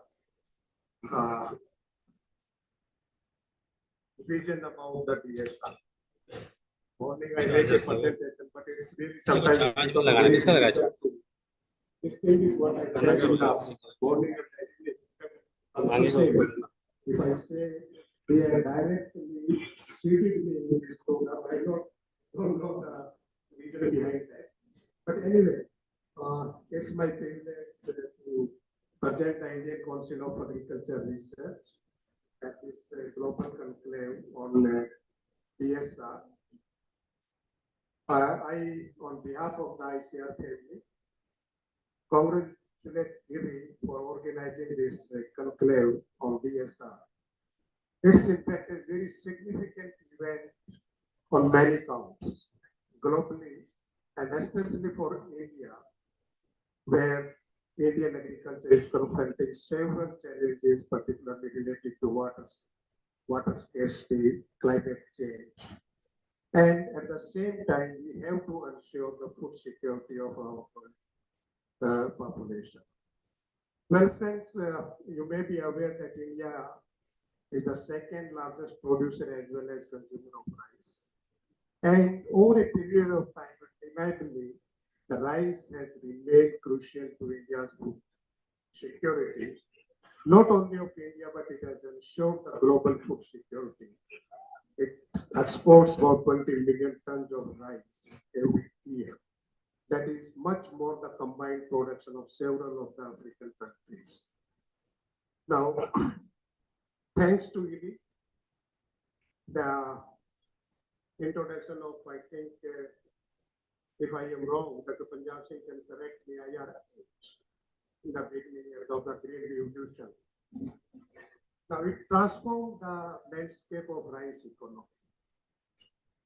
And over a period of time, our National Agriculture Research System has expanded like anything. And I think every year now you develop more than 100 varieties of rice. which are high in drought tolerance, flood tolerance, and all those kind of things. But as I said, India now is facing complex challenges. Water availability, climate change, and the decline in land holding sites. How we are going to cope up with this? And this situation, you know, it really calls for a reassessment of not only of our research priorities, but also the policy priorities, where we should invest so that we can save our resources, whether it's water or the other time while ensuring farmers' food security. Well, from the perspective of research, you know, ICR, it is not ICR, it is the entire agriculture research system in the country. Now, research, you know, it has a huge potential we have seen in transforming the landscape, in increasing production, productivity, overcoming food and nutrition insecurity problems, managing the natural resources and all those kind of things. And you know, returns to investment in agriculture research are quite high. If you spend 1 rupee in agriculture research, it returns 14 rupees. So that's not a big, this is not a small amount. And at the same time, if you spend 1 rupee in climate resilience research, the returns are in the range of 2 to 10. So these are, in fact, with the investment in research, returns to investment pictures are significantly higher than the investment in other activities, means the roads and all those kind of things. Now, ICR national strategy for DSR. We emphasize development of DSR ready varieties nationally as well as in collaboration with international institutes like RICE, this one International Rice Research Institute, the Sebati, the Sauna Savan. So these are some of the examples which have been. And recently, the focus, of course, that ICR is to saving resources and increasing the yield. Recently, I think the IRI has developed an herbicide tolerant variety which is suitable for DSR. The another 2 varieties which may be tested for DSR that recently released gene editing variety, which you not only are high yielding, but they also require less of water, they are resilient to climate change. Apart from that, that is ICRs or the different divisions apart from breeding, our division of natural resource management, it emphasizes a lot on European technologies that can save water, precision agriculture, carbon efficient technologies, and all those kind. And moreover, you know about the NICRA, National Innovation Climate Resilient Agriculture Project, which is operated at the Peda Hyderabad. Now, for the last 14 years, has come out, you know, a number of innovative models that can be replicated in farmers' fields under different climatic stresses and those kind of things. Importantly, ICR has, you know, apart from the varieties, it integrates a lot on the varieties and the smart agronomy, along with the capacity building programs, and it aligns with your national priorities of water saving, energy saving, particularly the Pradhan Mantri Kusum Yojana or the Pradhan Mantri Kishan Yojana. Now, if many of you may be aware of that, in the recently concluded Viksit Krishi Sankalp Punjab, where every scientist from the Indian Council of Agriculture Research, they went to farmers. In a sense, they took their research to the farmers. They tried to understand what farmers require, what are their constraints. And accordingly, they identified more than 200 constraints, right, related to the technologies or the policies or the extension system. So that in fact the vision for the ICR, not only for DSR in general, a demand-driven research, not the supply-driven kind of things of the past, but a demand-driven research agenda is from the often for different, agroecological conditions. And anyway, but that the adoption of DSR, it's a complex. It is influenced by a number of technologies, not only the technological, but also institutional and policy factors. But to make direct shaded rice as an attractive proposition, there is a strong need for an interface between science, the extension, private sector, and policies. And this would facilitate the transfer of knowledge from laboratories and experimental fields to farmers' fields. And additionally, this kind of interaction, as I said, in case of it provides a lot of feedback for policymakers about the kind of problems the farmers are facing, what kind of policy interventions they can make, particularly in the context of DSR, and kind of sporty framework they can adopt to address all those kind of challenges. More importantly, a collaborative efforts between research, extension, policy makers. It can lead to development of tailored DSR strategies that can address region-specific challenges, and this may include incentive for farmers to adopt DSR, provide training to enhance farmer skills in DSR, demonstration project. In this direction, the Krishi Vigyan Kendras of ICR, more than 731 Krishi, they are working in this direction. Now, more importantly, as I said, that again, such kind of interface is essential to identify the barriers. Why adoption of DSR remains low? And again, it will provide a lot of feedback, not only for the researchers, but also policymakers. And I am sure this conclave for 3 days, a number of issues will come out, cross learnings will come out from different countries, and we will be able to invite the ones that suit us to our parliament committees. I wish this conclave will big success. Thank you very much. Thank you so much, sir, for your vision from the ICR's perspectives. And we are now delighted to also have with us an international perspective. May I now invite Dr. Kong Kia, Honorable General Directorate of Agriculture, MAF, Cambodia, to share key reflections on DSR research and scaling from Cambodia. Dr. Kong is the advisor to Cambodia's MAFF and director of the Department of Rice Crop. And he's a seasoned agriculture scientist with over 20 years in rice research and sustainable agriculture. He also leads the national and regional initiatives to advance farmer training, participatory research, and policy development. So welcome, Dr. Kong. Thank you. Okay, thank you. Good afternoon, ladies and gentlemen, distinguished guests and scientists and all researchers participants here.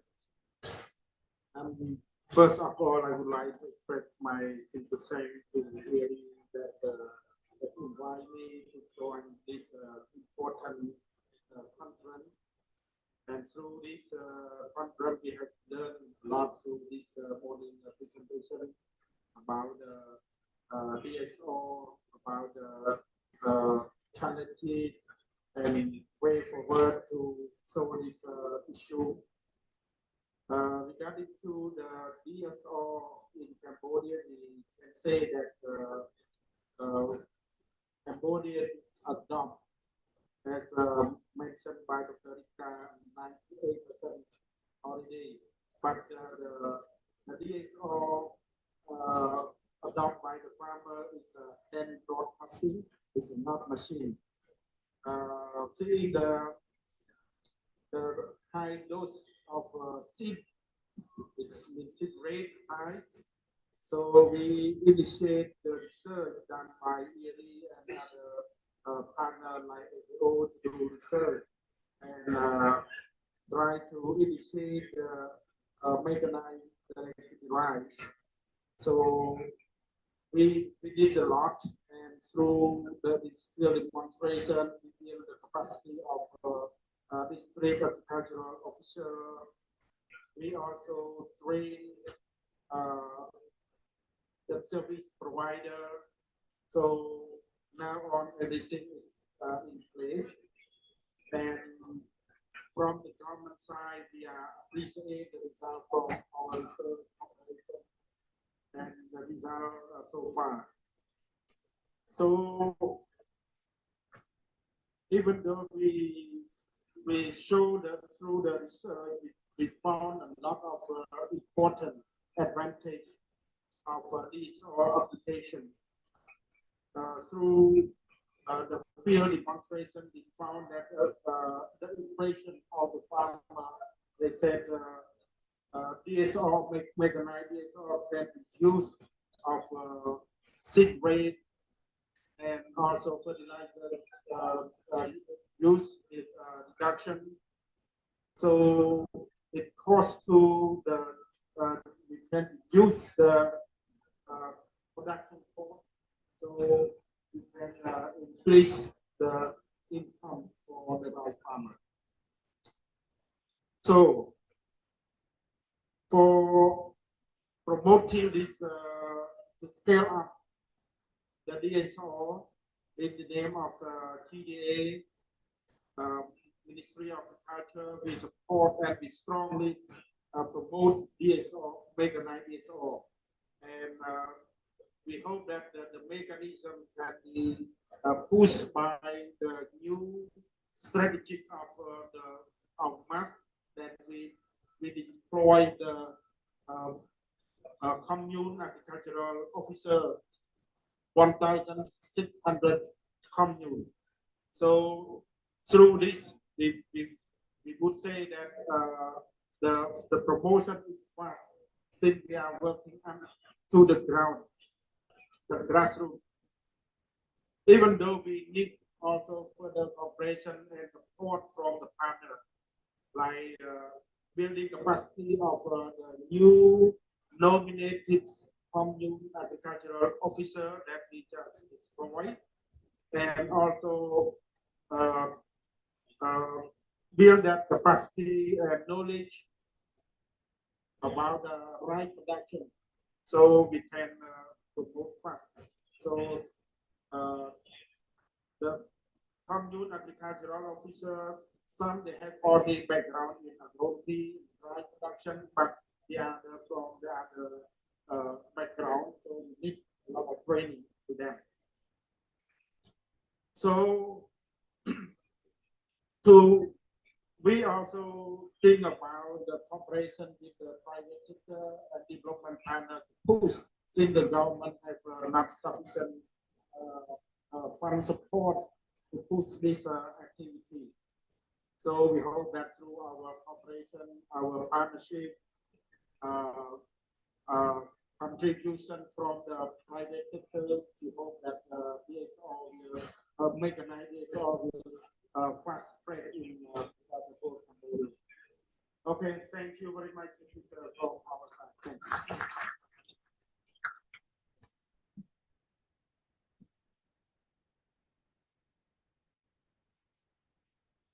Thank you so much, Dr. Kongkia, for your valuable insights. And this is now my honor to invite Sri Ajit Kumar Sahul, our Honorable Joint Secretary Seeds, Ministry of Agriculture and Farmers Welfare, Government of India. I would like to request him to kindly share his esteemed reflections on policy pathways for strengthening seed systems. And now it is my privilege to introduce him again. Dr. Sri Shahu brings over 25 years of experience in governance and policy, leading initiatives in agricultural credit, agri startups, and oilseed mission to promote sustainable development and farmer empowerment. So now we will look forward to his insights and guidance. Thank you.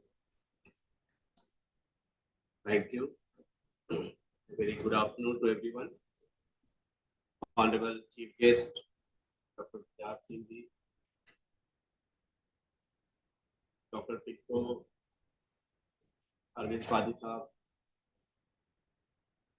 Ravindra left, and Mr. Vikram Singh, and all other dignitaries on the dais, and all the scientist committee and sitting of the dais. I'm very thankful to IRRI for organizing this conference and inviting me as well to participate in this. It's a great learning experience for me as well. And I consider it's very important in the current scenario. And just to tell that I deal with the international cooperation in agriculture and seed. So from both angles, I think this conclave is very useful for me in person and for the preparing policy perspective for the government, which I am instrumental there.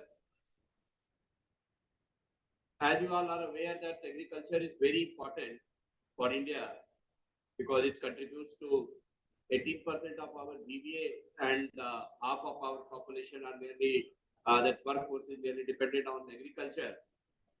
And due to this importance, nearly 10% of that central government budget directly goes to the agriculture. Leave aside that other subsidies on irrigation and irrigation infrastructure, only for the procurement, fertilizer, and direct agriculture related components. So that government is spending around 10% of its budget. And from the international perspective, these subsidies which are being given by the government also attract a lot of criticism at the global level. We have to face tough time in the WTO, depending our position, especially for the wheat rice system of cultivation and the system of subsidy. Though we are very less, we contribute very less, but still because of that some original WTO negotiations and later on that we are saved by the Bali Peace clause. But in the rice, it is that we are crossing that our subsidy limit, what has been fixed in the WTO context.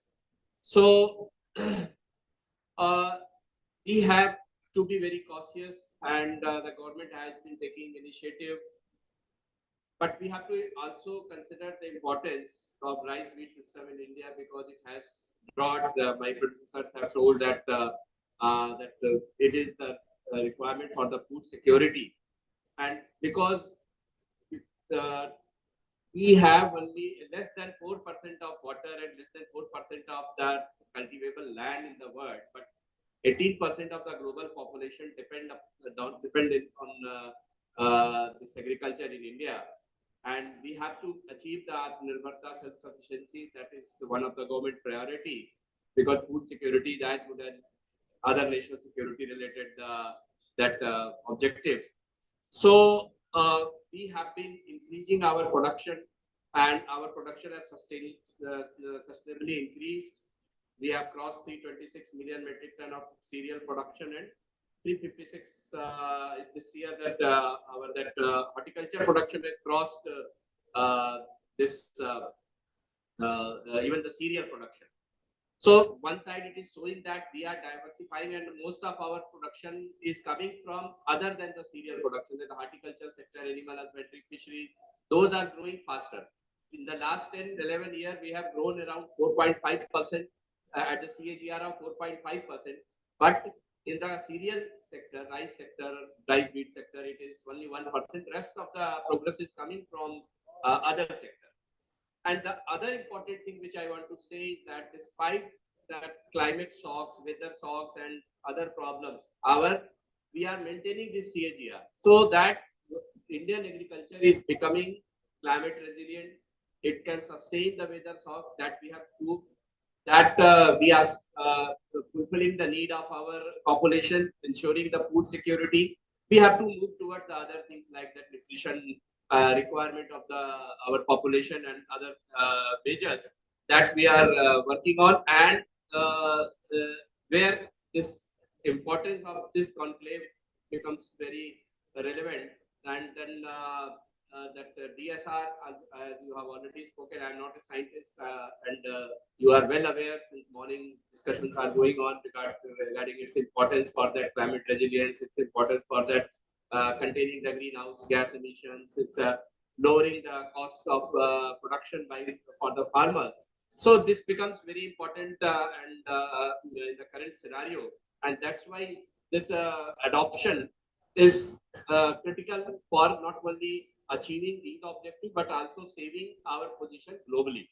So the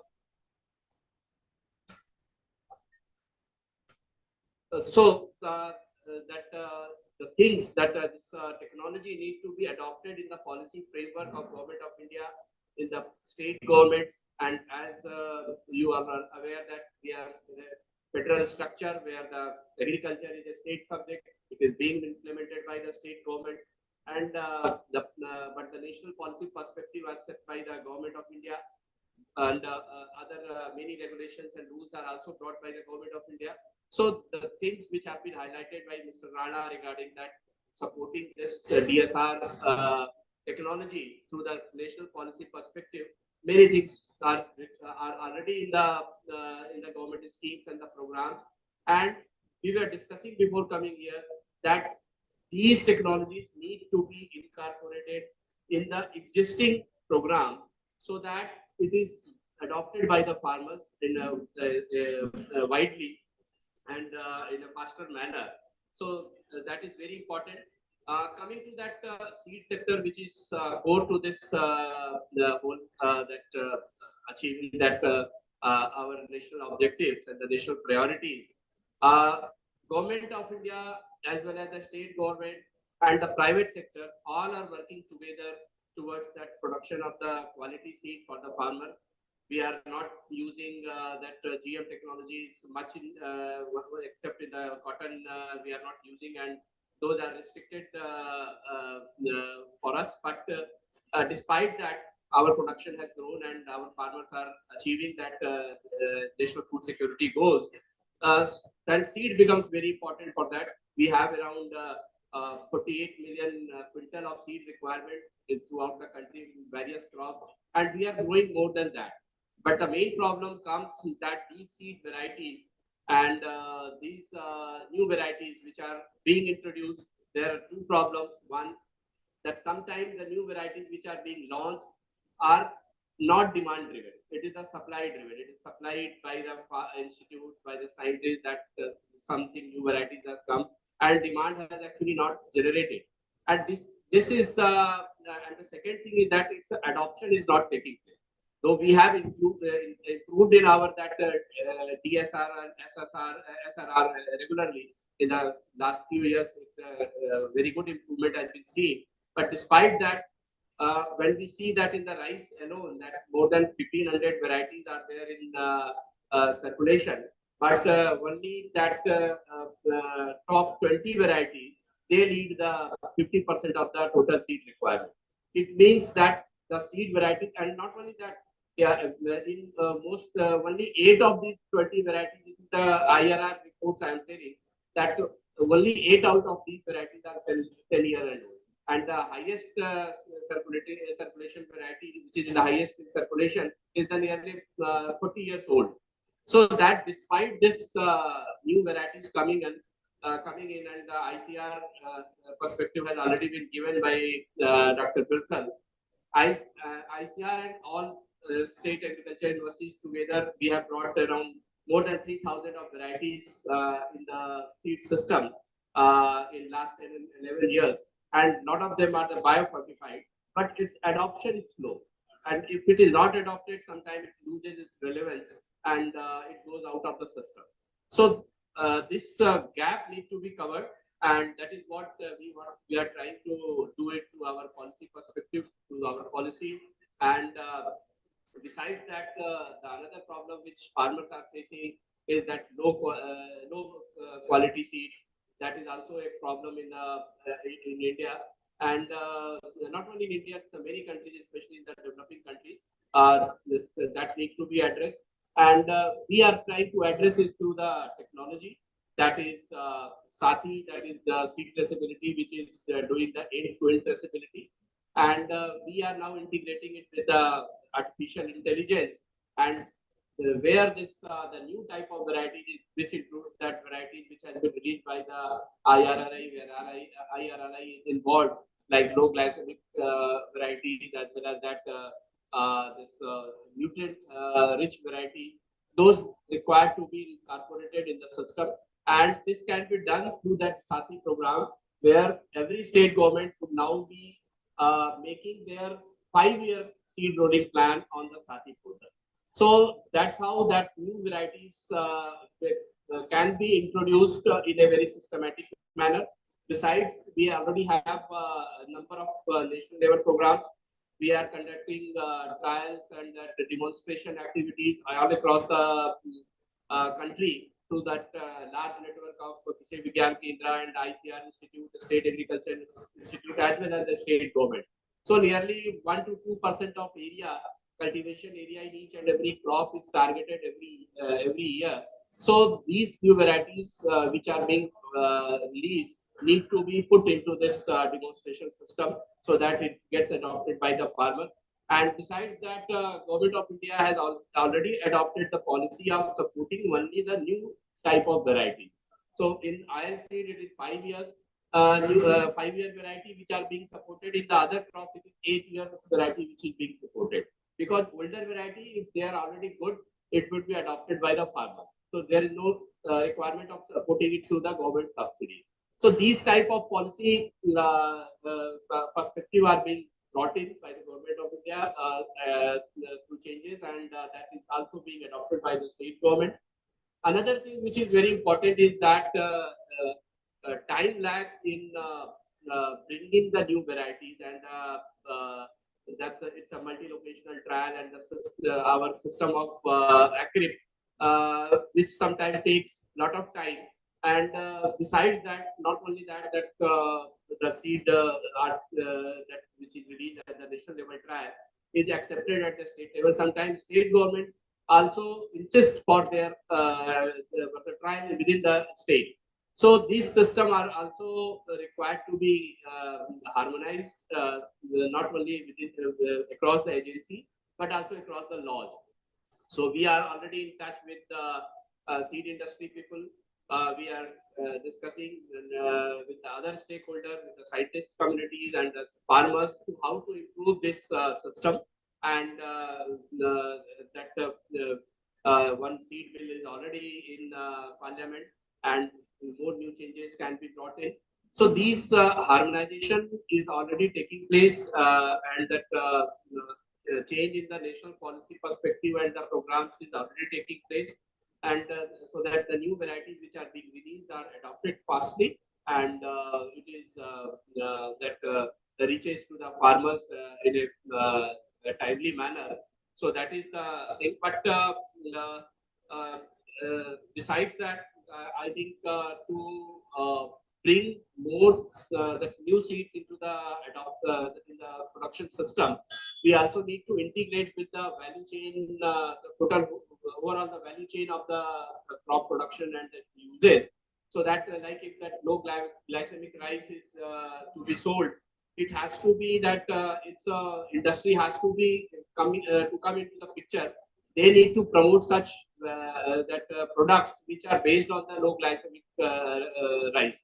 Then only the farmers would be motivated to cultivate it, and because they have the market to sell, like which has been done in the millet.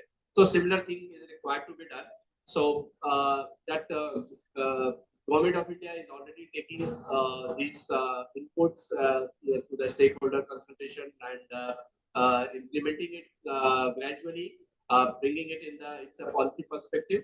So that's how that with this commitment, the Government of India has also been supporting IRRI and this ISAR set up. The Government of India has made it committed around $30 million for setting up this institute in the 10 years, and it is continuing. So this is proving beneficial for the whole rice wheat system, and if our this rice system is that improved, that we would be saving not only that a lot of greenhouse emission, but also that it would increasing that farmers' income, but also it would help us in fighting that issues at international level, global level. So with that, I once again thank Dr. Sudhanshu for inviting me here and Dr. Pinto for organizing and supporting such initiative. Certainly, this is a good time to adopt these type of technologies and the new type of varieties which are being released in the system for that achieving that our national objective as well as that global commitment. Thank you. Thank you so much, Rishahu, for your valuable reflections on scaling direct-seeded rice and for illustrating the priorities, achievements, and the policy perspectives at both national and international levels. May these shared visions now guide us toward coordinated and more effective action. Next, may I invite Dr. Aravinda Kumar Padhi, Honorable Principal Secretary, Department of Agriculture and Farmers Empowerment, Government of Orissa, to present his policy reflections and suggestions on DSR scaling in Orissa. Dr. Padhi is a senior IAS officer and Principal Secretary in the Government of Orissa and is a distinguished leader in agricultural development, food security, and climate resilient farming. He is recognized nationally for his policy innovation, humanitarian service, and advisory contributions at the global and national level. Thank you, sir. Thank you. It took 1 minute of my 10 minutes time there. Thank you so much. Namaste, everyone. I begin with my thanks to DG Eri and the Director ISAR for giving me this invite and this kind invite. The esteemed chair and all the dignitaries on the dais and all the very esteemed participants. In fact, I don't know, those of you who know me personally would maybe aware that I'm an alumnus of BHU. So visiting Varanasi is always a deep sense of nostalgia and joy. And also it is very special to have darshan of Baba Vishwanath. I went for the darshan in the morning and add-on from the Eri.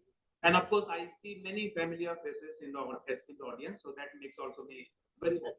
So thank you, everyone. And again, as I was introduced, I wish to share our experiences from Odisha on the key reflections and policy suggestions on the DSR scaling in Odisha.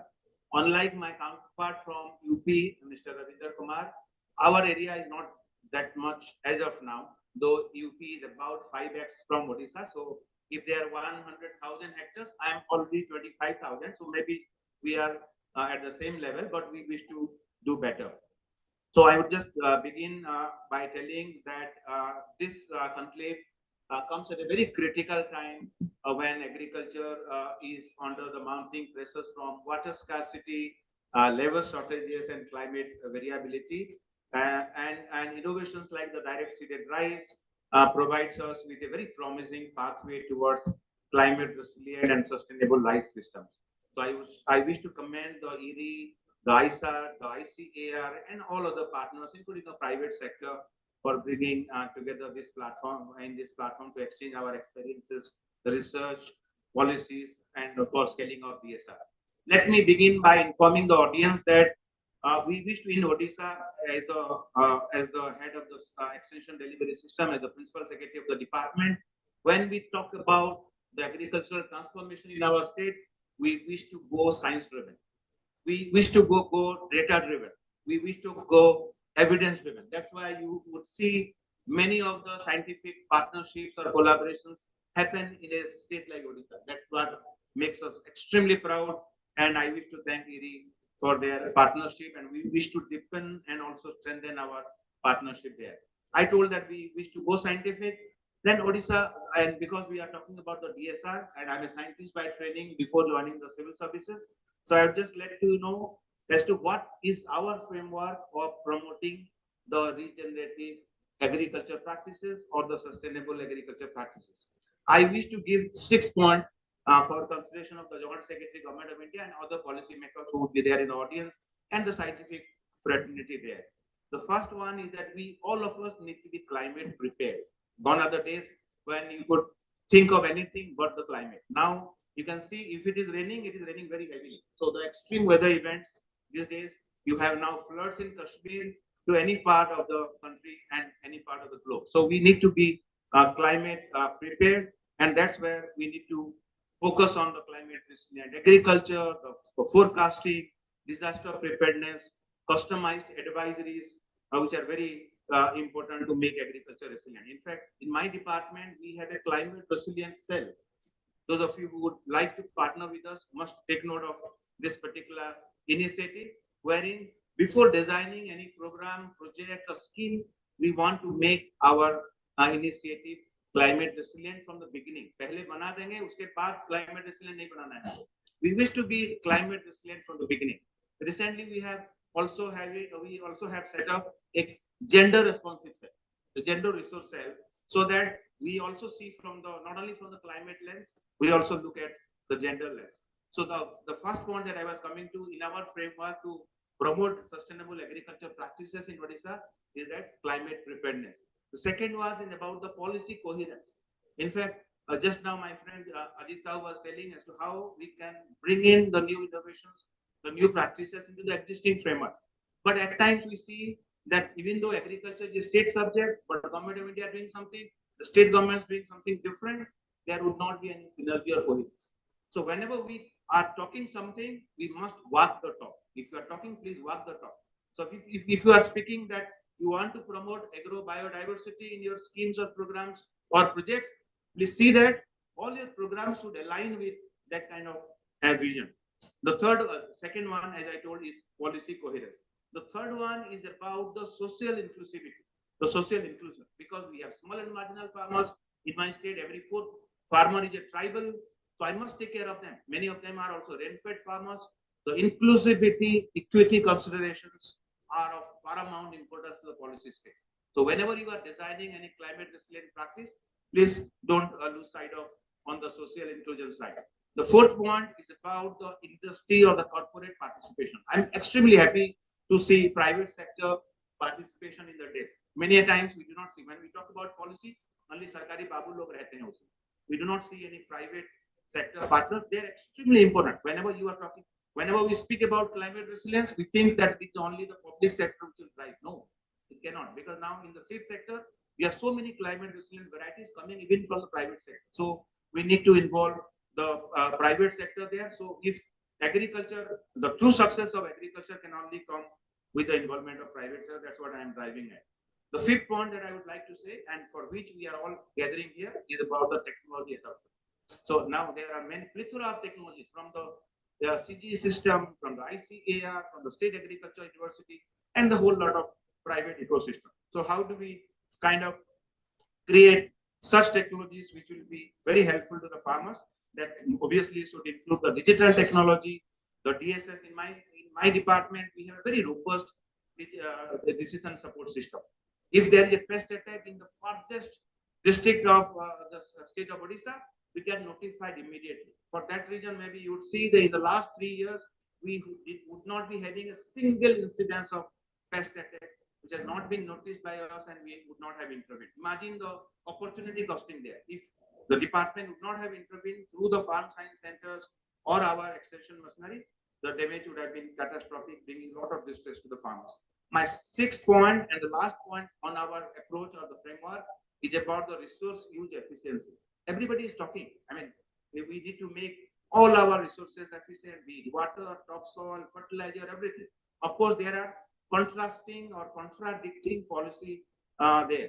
Suppose you talk about making a fertilizer recommendation based on the soil health card, but your urea is so cheap, then the farmer would not be tempted to go for the P&K or the micronutrient and others. So it is a very big conundrum, but obviously a scientist at an ideal level, when we talk about policy, we need to talk about the resource use efficiency. Many of the speakers spoke about the per drop, more crop. Dr. Vithal alluded to the micro irrigation and the reuse, recycle and rejuvenation in the agriculture sector.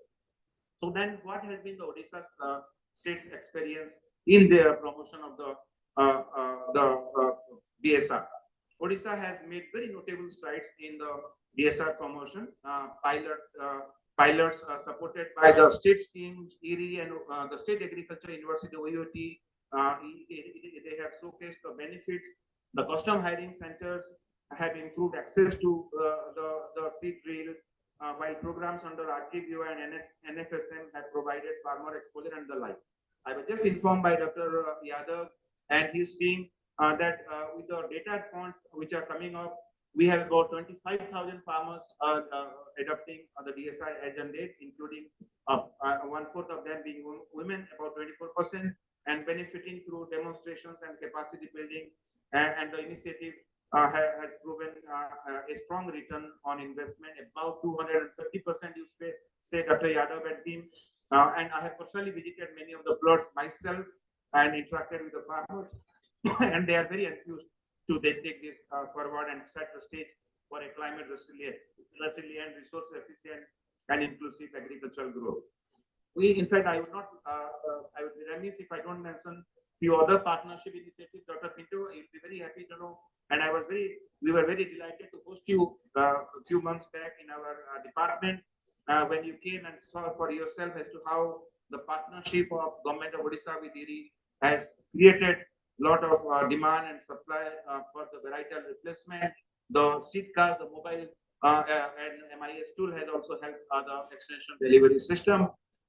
We can talk about the varietal cafeteria and crop cafeteria field days. Dr. Swati Nag is here and they are helping us in promoting the specialty rice program. Those of you who have not seen the Rice Today, the latest issue of Rice Today talks about the specialty rice project in Odisha. You can just Google it, or Swati or any of Dr. Sudhanshu can share it in the group. So what could be the key reflections? So from the learnings that we have in Odisha, what could be the key reflections to this very esteemed audience?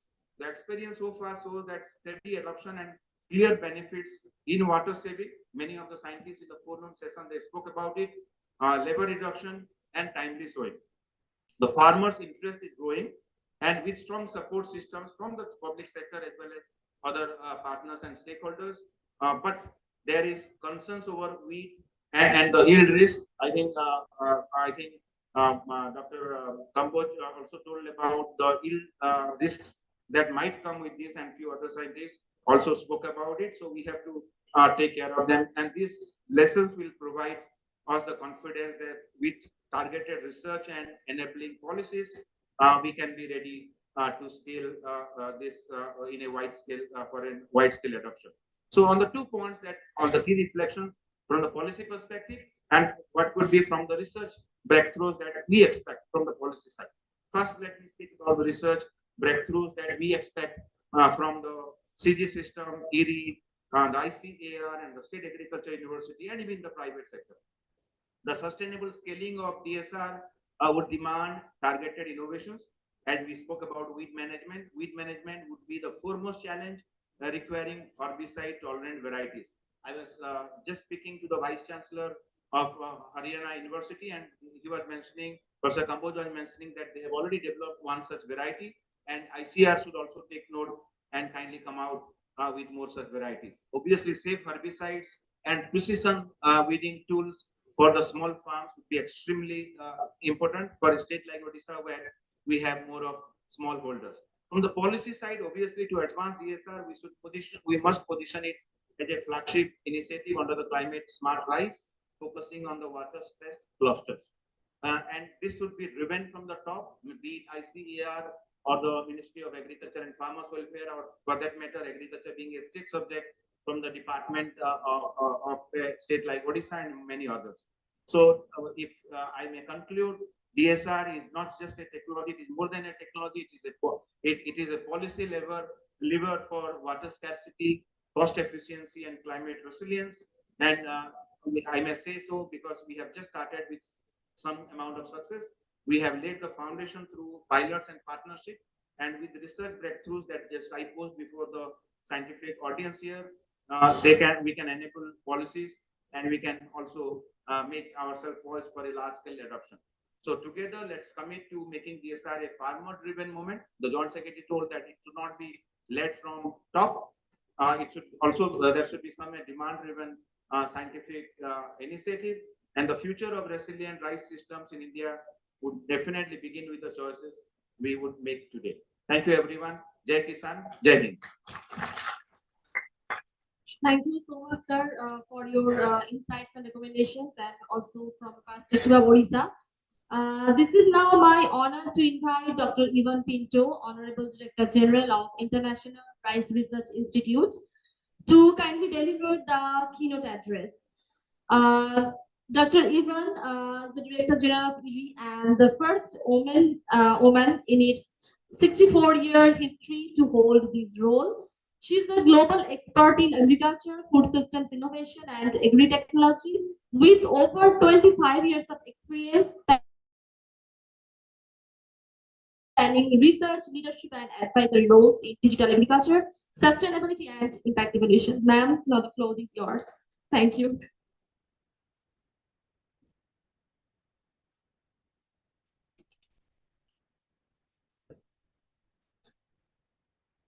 Thank you very much. You will have noticed that some of us have a height challenge, hence why I'm using this podium.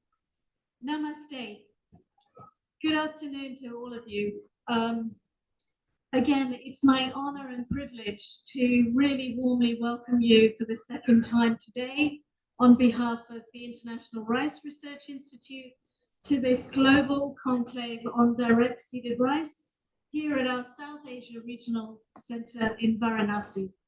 It's my second visit to Varanasi, and I couldn't be more happy as part of this landmark gathering with some of the most eminent specialists in the area, taking place at a moment when agriculture must address this dual challenge of ensuring food and nutritional security, but at the same time as building resilience to climate change.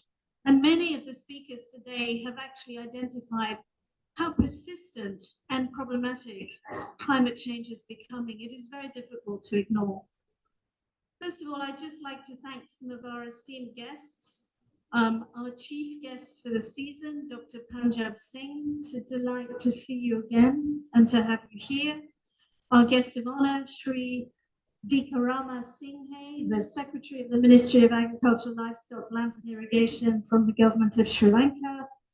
Dr. Conclave, General Directorate of Agriculture, Ministry of Agriculture, Forestry and Fisheries from Cambodia.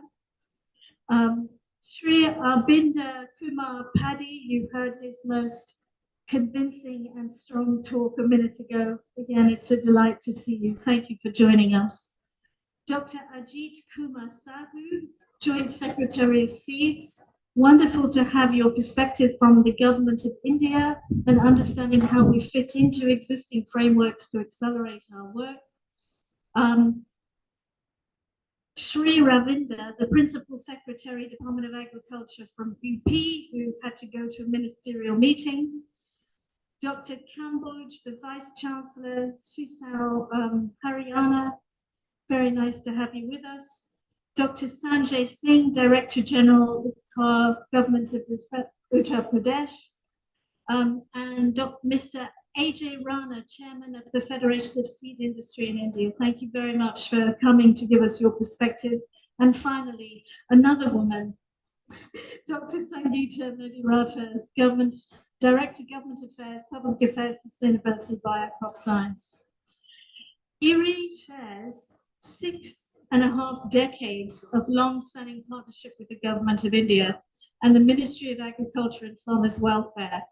The establishment of ISARC in 2018 is a testimonial to that shared commitment that we have with each and every one of you to the global cause of food and nutritional security and environmental sustainability.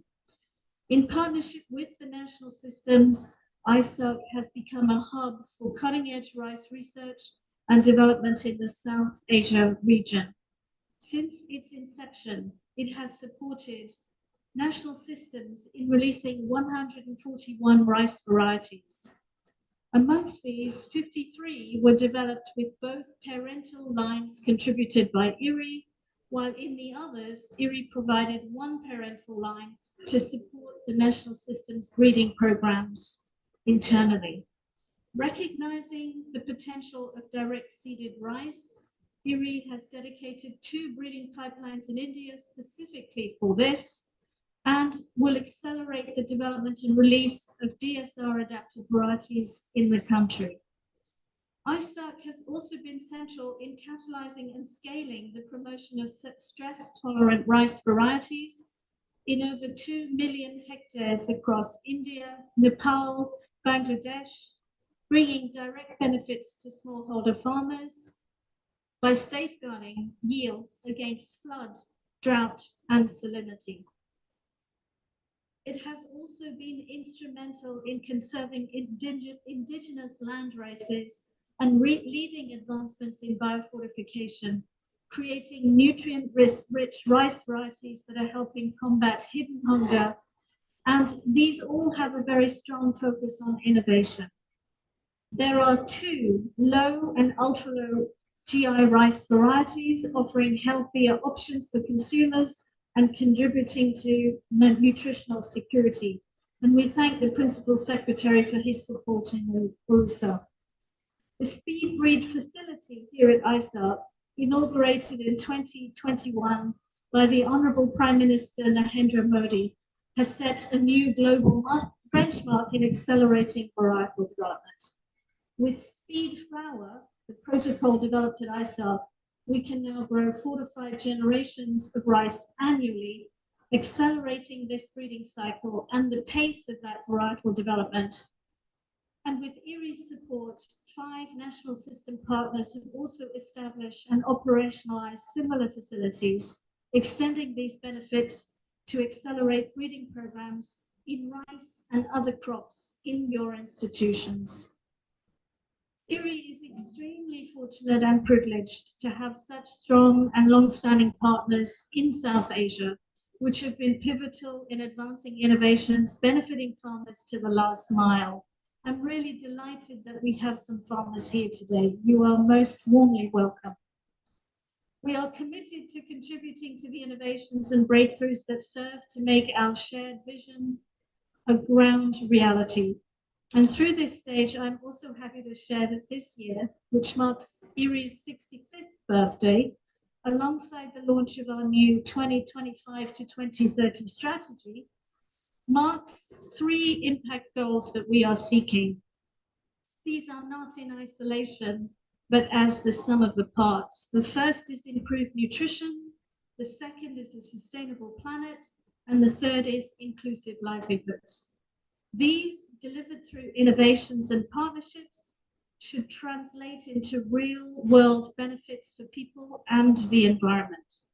Direct seeded rice is one such innovation, which has tremendous promise to deliver systemic transformation in rice-based agri-food systems by linking the best agronomic practices with advanced technologies. In Asia, IRI's pilots with partners is leading to significant adoption of the techniques, and in countries like the Philippines, Cambodia, Vietnam, Thailand. You heard about some of those examples today. In India, interventions across Uttar Pradesh, Odisha, Punjab, and Haryana have demonstrated these gains on more than 20,000 hectares, with farmers benefiting from higher incomes and more efficient resource use. These results show us that DSR is a proven practice with the potential to really transform rice systems at a scale through water management, cutting methane emissions, and reducing drudgery and labor costs, along with sustaining yields. We mustn't forget weeds in the context of weedy rice that was mentioned today. The challenge before us is now to move from pilot to sustainable scaling. That means connecting science with the right policies, the right partnerships, the right public and private actors, mobilizing investments from both public and private sectors, and ensuring that innovations actually reach the farmers through robust extension and service delivery mechanisms. You also heard many of those points made today. This is also why the sub-theme of this conclave, driving change through science, policy, and partnerships, is so critical. Science gives us the evidence and innovation. Policy provides the enabling environment. Partnerships ensure that solutions reach farmers at scale, and it is inclusive. Together, these elements will allow us to unlock the full potential of DSR technology as a pathway to resilience, profitability, and sustainability for millions of rice farmers across the global south.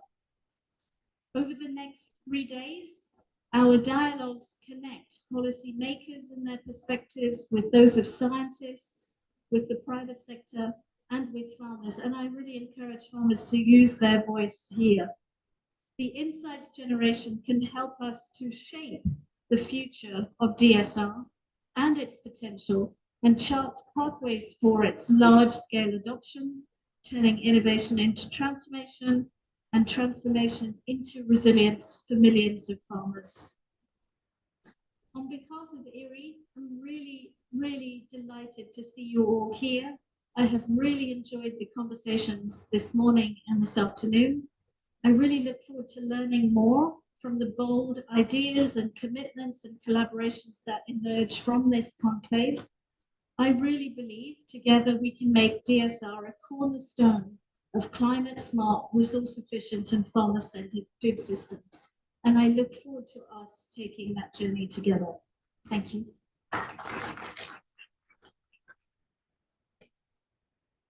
Thank you so much, ma'am, for your inspiring words and visionary perspective on advancing sustainable rice systems. And this is the time to hear from our guest of honor of this program, Dr. Sri D.P. Vikramasinghe, Secretary, Ministry of Agriculture, Livestock, Land and Irrigation, Government of Sri Lanka. Dr. Sri Vikramasinghe is a senior administrative leader with Government of Sri Lanka, and she with extensive experience in governance, policy implementation, and institutional development across agriculture, energy, and irrigation sectors. So please join me in inviting Mr. D.P. Vikramasinghe to deliver his address. Thank you, sir.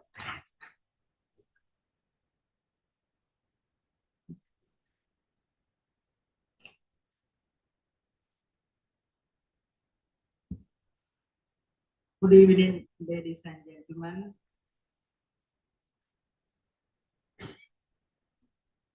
Dr. Punjab Singh, the Chancellor and the Chief Guest of this event, and the Dr. Mrs. Pinto, Director General of IRI, and other distinguished guests sitting on the stage, and the participants, special invitees, ladies and gentlemen. I think after the long dialogue, I have given this opportunity to do the guest of honor speech. I think as you well aware that world had sufficient food, but everybody can't access it because of their financial position. So we have to produce our requirement in our levels. But every country do not have facility to cultivate everything. Some have to cultivate for other nations also. Especially the India. We are secure that India is here and they are producing large number of foodstuffs. It is sufficient for the entire Asia. During the energy shortage, all the Sri Lanka also always coming to the India and taking our requirement. Actually, what are the challenges in the future of the paddy cultivation? We are talking about to increase the production,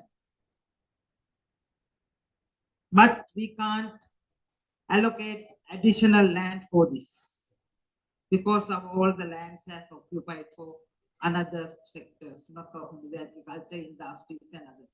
So the productivity should be increased, and there's another challenge to us to increase the rural economy.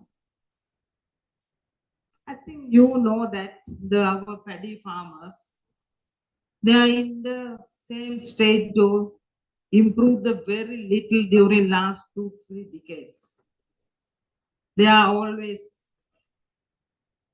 doing this farming, but they are still in the same position. We have our responsibility to improve their lifestyle and the livelihood. This is also the one challenge to we have to face this, because this is our one of the responsibility. Other thing is the farmer age. The paddy cultivating farmers' average age is sometimes somewhere around 65 years. New people are not coming to this industry because this has a very short, very limited profit, as well as there's no better prestige with the society. So that we have to find the solution to attract the new young people to this industry.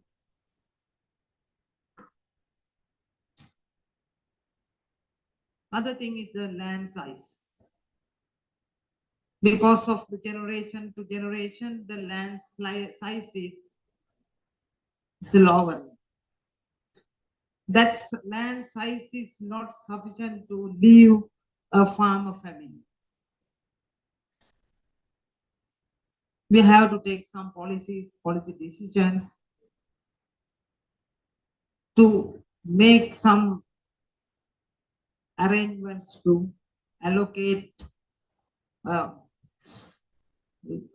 some minimum land size to the farmer family. Without that, he can't lead their life to the investments. These are the challenges, but the production, however much we increase the production and the productivity, and the management of the agriculture, management of the paddy productions also the important. Sometimes the governments doesn't know the exact figure of the yield, the production, how they get the national decisions without getting the exact and reliable data. I give you one example. Before the year 2020, the Sri Lankan government grants fertilizer to the farmers free of charge. Then the farmers declare that their land size is this and this. Then we issued the fertilizer accordingly. That time the government measured the farmland size but through the stocks issued fertilizer. Then after the agriculture department make some estimated crops by crop cut surveys, and there's a big harvest should be in the market, but no such a result. After a few days, we got some shortage. So then we decided to measure these farmlands through one simple app. We expend about 300 million rupees for that. Next season, we could cover this amount through the fertilizer, because every farmer declared additional extent to get the free fertilizer. All our government decision make on the fertilizer stocks. This is the nature. So now we have one sophisticated system. We know that if real extent, then we can give the real data. The last year end, the president summoned me and said, now the agriculture department and every research station said that we have a sufficient rice, but there's a big shortage today. I can't accept your data, and that's a big problem to us. The agriculture department said we should have this amount of paddy. We know that our daily consumption, but after 2-3 months, we got a big shortage. So then I make a study and realize that during that period, maize price was very high.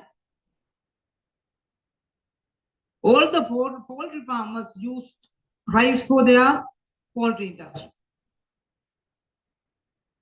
Then we got big shortage.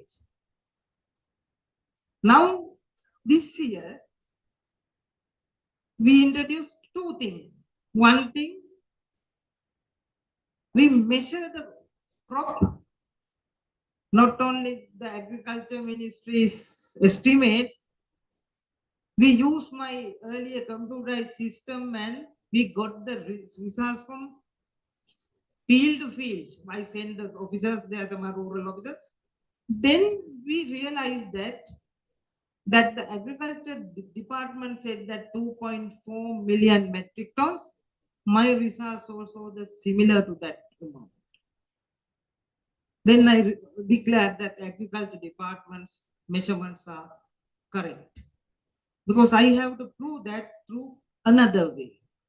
And this year, we maintain maize price in the bearable level, and now we have rice because poultry farmers are not taking rice for their feed. That is the thing I say, that paddy management is also the important. Whatever prices are more fluctuating, they use rice for that. These are the challenges when sometimes we are talking some increase the productions, sometimes in the same times it is important to manage the paddy industry. So now we are the DSR system. Actually, the countries like Sri Lanka, we are readily use the DSR, but this is a manual system. But we have to introduce the mechanized DSR system, then we can get the more results than the new system. Why we use PTR systems? Because some waterlogging areas, we have to use that. The people say that PTR gets a higher productions than the DSR. Other thing is we can shorten the inter-seasonal period, because during the soil preparation period, we can start nurseries for the PTR system. Then we can use sometimes 3 seasons for the year by shortening the inter-seasonal period. But the today findings, I also agreed that DSR is best than the PTR system. But we have to adjust that with our local situations and with some mechanical DSR systems. I think this is my view of about today, and I want to emphasize this. Production is something, the management is important thing to keep the paddy market and the rice industry. You know that sometimes according to our data, the productions of 30% keep by the farmers. Other 30% goes to the big millers. The 40% going with some medium and small scale millers. That big millers, they always try to keep this on their position and increase the price. We have to find some solution because that is their business. On this situation of why introducing the good management systems, we can control that because we know the exact crop as well as the exact stocks with these people. I think I want to say that the importance of this and importance of the food security as well as the availability of the food for the people's consumption, we have to manage this system with the modern technology as well as the good policies. Thank you very much.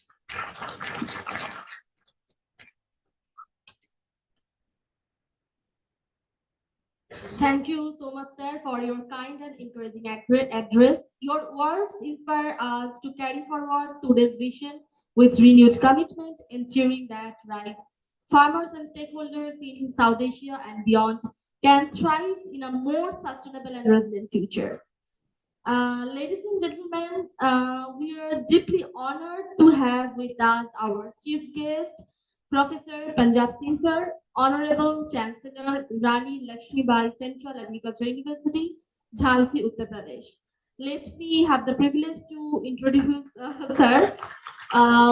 Dr. Punjab Singh is the former DG of ICAR and Honorable Chancellor of RNPCU, Jhansi. He is a renowned agricultural scientist and academic leader with over 350 publications, pioneering contributions in water management and crop production, and multiple national and international honors. Now the stage is yours, sir. Thank you. Thank you very much. Let me at the very outset congratulate the organizers. Dr. Sudhanshu Singh, who is the director of this institute, and Yana Pittu, with her blessing and with the hard work of Dr. Sudhanshu Singh, it has turned out to be a very outstanding conclave. And the very first inaugural session, it was a pleasure listening to people from across different sections. Administration, policy, research, development, universities, and even private sectors, seed industries. And it speaks of a very good thing that is a good sign for the development that can be in government taking that in. Having said that, let me also welcome to the Deputy General, our Vikram Singh. He is the Agriculture Chief in Sri Lanka, party our friend, and many our friend from Cambodia.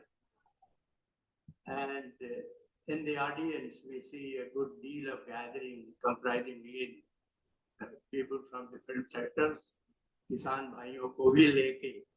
This makes a whole composite good to see as to what we are doing. Now, having said that, let me again say, why are we talking this DSR or any other system we want to make a shift-star system? I have two very important reasons which we have been talking all the time. The world in general and India in particular is trying to focus all its human resource and technology on producing more with less. In other words, now it's time to increase the resources use efficiency, which is one of the greatest challenge that country is facing, whether it is water, whether it's land, or it is nutrient, or even the human resource. And to do that, all that I think we need to address. And I think I'll come to later and say how DSR is there to capable take it. Second, which is very important point to really justify that, rice has, as you all know, is India's leading crop, has the largest acreage and second largest producer. And as a matter of fact, it gives about more than 20% of the global rice production. And on top of that, 50% water used by rice. In Asia, let's say in India, and about 35 to 43%, even in developed world or countries that you're talking globally. This indicates that if we are able to introduce this technology in this sense, we are able to really cater to a very large part of the process that you're thinking, how to maximize the resources use efficiency, and at the same time, how to save on such a huge crop which occupies a large area. And therefore, I feel in my mind that DSR becomes a very important and timely time. An emphasis given by ERI and of course this center here in Varanasi really makes a good beginning. And I think we will be able to see through this process, we will be able to do that. Even our own experience as the president of the FART Foundation, we have been working with ERI in close collaboration for a few years. In several areas around these 4 or 5 districts that we have been able to put forth certain developments and incentives and some kind of benefits that we feel which are quite encouraging. And we see that this has a future, and therefore we should really promote it. Now, challenges are there. Challenges today, as you see today in last 2 days, we have received so much water, the Banaras is flooded. And there is no way to walk, there is no way to do. So therefore, scarcity is one, but access is another big problem. The scarcity of water, access of water, both are a very serious problem. And therefore, I think we are going to see. And the other thing that becomes important again is the carbon credit or methane emission, greenhouse gas, for which rice, there was time when rice was declared as a culprit. In fact, this was focused on Indian, and we had to fight that rice are the culprit. There are many culprits who are giving methane and industrial gases. So therefore, it's not that we talk about it. And then the higher input cost. Now these things are banning, putting this thing as to how to proceed in this whole process. And therefore, DSR becomes a very smart technology that can really address some of the issues which we feel that it can be projected as a climate resilient agriculture, which is talk of the day. And that is where we call the sustainability, the smart agriculture, precision agriculture, anything that you are only going to address, the inclusively, the growth which is highly sustainable, which is able to make best use of the resource that you have and deliver with what little we are able to put in much more than what are delivering today, and that's the resource. So therefore, we should now say the DSR is just not a technology, but it's a gateway or a pathway for technologies for inclusive growth in agriculture. And that is why I think keeping that in mind, it should be our responsibility to see that we are able to really get into this whole process that we say. I mean, you are all aware, if you talk of direct seeding rice, it's not a new technology. If you go back 100 years, 70 years and see the kind of process, kind of seeding, kind of technology that we have, it was all direct seeding, mostly. And therefore, now with the refinement of technology, more focus on how you can save the resource, more focus how you can increase efficiency, and more focus on the technology and the technicality. Technology is important, but technicality is very important. Very easy to say, use the laser leveling. But who are there to use that? Who are the technical people to handle that? Use the drone. But then you need to have both on that. I think we need to have that experts on that.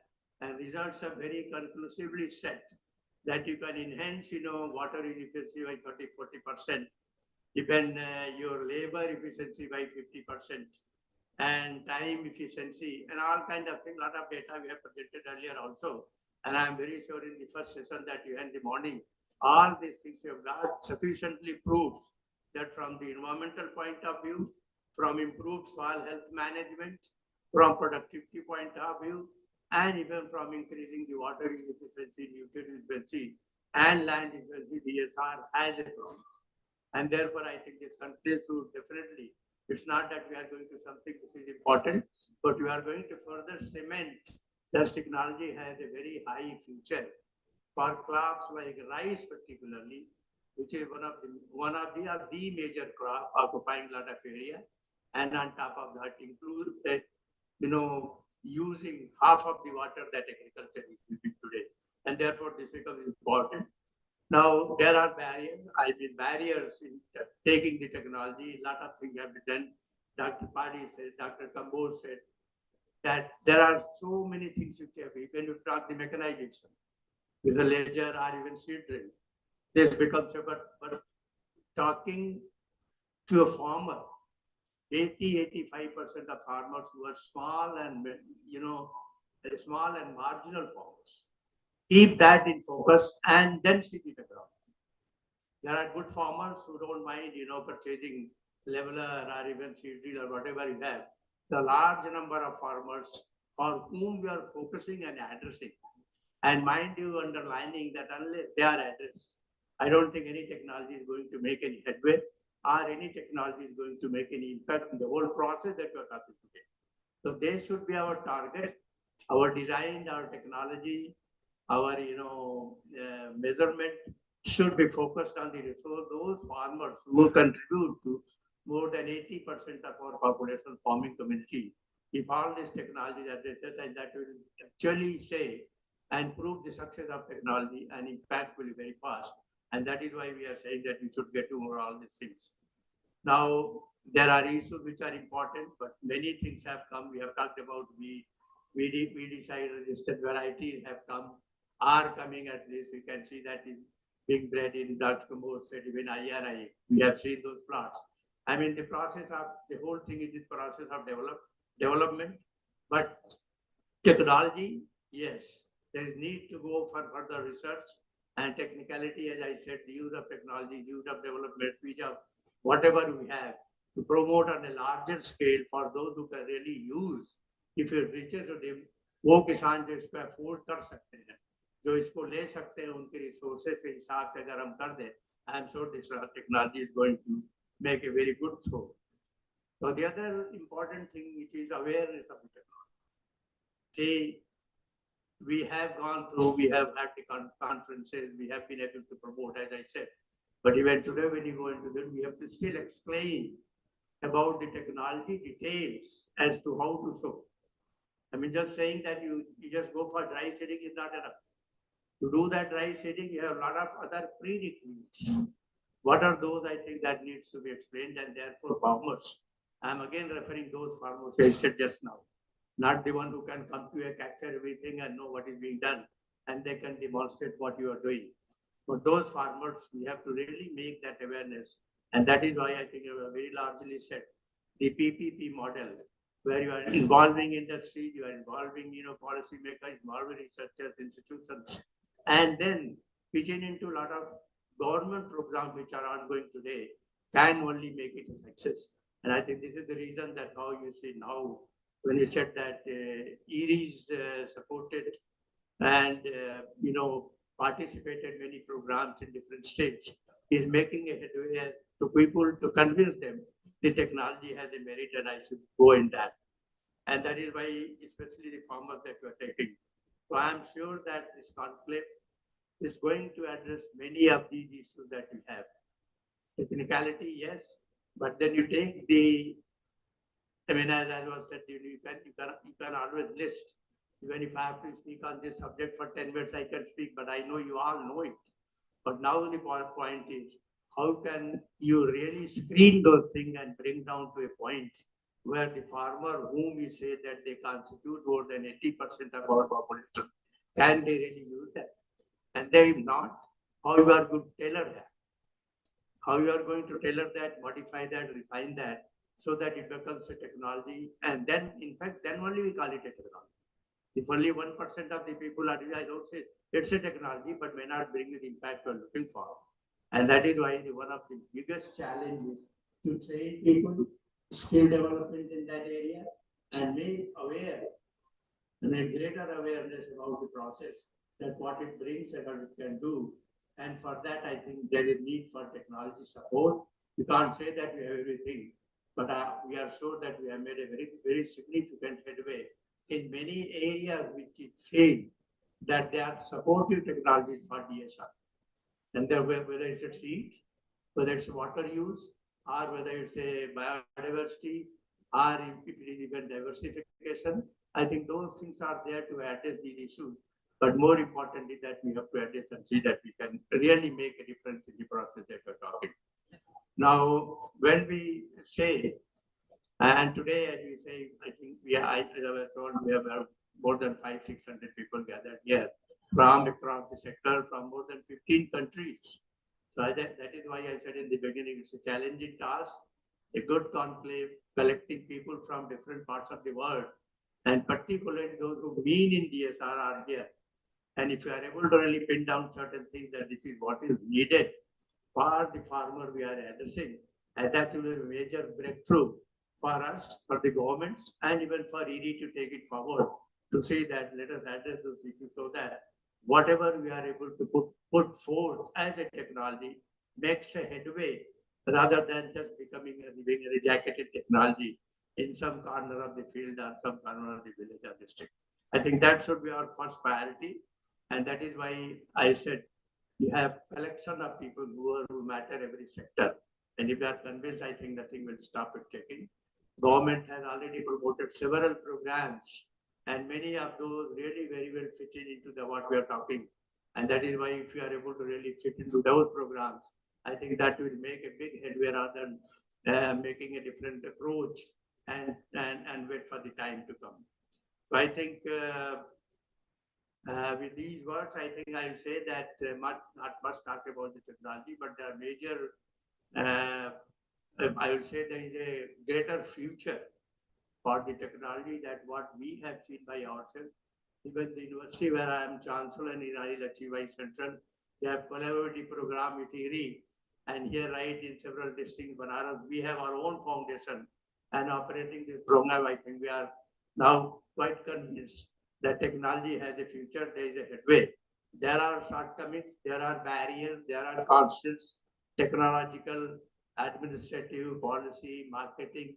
Those things are part of it, and our attempt is to get through FPOs and organized farmers, those part, over, so that we move forward. And I think in past 4 or 5 years that we see, even at our level, the area under DSR has increased. And farmers are convinced that this is giving even a better yield, but definitely a large saving in resource, time, efficiency, and then even human resource that we are using. Even a small demonstration by paddy planter developed by our own entrepreneurs saved about 6,000 rupees in an acre area, which itself is a big thing. Because that you don't get the labor, and in today's crisis, the labor is one of the very big challenge. I think this becomes a major contributor that we can say. So how we do that, it's a challenge. And I think in next 2 days, perhaps we will debate more and more. But what we are looking for is something very concise, a major responsibility on the director, Shah, to bring those points with the governments here so that we are able to further push it up and get a better, return than what we have got today. So I really feel pleasure in listening to what we heard, and I have therefore confidence that something will emerge which will be useful for all of us. और विशेष कर किसानों को लिए जहाँ बैठे हुए हैं, कई चीजें हमारे नहीं समझ पा रहे हैं because we are talking in a different language. But ये है, उनको ये पता है कि टेक्नोलॉजी अच्छी है, इसको हम देखें ऑर्गेनाइज ट्रेनिंग भी ऑर्गेनाइज हुई है ईरी में. हमारे फार्मर फाउंडेशन से भी आए 20-20 दिन रहे यहाँ. They took the training, so I think they are making use of, because they know that this has a future, particularly in view of the shortage of resources that they have, or even better use of resources what they have. That's a challenge. They have tried to understand that, and time has come that unless we do that, we'll not be able to really stay with the farming. And I think so. I will conclude saying that let us basically focus on as to how to make use of that, and then link up all that we have. See, at times we say we have no facilities, we don't have resources. But I for one say that you have a lot of resources. Point at where you link, where you pitch in, how you integrate, how you get it. And resources never become such a huge problem. And so is for the technology part. So I wish you all the best. And once again, I thank you, Dr. Anshu, for this wonderful opportunity. I enjoyed listening to, speakers and their views on the subject, which are very diversified. And all put together will make a change. And thank you all and all the best. Have a good look of Banaras is a good city. यहाँ बाबा विश्वनाथ जी हैं, तो दर्शन करिए, गंगा जी स्नान करिए, go to Sarnath. And you can, if you have visited yesterday, you can find even the flood water, moving across town. So all these are part of the city. This is a very, very different taste. And I think your people sitting around you will tell you कहाँ कचौड़ी मिलेगी, कहाँ जलेबी मिलेगी, कहाँ दही मिलेगा. Enjoy all that and have good time in Manaus. Thank you very much. Allah.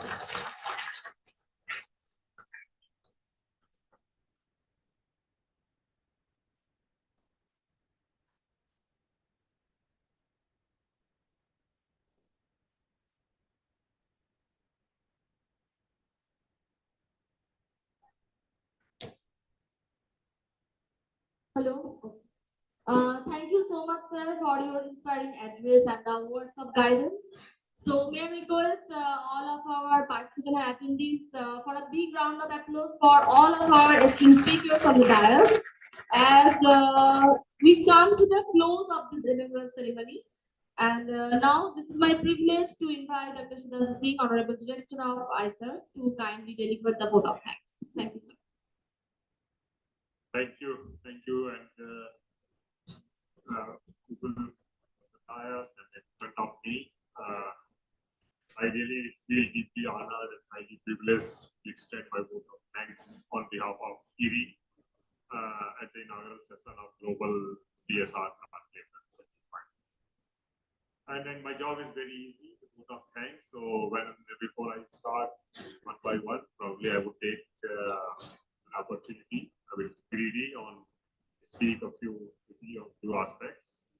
And then first, would really like to bow my head with respect and gratitude to the farmers who have gathered here, especially around 40 DSR farmers who have come forward to take our technologies on their field, despite the initial issues, but and very successfully.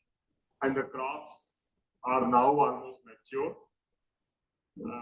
Very recently, almost last week, we harvested one field in Gorakhpur, slightly early. This is not the time of harvest, but that was needed for Chura in a temple festival of Gorakhnath. So it was slightly 70% of its maturity, and that with GSR yielded 9 tons per hectare.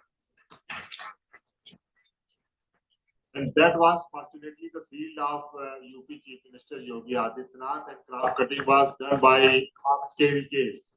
And crop cutting was done by the Department of Agriculture and the KVK people. IRI was not involved. So that trial gave the DSR, and that convinced probably the top in UP that DSR with the good varieties can really deliver. And I would not name the variety, but the variety, some of those private and inbred both, there was a mixed kind of variety, and yielded around 7 to 9 tons with DSR this year. So really, the farmers, those who tested in those areas, I will start my huge respect and applause.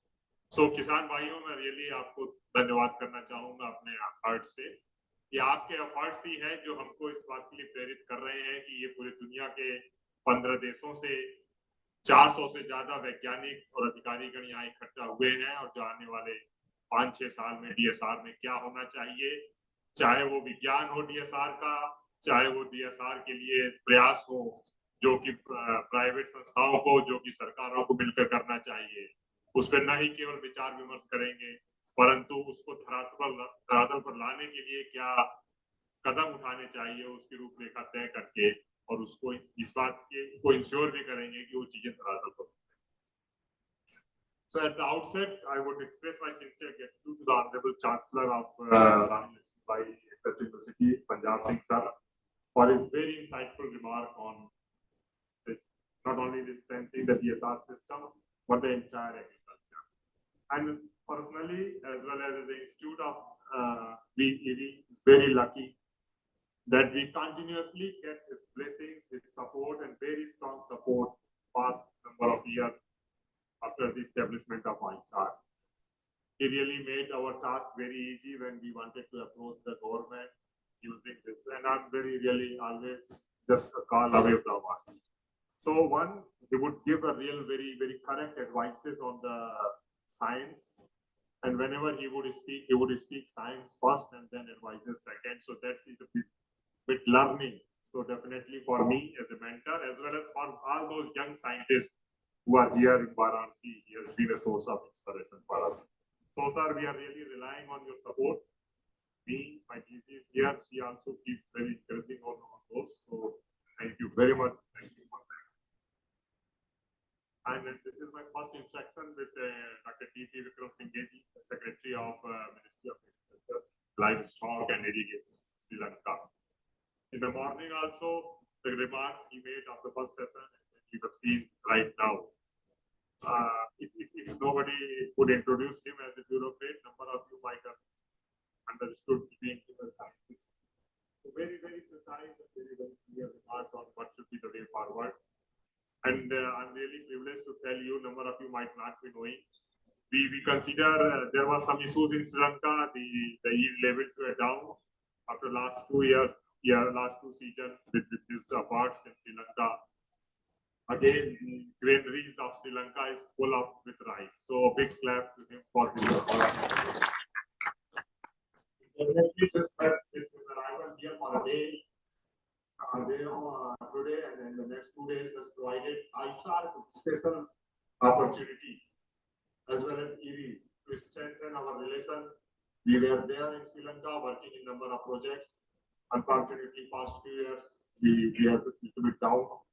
But I'm pretty sure that this visit here with ERI, he would be the flag bearer of ERI and ISAR. And I know from 2005, my student life, if you take anybody to ERI headquarters or any of the ERI office, the rest of the life, that person would be the flag bearer. So, sir, definitely we will be looking for your strong support and direct collaboration with ISAR, so that we can have a meaningful contribution in the talk.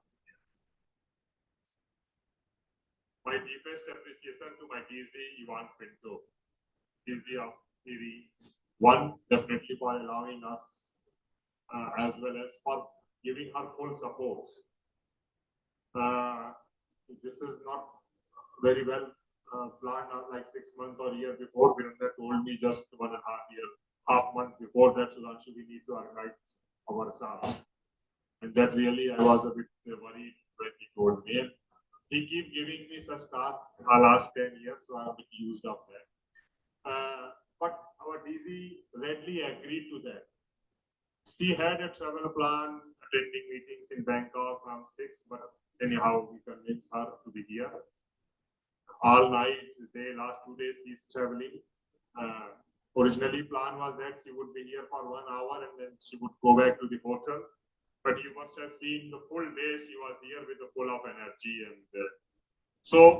And that's one is that her commitment to the ERI goal, but secondly, the DSR. ERI do see DSR as the big transformative technology that would transform the way rice would be grown in next 10 years or 15 years. If you see the Virendra slide in the morning, the India with 50 to 20%, India, China, DSR, still we have a long way to go. So ma'am, we definitely would need your very strong and continued support to really reach to the target, and you must have got the feeling in UP 2.5 million hectare, Odisha and Jharkhand, they stayed with 50% area under bushing that must be immediately converted to the drill. Opportunities are huge, 5 to 5 million, 5 to 10 million. It's up to us how fast and how long we can go with the support of all those people here, with your guidance and your supervision, definitely we will be able to do that. And also, you have made my task very easy. I thought that I would speak a little bit about ISAR, but really I'm very happy that you narrated the full ISAR success story, and that must have gone very well. And I just wanted to add, with all those successes, we are really very privileged and proud that Prime Minister Modi ji has mentioned ISAR twice in last 2 months. When the President Marcos visited India, he told that ISAR is doing really a wonderful job in developing the premium quality varieties like low GI and high protein. And very recently, also in the Swaminathan Foundation event, he mentioned ISAR. And when he mentioned, you can feel the pride and feel the ownership being the member of parliament from Varanasi. So we are really privileged in that aspect too. I express my gratitude to Ravinder ji for coming all very strongly to support DSR. 2.2 million DSR target that UP government has set for next 5 years. And then the UP Upgrade project where ISAR will be playing a major role as a technical partner has given us an opportunity not only for DSR but the entire system transformation of UP, where we should be able to transform the rice wheat system productivity enhancement from current 7 ton to at least 12 ton per hectare in next 4, 5, 6 years. And the crop cutting this year of rice with 9 or 8 ton, probably our task shouldn't be that difficult because current average is 3 ton. And if you get even 7 ton per hectare, definitely we are. So, and then Dr. Ravinder keep supporting as well as encouraging us to take those bigger challenges. Special thanks to Dr. Padi, colleague, and I do consider still him as a scientist rather than a bureaucrat. Whenever you discuss with him, you will. So the suggestions he gave, very particular 6 suggestions, probably if we even adopt 3, 4 on the ground, definitely those would be transformative. Sir, and we will try really our best to see how best. And thanks also for your strong support for Giri's activity, especially the DSR. Your 2 tweets after visiting our field that seeing is believing went really viral in India. And that has given us that much needed initial leverage and initial buying in with the entire public and private sector. So thank you again for that, sir. My sincere thanks to Ajit Kumar Sahu, Joint Secretary. See, he joined last year, and with his joining, we see that needed energy from ministry that should drive us. We are already full of energy, and after his joining, we are matching his energy. And Swati is laughing, so he keep asking Swati on daily basis with the new things, and then with lot of passion. So one is his support to the ISAR is giving us that needed confidence, like organizing Seed Congress last year. After that, we just within 8 months we organized such a big Congress. So one is his strong support and commitment to ISAR. Second is very specific task-oriented help that he asks always, or keep asking us and keep even challenging us that why can't be this made and why can't you do this? And then our entire team would sit and especially drive. So a lot of hopes are we should be transforming the Indian seed system, and especially the DSR seed system is the new area where we could work with you. And very recently, he also asked us to work on seed without border, South-South collaboration. We made a challenge. Why can't you do the same kind of collaboration for regenerative agriculture with Vimtech and with South-South collaboration like seed without border? So being him in charge of the international affairs for the country. So definitely we are looking at all those aspects and we are ready to walk shoulder to shoulder with you and keep your expectations. Special thanks to Sanjay Singh ji also. With him, we are getting very strong support from UPCAR, critical guidances on the science, how the science should drive all those scaling. Shouldn't be the blanket scaling, but it should be very evidence and science based. So thank you for your key guidance. Dr. Kamboj, our colleague, our partner for the last 15 years, the CISA project. All those things we are learning and we are executing here in UP and any other projects in World Bank and others are core learnings from the CISA project where we all work together and you are the champion worker in CISA. So his presence as a Vice Chancellor is really helping us to aim big in Haryana as well as the Northwest, and his experiences are guiding us. And we are very much part of the all negotiations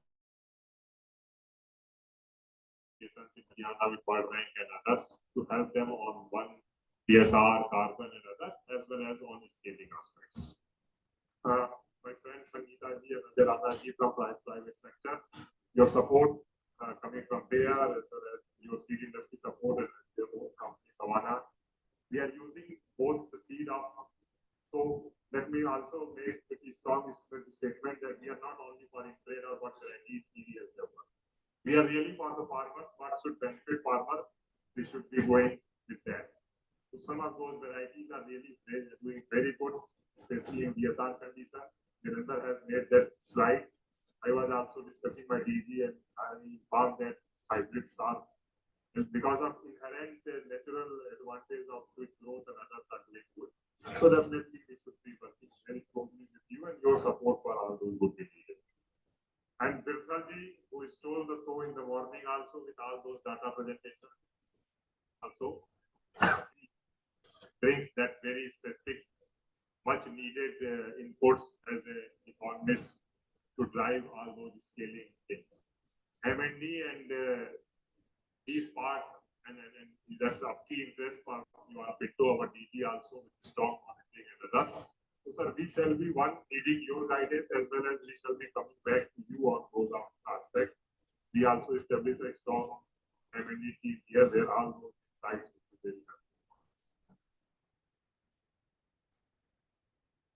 So now it's almost 8 minutes, so it will be ending. Again, my thanks for the DSR Conclave entire team, especially led by Virender, to keep throwing those challenges. I remember in 2018, I was the part of, as the leader of the DSR South Asia, when he established DSRC.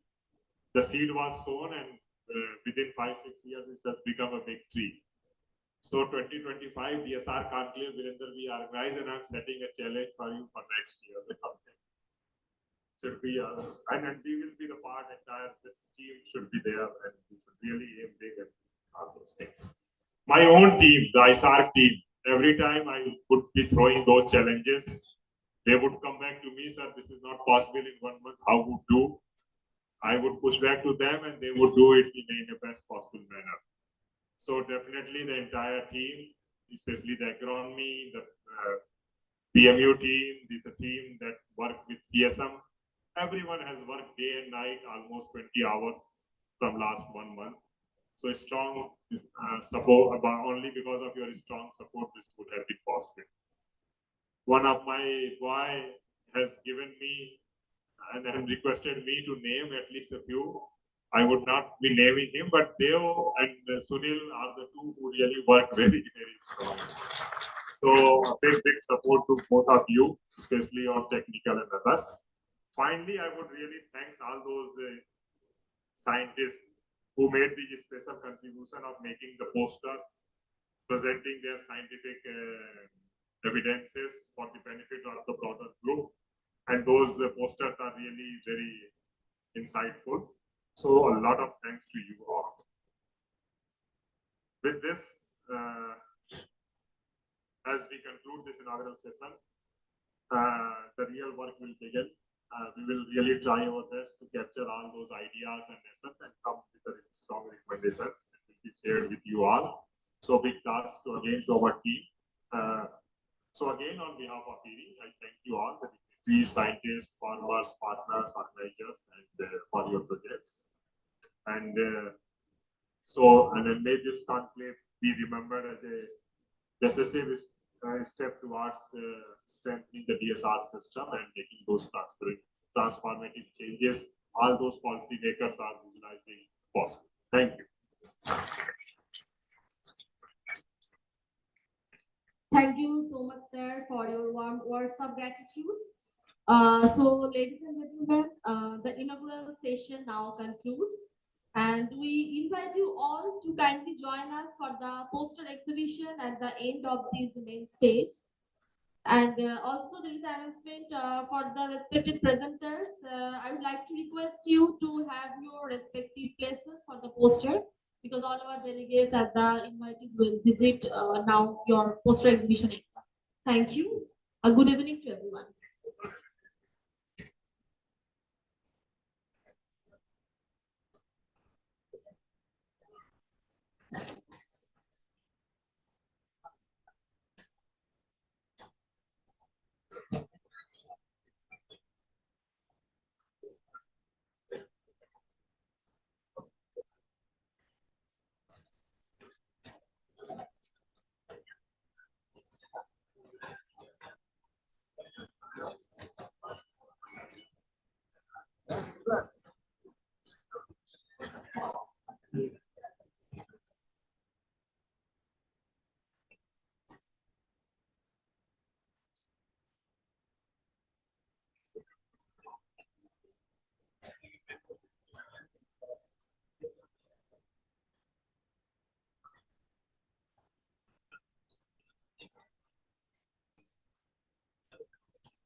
Hello. So after poster exhibition, we will also have the tea at the end of this main stage.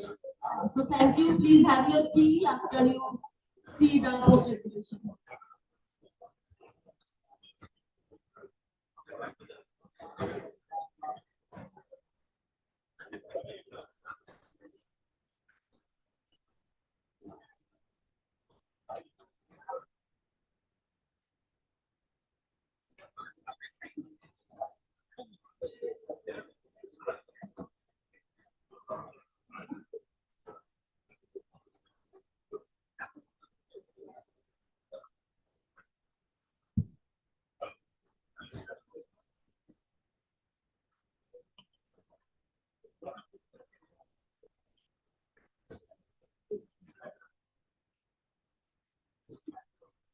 I request to all the presenters, please have your respective places in the poster exhibition site.